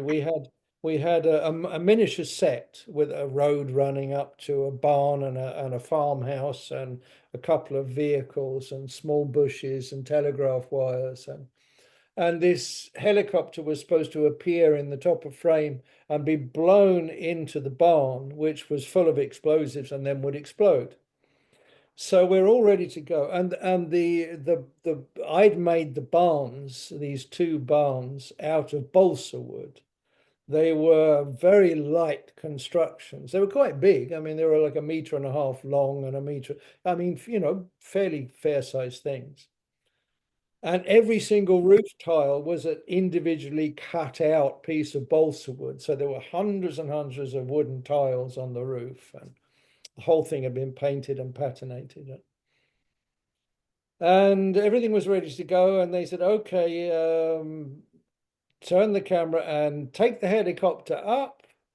And there was a model guy with a radio controlled helicopter, and the helicopter went up in the air and turned on its back and crashed into the ground, completely destroyed before it even appeared in front of the camera.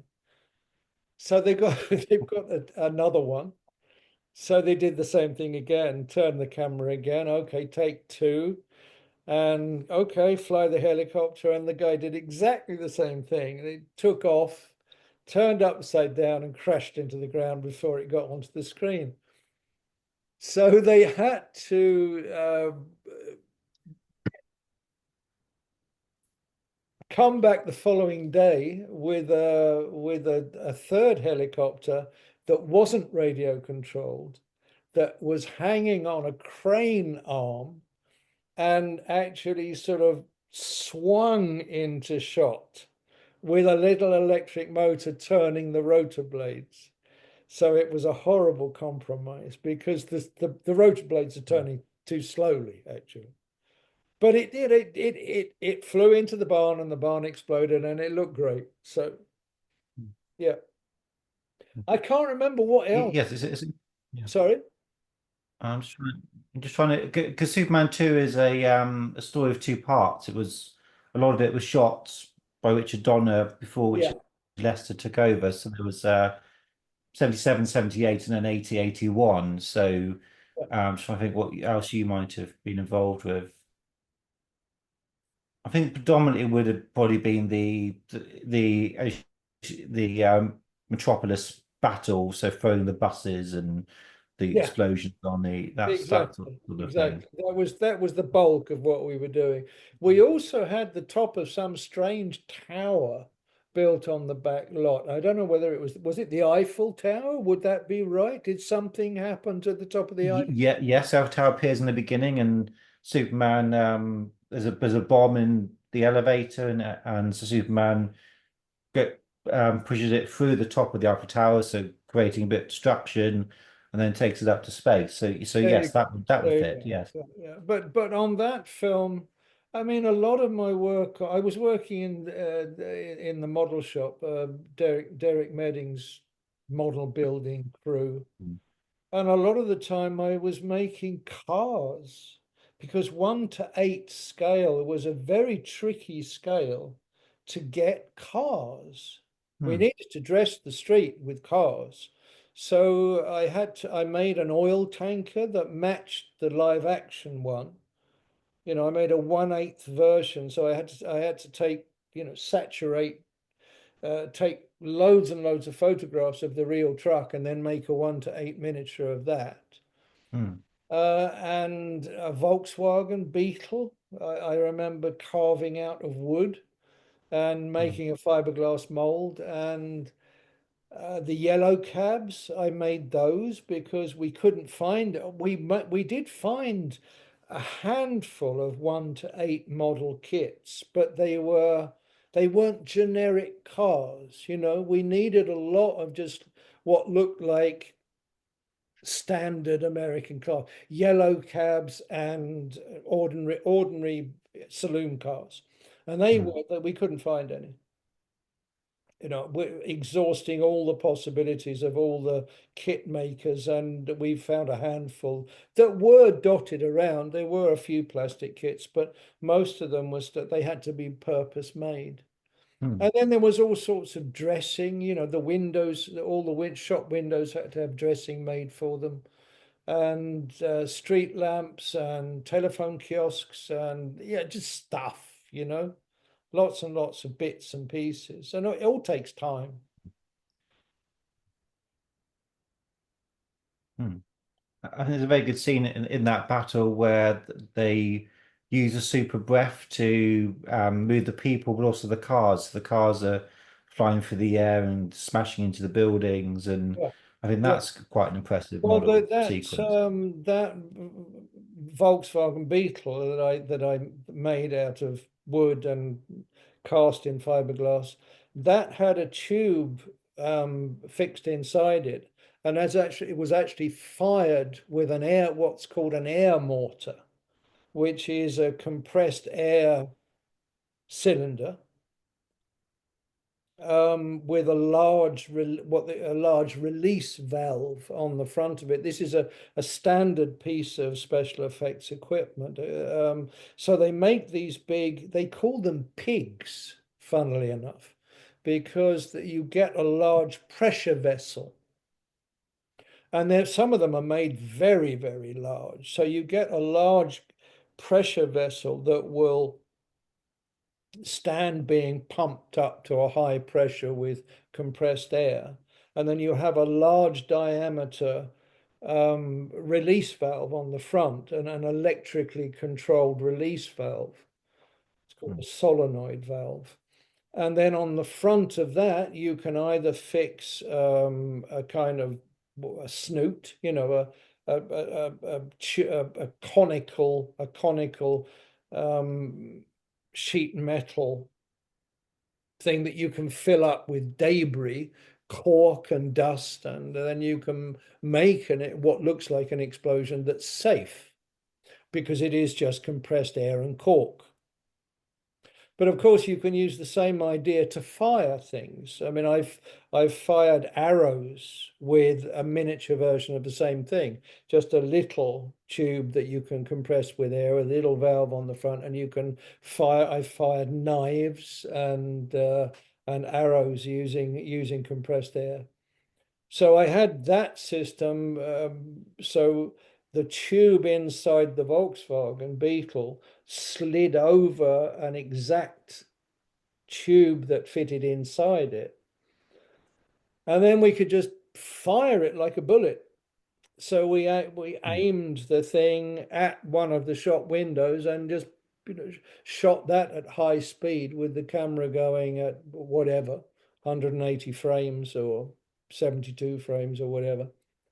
Yeah, so they're all for quick cuts. They're all for just 12 frames or 20 frames, just in a pandemonium scene. And I think there's a few sort of small people figures as well in those Yeah, things. that was really funny because we made all those little people. They were they were made out of balsa wood with very, very primitive costumes cut out of very thin cloth. So they were glued together so that they would wobble, so the arms and legs would wobble. And then we had a plastic track glued to the pavement of the street. And all of those figures would be jammed up nose to tail at the beginning of the shot. And we just pulled them with a string. So one would pull the next one, which would pull the next one, which would pull, and you'd end up with these, just all these people just sort of wobbling down the street.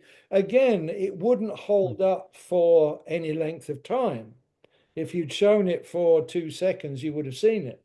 But in the short cuts that we used, it's just enough that gives the impression of the people running around, and it's a very delicate balance that between.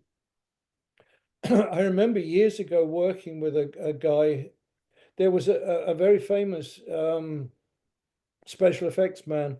He was actually Canadian, but he set up one of the first effects houses in Britain. Les Bowie, his name was. And my father worked for him back in the 60s. He did loads and loads of films. You know, it was probably pretty much, I won't say the only, but there were very few effects people working at the time, and Les Bowie was one of them. He had his own little crew of mechanics and, you know, people that would, yeah, could do what he told them to do. And this guy was telling me that he watched Les Bowie, because Les Bowie was also a very, very good matte painter. You know, he could paint on glass. And this guy that I was working with had worked with Les Bowie, and he said he watched Les Bowie make a ruined city landscape, like after a bombing raid, out of pretty much cornflake packets and baked bean tins, and, you know, splashing a bit of paint around. And he would do it to camera. He had a camera set up, and he would go and fiddle and tear and set and place and splash and go back to the camera and look through, and then go back and do a bit more, and then go back to the camera and look through. And this friend of mine was looking at this process through a whole day and thinking, I wonder what he's doing. You know, what on earth is he making there? Because he didn't look through the camera. He was just looking at the cornflake packets and baked bean tins. And at a certain point late in the day, he said, Les, can I have a look? And he went to the camera, looked through, and he said it was just a miracle, you know, because what you saw was a destroyed city landscape.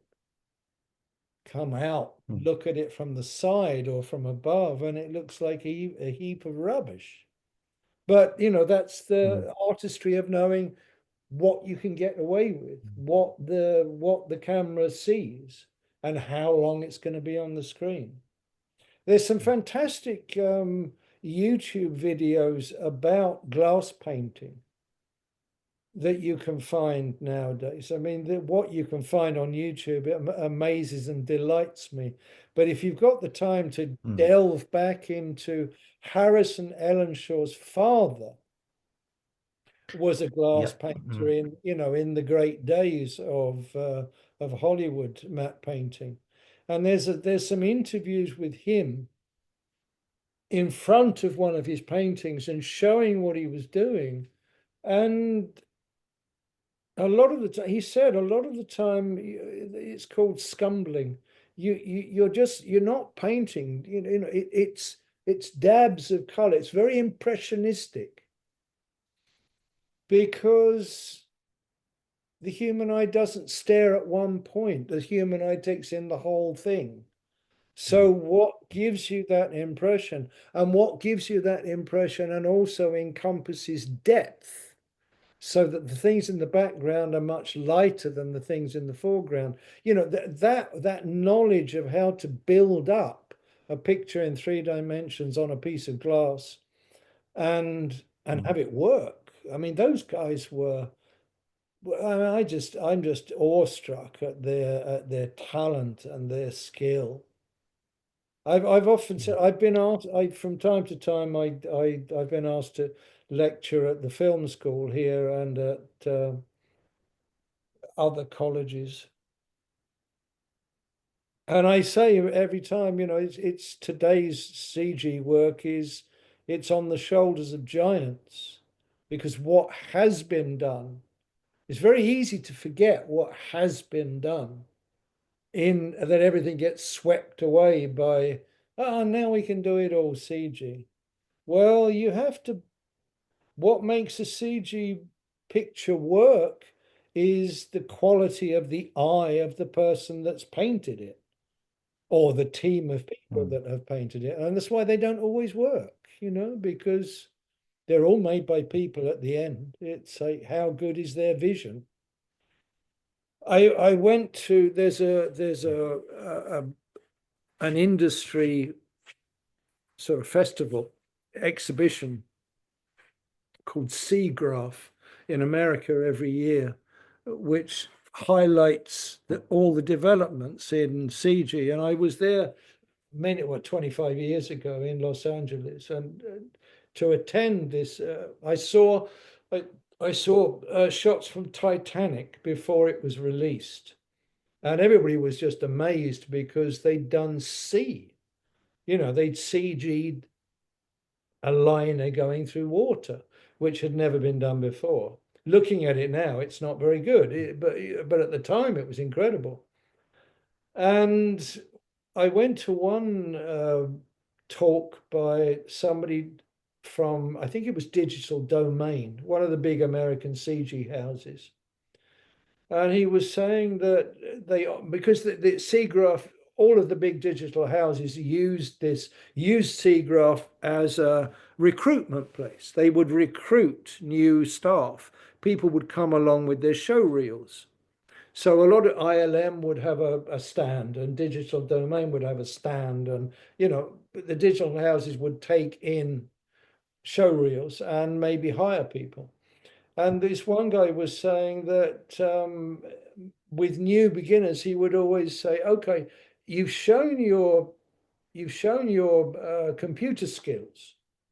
Now what you have to do is use a year and just don't touch the computer. Go out with a camera and start looking at what reality looks like."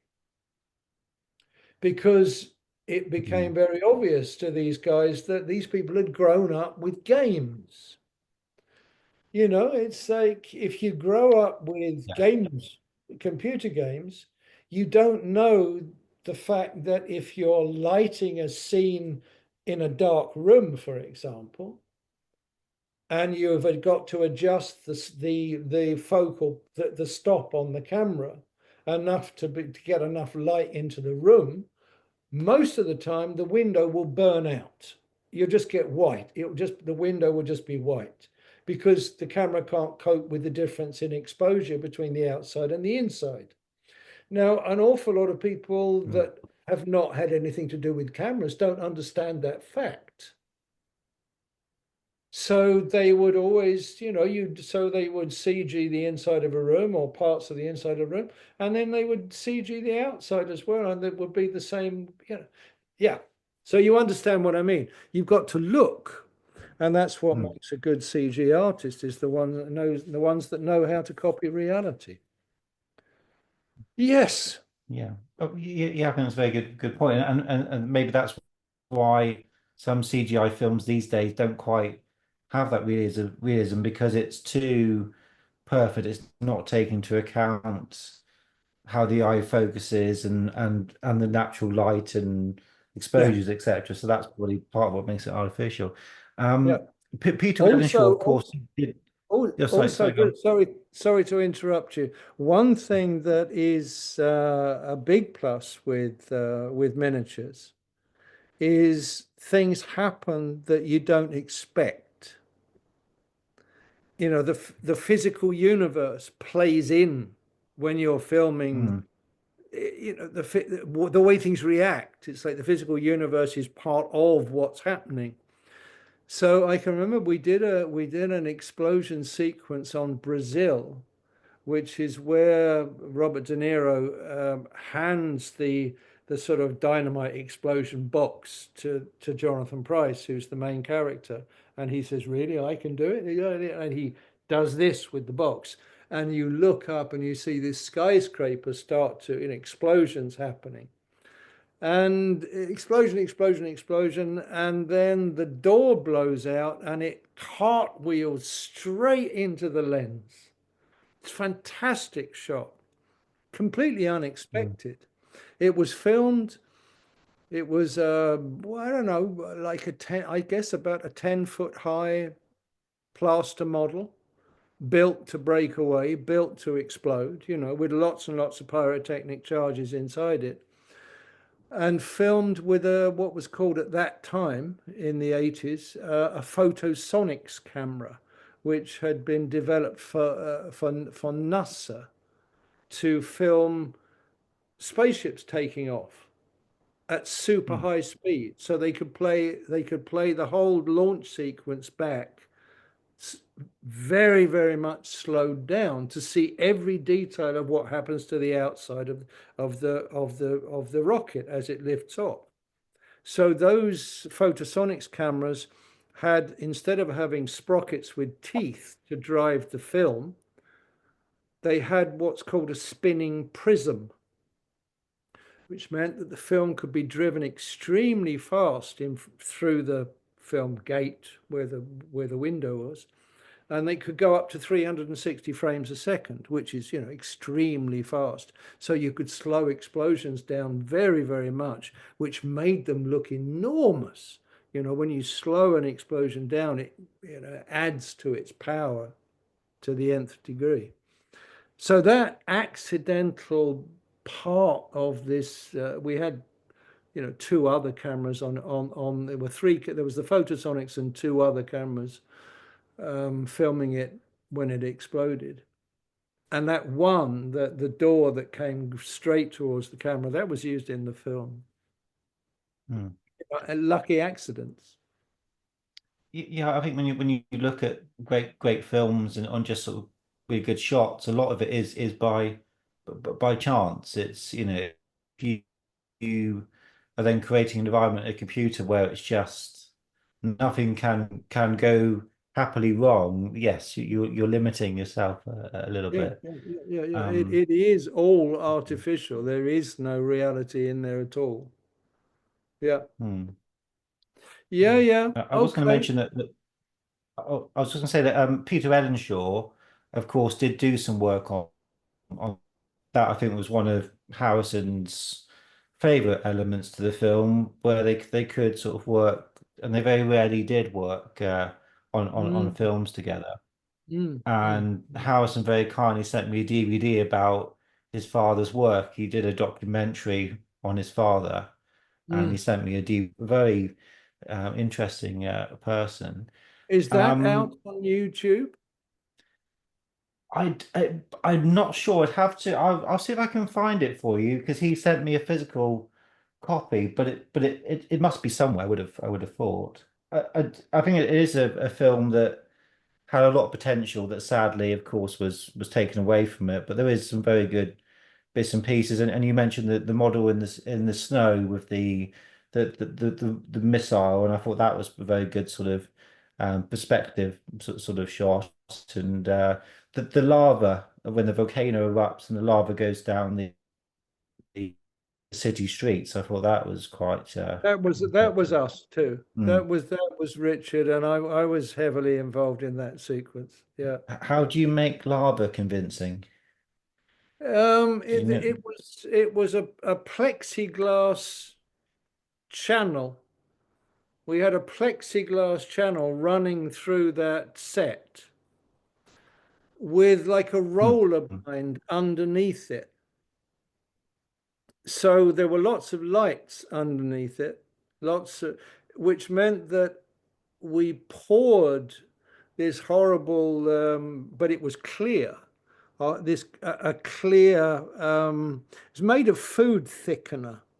We made this Mm. huge reservoir of this sort of jelly-like food thickener, and then poured it down a transparent road, and then uncovered the red lamps underneath it as it flowed. Ah. Mm. So it was Yeah. it was a coordination job to try and get the front of the lava and the blind underneath it working together. But it Mm. was we Oh, yeah. did something very similar on a film called Krull back in Mm. '83.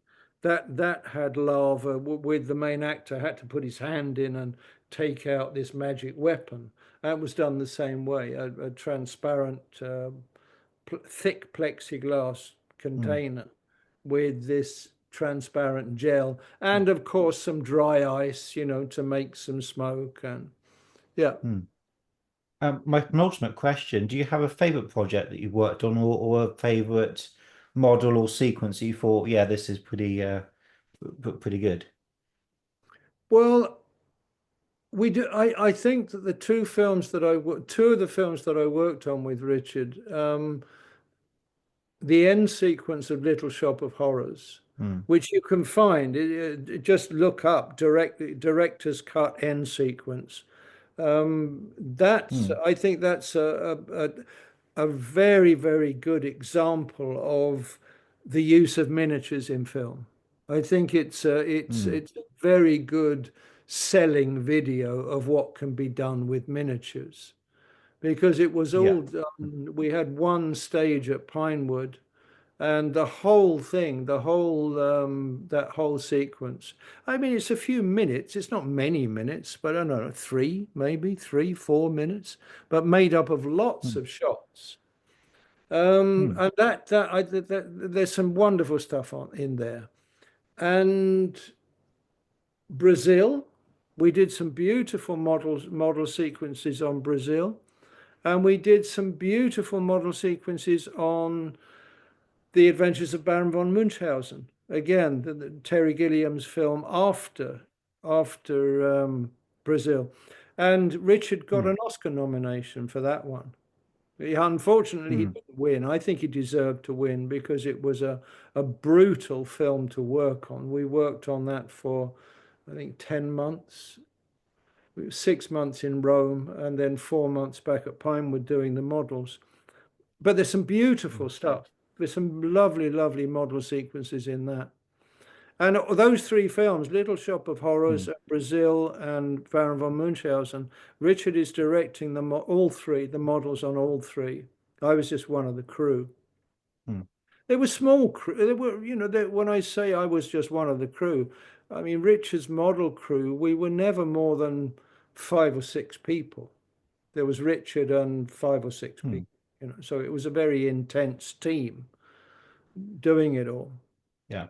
Mm. But those three, I mean, if you enjoy models, those three films are really worth working to see if you can find them, to see if you can find them Mm. in it. I mean, the one of them that's very Mm. obvious in Brazil is the flying man. In his dreams, the main character has wings, mechanical wings, and he can fly. And those dream sequences of the man flying, I made the model, and it's one of the most complicated models I ever made. Mm. So it was a man it was about so big, maybe a foot, and then the wingspan together, like this, I guess, with an electric motor inside and hanging from wires, and it banked and did a somersault, and there's it looks lovely. It looks really, really nice. And I could Mm. it be done better digitally? I'd be interested to hear what you think. I'm not sure. I'm not sure that it could be bettered digitally. There's another sequence with all these big skyscrapers, brick monoliths punching through a countryside landscape. Again, it's very dramatic, and it works fantastically well. It's a model against a sky painted background. Mm. And another thing in Brazil was we did a street scene. There's a chase sequence through a. They filmed parts of live action in a suburb of Paris, a modern suburb of Paris with these particular architecture blocks. And we did a car chase, a truck, a lorry being chased by armored cars through these streets. It's great. It's Mm. really, really good. It looks wonderful. Mm. Today, 35 years, 40 years later, it looks really, really good. So look at Mm. all of those three if you like models. I will. Yeah. I just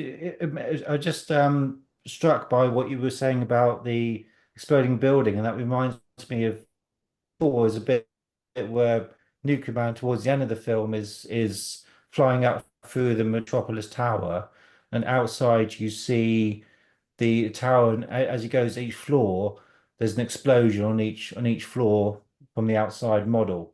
It might be the same model you use for the taxi, perhaps, possibly, but Possibly. I don't it was, remember it. I don't remember doing that. Not and sure. and my final question: do you have any brief highlights from The Empire Strikes Back you'd like to mention?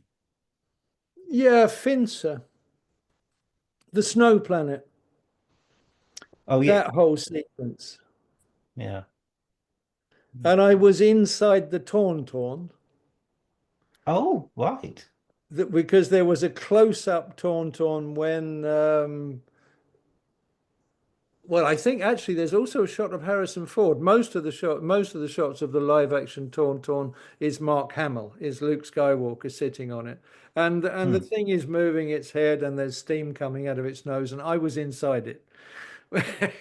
It was a metal rig. It was a metal Hmm. rig that could be moved, and I'm sitting in there controlling the head. And Oh, right. Yeah. the probe robot. You remember the probe robot that I flies do. Yeah. through? Yeah, that I had a part of making the mechanics of that back in Elstree, and then I was part of the crew in Norway filming it. Hmm. Hmm. That was a memorable because it was incredible amounts of snow. It was the worst Hmm. snowfalls they'd had for donkey's years. So we were filming in horrendous conditions, but Hmm. it was that's where the filming started. We started Yeah. filming Star Wars 2 in Norway. So we had the Hmm. battle sequence, the planet Hoth battle, and then went back to Elstree where they had finished building some of the sets. Started, yeah, filming more. So but I worked on that one for I worked on Empire for exactly 52 weeks, exactly 1 year, and that was only Wow. my second Yeah, film. yeah. So It's a mammoth film, isn't it? yeah, yeah, Hmm. yeah. And it seems to be fairly comfortably winning the best Star Wars film award. So many people like Empire better than any of the others. And I think Hmm. it works as a film, works as a story. Yeah, it was, but Hmm. what do I, and of course I can remember everything about Empire, the cryogenic freezing set and the bog planet and the ice caves and the Star Wars stage where they built the bog planet there, but they also built the X-wing hangar that was also there. I did an awful lot of blue screen stuff with Mark Hamill in the X-wing fighter with which just him against blue screen sitting in his fighter with a light source that had to sort of change direction as he swung his spaceship around. Yes, it was an interesting film.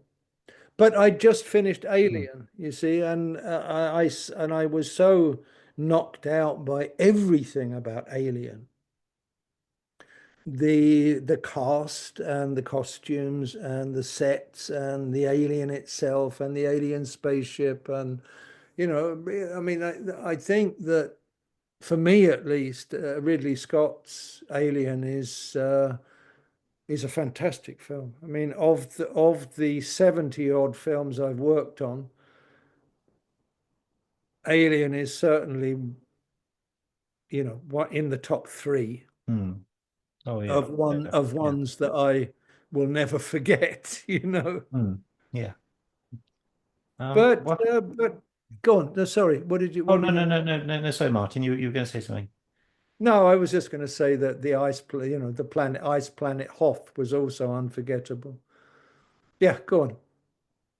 Yeah, I think that those sequences on Hoth are particularly impressive because certainly from the visual optical point of view, because to optically process a very, very bright white background, normally you would optically impose on starry backgrounds of things where you would see the lines and things, and I think that was very sort of cutting edge for its time, so that the whole sequence Absolutely. is perfection, really.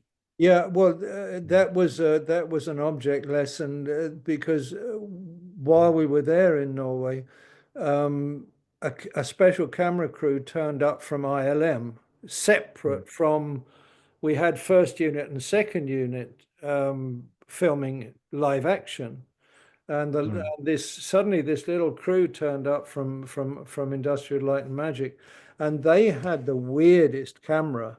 They had what was at the time, it had been, there had been a film process called VistaVision, which rather than putting 35mm film vertically through the gate and making the usual frame size, VistaVision sent, it had the magazines, the film magazines sideways and flat. So it sent the film sideways through the gate, which meant that you had a much bigger negative area. And that bigger negative area meant that you had much greater chance with the optical process, because the grain size of the film was, that much more concentrated.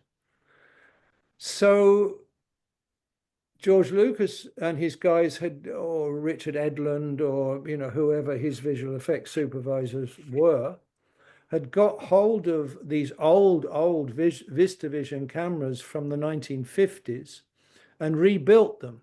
They took the camera, the actual mechanism that drove the film through, they took that out of the old camera body and made an entirely new carbon fiber camera body with this old mechanism in, and new magazines.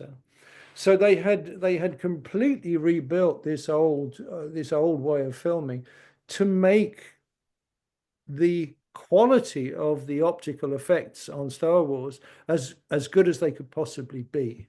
Of course, that's a problem that's a problem of the past, because now it's all high definition, and that's that film to film matting one to another, where you've got blue screen and blah blah, process after process after process with physical strips of film. That because they don't do that anymore. It's not. But at the time, I looked at these guys, and they were all real nerds. They were all they didn't like anything like any film people that I'd ever seen. These people were like physics graduates. They were the sort of people that would be discussing Science magazine over a cup of cocoa at night rather than getting pissed in the bar. I mean, these were really, really serious people. So, and then Brian Johnson, who was my boss at the time, when we finished filming Empire Strikes Back, he then went over to the States to be part of the post-production. And when he came back, he was full of stories about the new developments that ILM were working on. And that was the first time when Brian Johnson came back from the post-production on Empire. That was the first time I heard the word pixel. They were already deep into computers and what could be done in the future with computer technology. I mean, way back then, even in 1978, 79, they were fully turned on to, this is the future. Computers is the future. They were way ahead of us, way ahead of us. I think what George Lucas managed to do with ILM was, it's not what I think, it's a known fact, that they pushed the envelope and pushed the envelope, because Industrial Light and Magic was the first permanent effects house. It just stayed there with a large staff, and they got film after film after film after film after film to practice on and get better at. And that knowledge that they built, the skill that they built, and the experience that they had didn't get dissipated at the end of the film, which is what happened on every English film. At the end of the film, everybody went their separate ways. It didn't at ILM. They stayed there at this factory, a special effects factory. So ILM just got better and better and better, and lifted the bar and lifted the bar and lifted the bar. And then with George Lucas pushing for digital photography, and with the clout that Lucas had with the money that he'd made out of his projects, you know, he was such a serious player in the industry that he could bring about change, which he did. He did, you know, hats off to him. He revolutionized the special effects industry, really. Together with the, you know, the players around him. I mean, he's got a crew of Oscar winners that won Oscar after Oscar, actually. Dennis Yeah. Muir, Richard Edlund, you know, they've got shelves full of Oscars, those guys. And they're very, very, They did. you know, they make me feel, well, I am stupid in comparison. I'm running around with a smoke machine and you know, these guys are solving mathematical equations.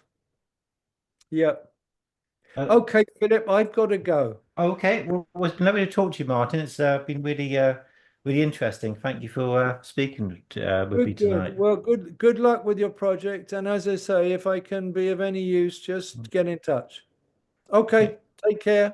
Take care. Bye-bye. Bye-bye. Bye.